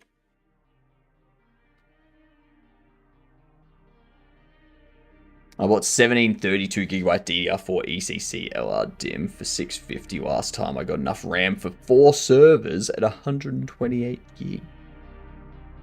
Went to the same seller, and same purchase is now $1,500. Yeah. Yeah, prices have basically doubled to tripled, depending on the RAM. And then all this pricing bullshit then attracts scalpers. Yeah. Yeah. So yeah, basically, if you're in the market for a new PC, too late. You are too late.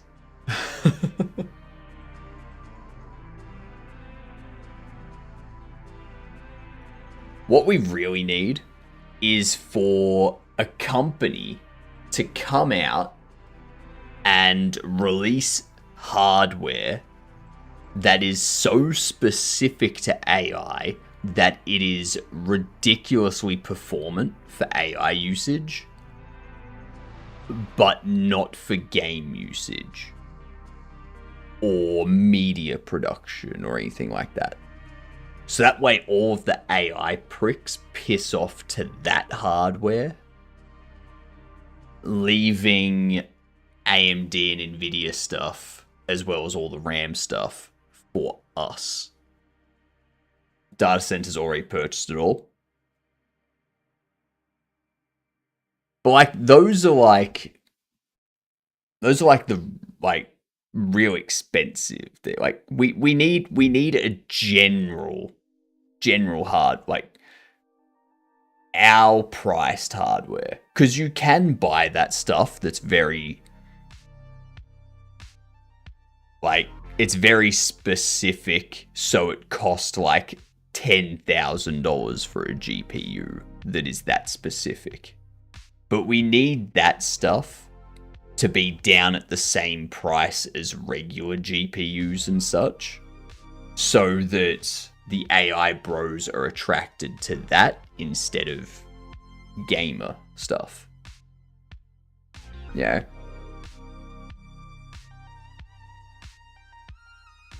So, like, the issue isn't that it's not there. The issue is that the companies that are making it are selling it for such a high cost that the AI bros don't go for it because they don't, like, why spend 12k when they can spend 5k?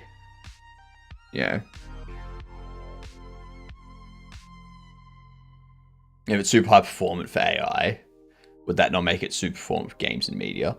For current GPUs and stuff, like, yes and no.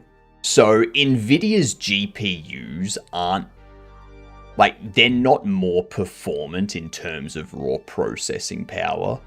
They're more performant because they have fake frames being thrown in there. So it depends on what your qualifier for performance is. Like, Nvidia's GPUs now have a bunch of AI chips on them, same with AMD's GPUs, to allow them to do AI upscaling and fake frames and things like that. But to me, that's not performance. That's fake performance. I just bought myself a new DDR5 motherboard the other day too. I got lucky because it went up nearly $300 the next day. Oh, did you also buy RAM for the motherboard? Fake frames and upscaling, really what you're seeing is like 75% generated, not rendered. Yeah, exactly. Exactly. So there's, yeah. Difference between them. We also need to look at who's buying it up. Microsoft probably has the largest investment right now. What does Microsoft want to specialize in? Cloud services and cloud gaming. Nah, Microsoft doesn't want to specialize in cloud services. They don't want to specialize in cloud gaming. They want to specialize in cloud services, and they want to specialize in AI operating systems, like data collection and stuff. That's what they want to specialize in. Gaming just happens to be a part of it because, yeah, as Sinful said, like, they lose money on cloud gaming stuff. They're speedrunning towards cloud gaming, but they don't make money off it.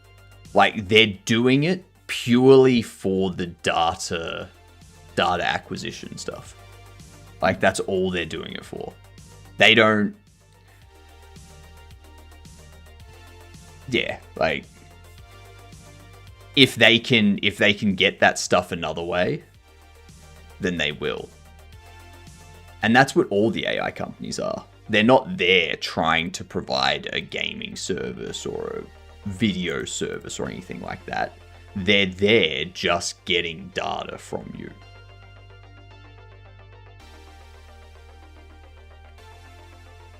Believe it or not, how you interact with an AI model gives them a lot of data about you.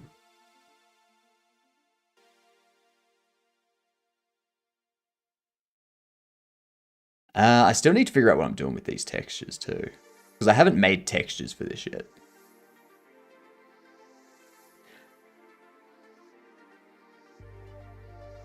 Surprised people have hardware and people have to move towards cloud if they want to play AAA slot. But people don't want to play AAA slot, that's the thing.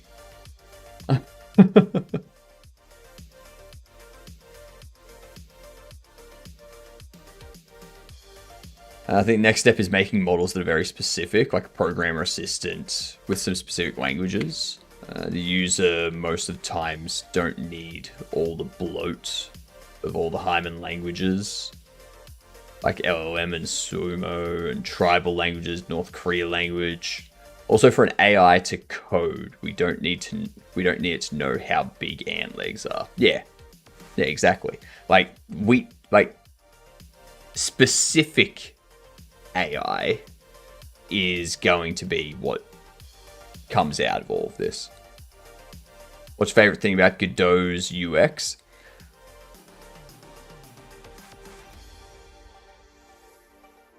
It works. Most of the time.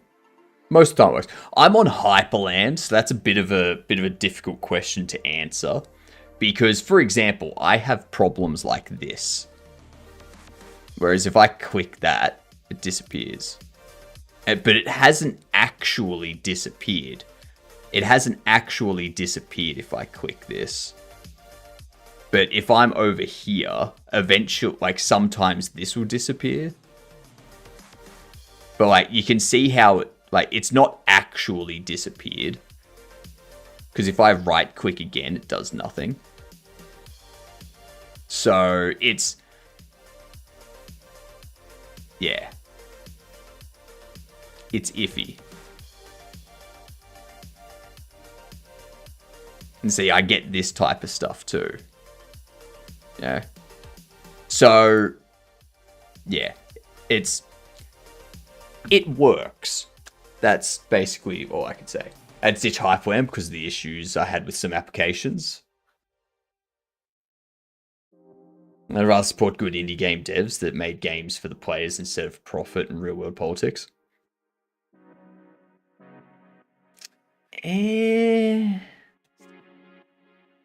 You can support indie devs that made games, and yes, they generally do make them for the players, but they are making it for profit too. Because if they don't make money off it, then they can't make the next game or the next game. Profit's not the focus, but it is something that... it's not the main focus, but it is like a tertiary focus, like a sub-focus.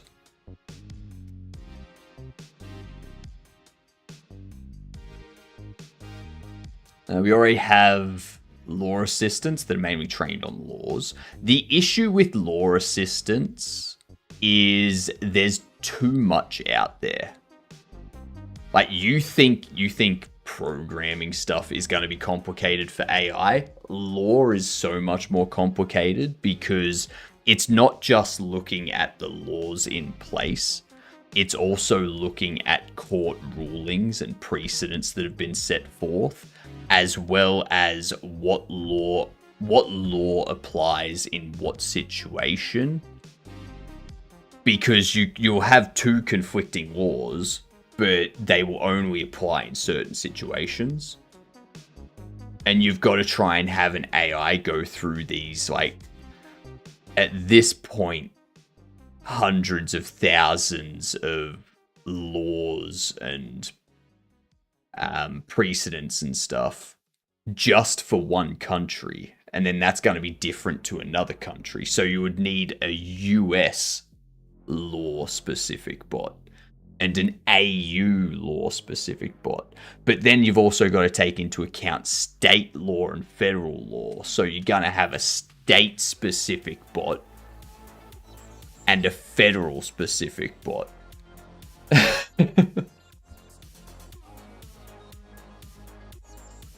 mean, for Law Assistant, it does not need to know what's the gravity on Sun. It doesn't... It's true. That's true. But... for a Law Assistant bot, a US one doesn't need to know about anything else outside of the US. So, you end up with...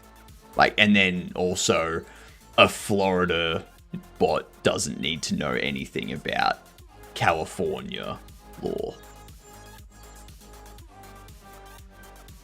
So, it does become very difficult in terms of law. Because law, The legal side of things is a lot more complex. Just because you have it more specific to law doesn't mean it's going to hallucinate any less. Doesn't mean it's going to hallucinate any less. But also, it does need to know certain things, such as... Like, it would need to know, speed and velocity for driving law. So it would need to be able to discern the difference between 100 miles an hour and 80 miles an hour when applying law to traffic accidents and stuff like that. Removing unnecessary bloat topics may drastically reduce hardware needs.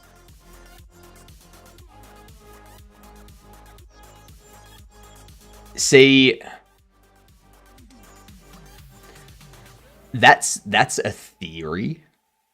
That's a theory. If you have like 5 huge language models being used for everything that are using a ton of hardware,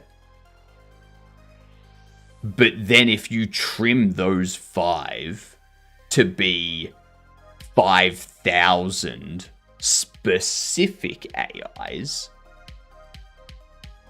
are those 5,000 specific AIs actually going to be using less hardware?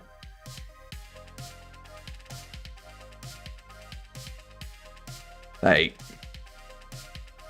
yes, one of those AIs might use less hardware than the huge AIs, but all of those small AIs being used by different people probably still be using an equivalent amount of hardware.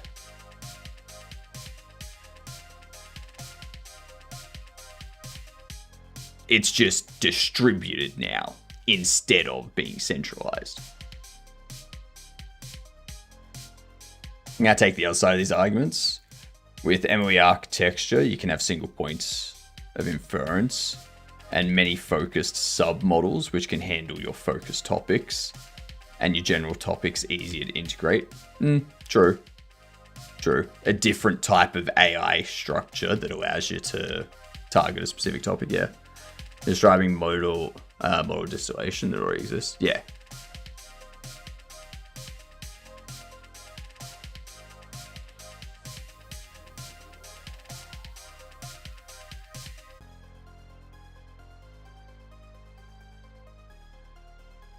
But yeah, it's like, you can split the AIs out into a bunch of smaller sub-AIs, but you're still going to have people using those huge AIs and then people using all of the small AIs as well. So I don't think it would actually cut down on hardware usage or hardware needs. I don't think it would.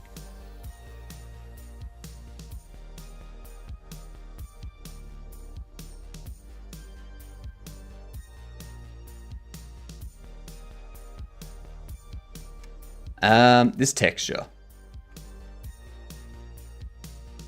Do you reckon there's a way to get this texture?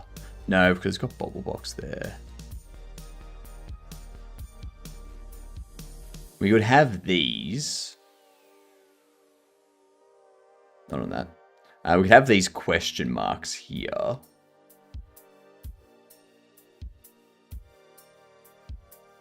Like all those question marks there. We would have those be like along the top here and bottom here.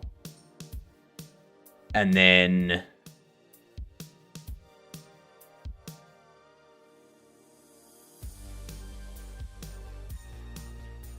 back, we need to have that, like the little tag that you grab on the back to like help pull it open. That would have to be on one side.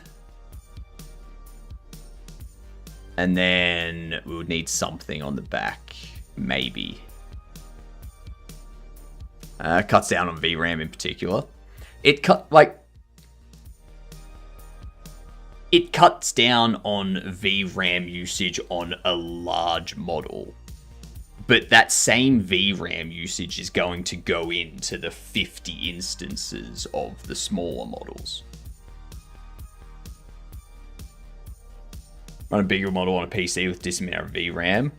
But then you have to pick a really small, highly quantized model for use in, say, a phone.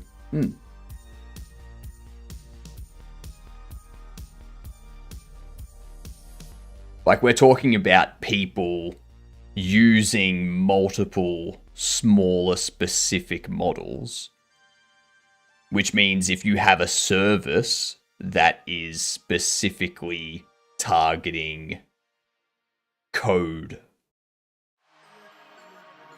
for like C# code, and you have all these companies that do C# code using that service, and you have the same thing with a Python one and a C++ one and a Rust one and all of this, you've still got all of those companies using multiple models. Like, sure, these models will be using, like, you know, let's say they're using 12 gigs of VRAM each, and there's 100 of them being used by companies around the world, versus a large model that does all of it.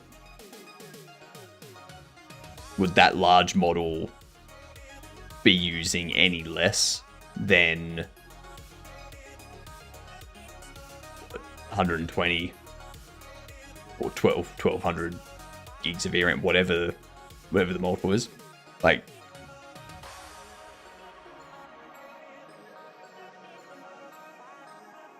I think it will look like we're using less hardware, but we're actually using an equivalent amount of hardware, just more spread out.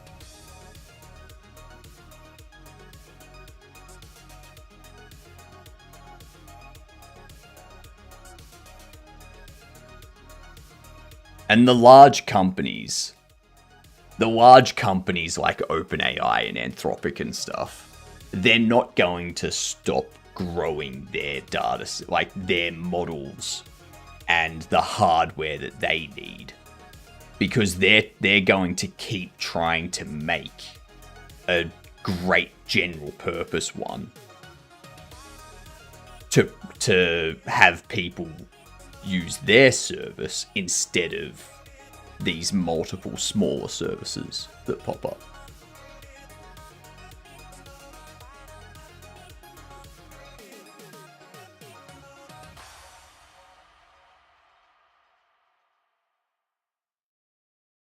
So I think on a surface level, it sounds like it'll do less, or it'll use less.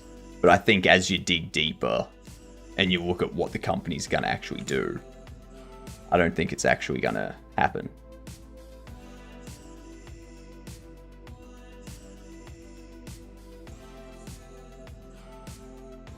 I need to attach a script to this. This will be collectible card.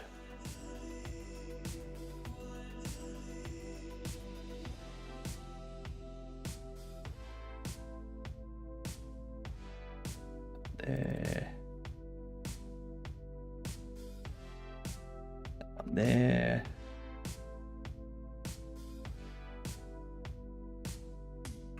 That one there. Oh, shit. No, not on you. On you. Whoops.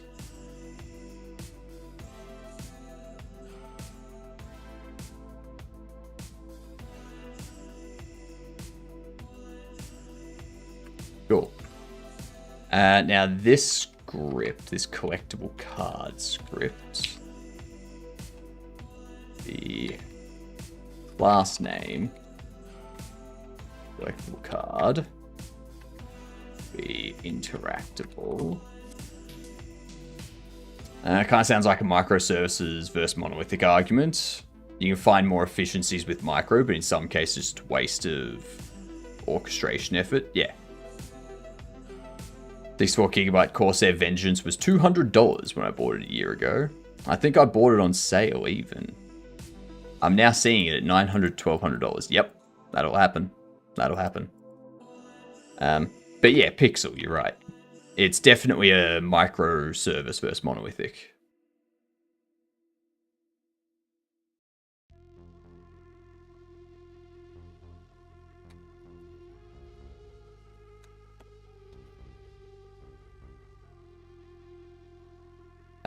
What would we need to do with this?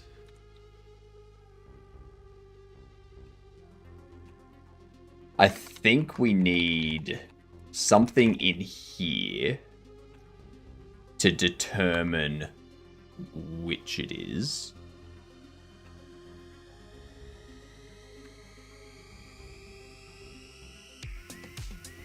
An all job versus several specialists. It does have a performance hit. A larger model has more latency. Could be more prone to hallucinations because it's got so many patterns that could match.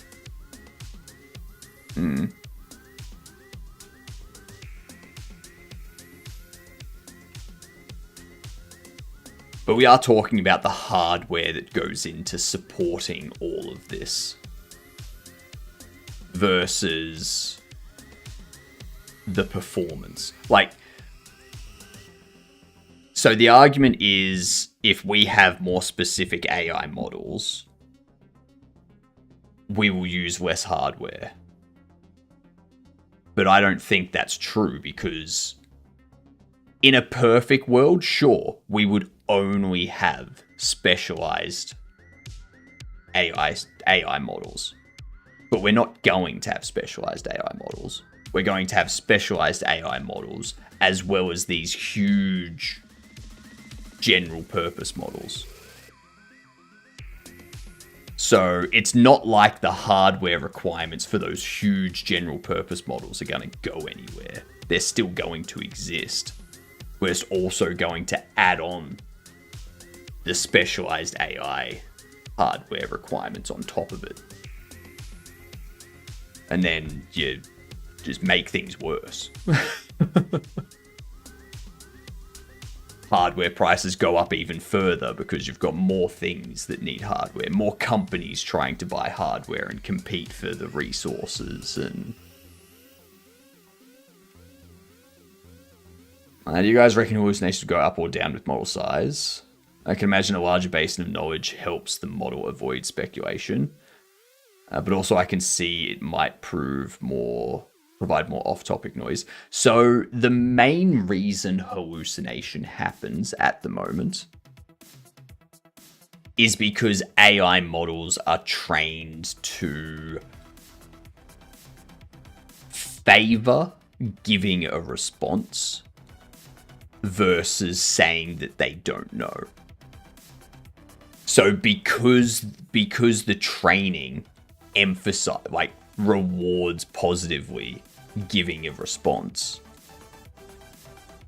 more than saying it doesn't know, it's more likely to hallucinate or have a guess.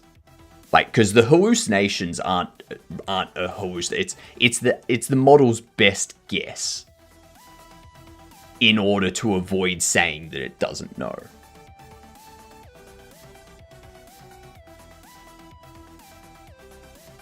So you can massively reduce hallucinations if you just train the model to say, if you don't have the answer, just say you don't have the answer.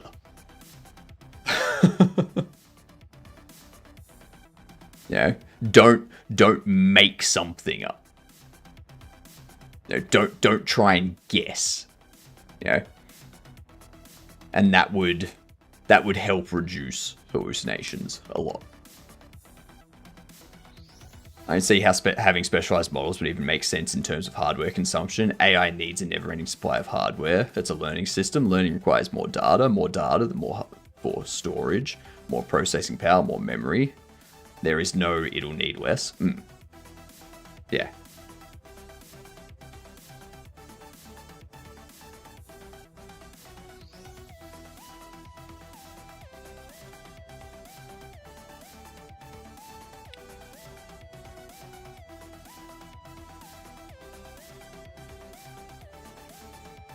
Once the model is trained, it doesn't grow anymore. but they're not going to train the model and then go, cool, that's done. Don't need to train it anymore. No. A new version of the programming language is going to come out, or new laws are going to be introduced and stuff like that. So then they need to retrain the model on the new information. Like...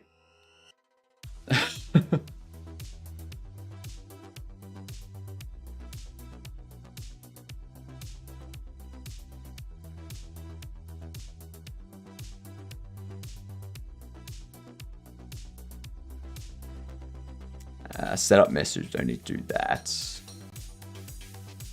This is what we need. Select rarity.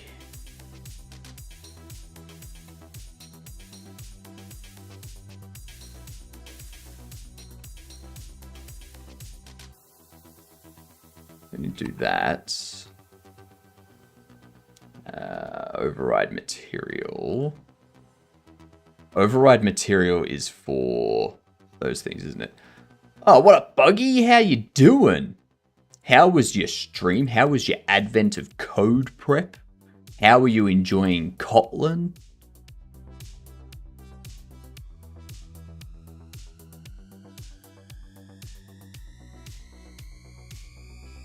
This override material.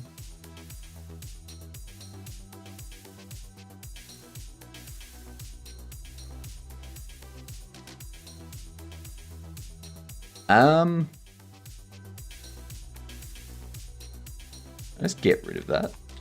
Do us not need that anymore? Wait.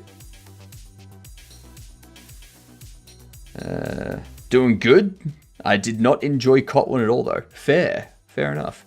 I was telling people before about an alternative to the advent of code. There's the advent of cyber. Why don't I ever get a shout out? Do you stream, Mike?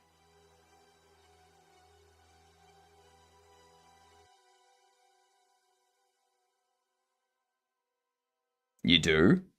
Cool. Give me a custom shout out. I will add it in. So the advent of cyber is basically they take you through, like, each day is a different challenge. So they have an OBSEC challenge, a log analysis challenge, log analysis, atomic red team, XXE sandboxes, AWS sandboxes, shell codes, risk assessments, phishing, Wi-Fi attacks, web time attacks, and they go through that. Like, each day is a different thing that leads towards a specific endpoint. Like, they do have prizes, like Steam Decks and Razer Basilisks and subscriptions to try hack me and CompTIA security exam bundles and yeah. They've got all these stuff here. I redeemed Game Duel earlier. Did you ever do that? With the weak source, I believe we did the Game Duel, didn't we? We did the Game Duel after the weak source. And yeah, it's like, so they have the first few introductory tasks, and then day 1, machine learning, day 2, log analysis, day 3, brute forcing, day 4, brute forcing. And it's like, you go through all of it. And then eventually you've touched all the different stuff. Like, all the different areas of cybersecurity. I think it's a really cool idea for advent of stuff. Yeah. That doesn't even make sense. LLMs have a known knowledge cutoff. Anything after that is unknown. The interfaces have got really good to inject new information into the context window, but it has to always be fed that information for each query. The model doesn't learn that. They do retrain models.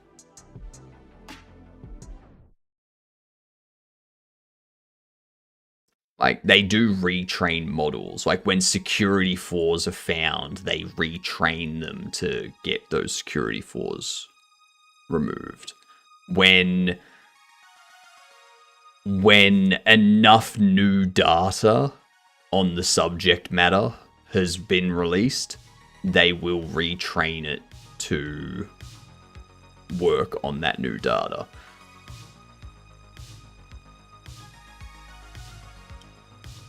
And that's no longer the same model. Yeah, but just because they've not retraining, like, just because it's not the previous model, doesn't mean they don't need that extra hardware capability for retraining the new model. Like, just because they've trained that model doesn't mean they get rid of the hardware. Doesn't mean they can use the same 16 gigabytes that they used for this one to train the next one, which has a larger data set. They need to increase the amount of resources they need every time they train a new model. So,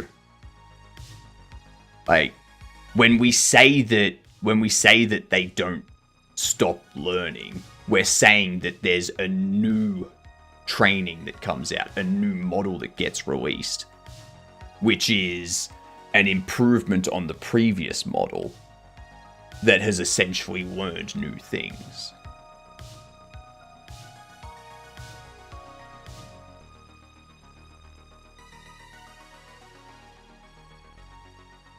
And it doesn't help if they're simultaneously training hundreds of models at the same time. Yeah. And it's like, we got to remember what the topic is. The topic is the hardware requirements of this stuff. Like, the hardware requirements and the reason why pricing of hardware is out of control at the moment is what the topic is. It's not training a model once and then it's trained and that's it. It's you needing that hardware and more hardware every time you train an improved version of the model. That's the part that we're concerned with. That hardware aspect.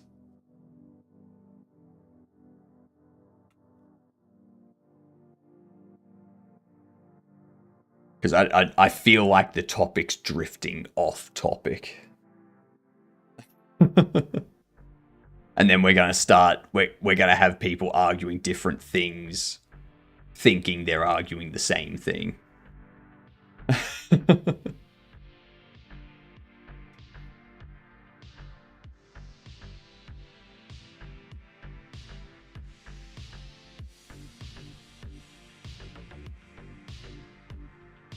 Yeah, exactly. And that's the problem. Like, and that's why splitting things out into smaller, specific AIs is not really a solution to the hardware problem.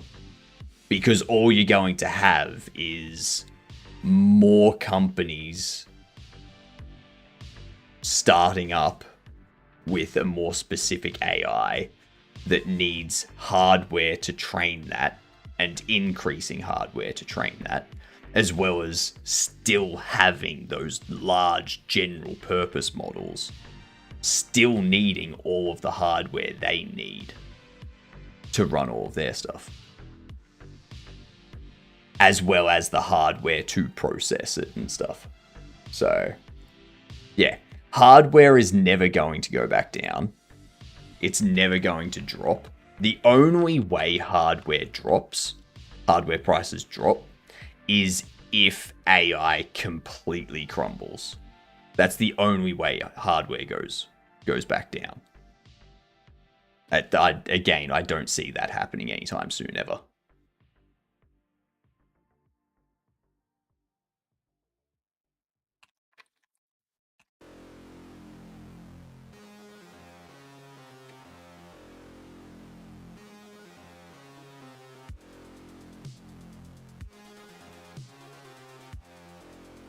I probably need to move this stuff out.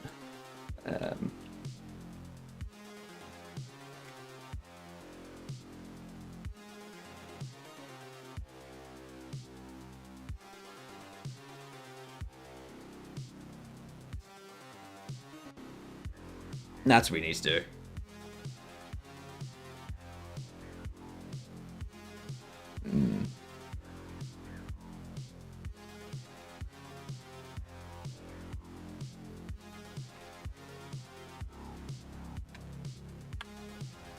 Collectible cards are done.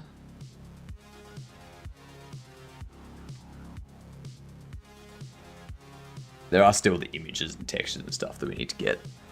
By the way, they're spitting out AI to specialized models. That's already a thing. Roost AI is an example.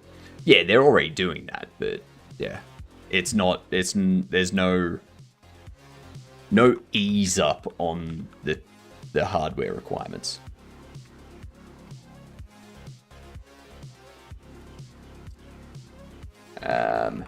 Added a Discord link button on the main menu.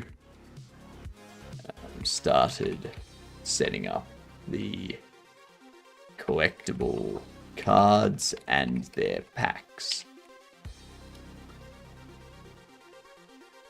It's easy enough. Alright. Other than Bubble Burst, maybe there'll be a company that realizes, hey, I'll just sell the lower grade that consumers are fine with, but the tech bros won't want.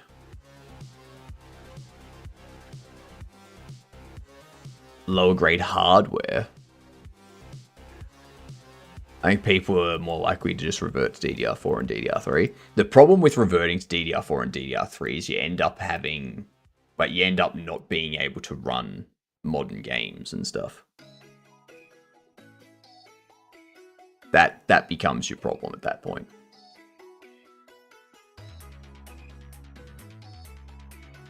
Where do we want to go? Who do we want to go say hi to?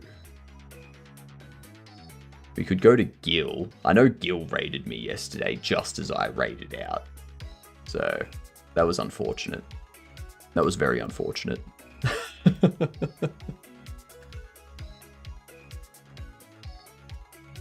I think people are more like, yeah.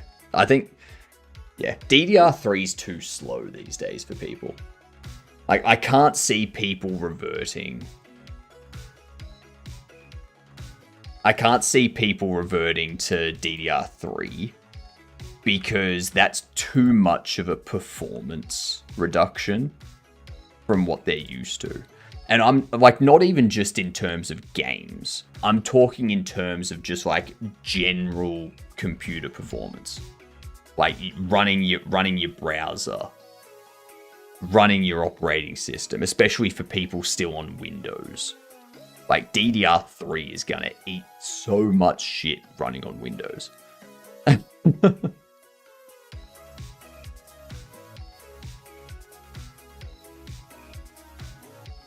What are the chances? We 2-2-for-1s. Did we? Oh my god, we got 2 cats. We got 2 puppies. That's pretty good. That's pretty amazing. I like that.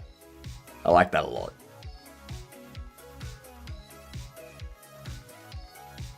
Jesus Christ, everyone's playing games. Alright. We're gonna leave this one up. Alright. We're gonna raid out, because our 5 hours are up, unfortunately. I want to buy RAM, but I don't have a spare kidney to pay for it. That's your problem, you see. You sold your kidney too early in life. You had to wait until you really needed it. Alright, so I am back in 5 hours. Okay, 5 hours. In that time, in 5 hours, we will be doing 3D modeling. I have 6 more bobbleheads to make. If we can get 3 of those done tonight, beautiful. Then we just need to do another 3 tomorrow or something. Who knows? But yeah, we're gonna focus on those. Gonna be fun. Gonna be a relaxing night. I'm looking forward to it. Yeah, we're gonna go see Gil. Gil raided us yesterday, but I was raiding out when Gil raided, so I kind of completely missed it. So they're doing some Unreal Engine 5 stuff. Hopefully they're still streaming for a little bit, but who knows. Anyway, I will catch you all in 5 hours, you get dunce. Alright? Be kind, be amazing to each other, be true gadunts. Okay? And make sure to tell your barista that you're a gadunt. Have a good one.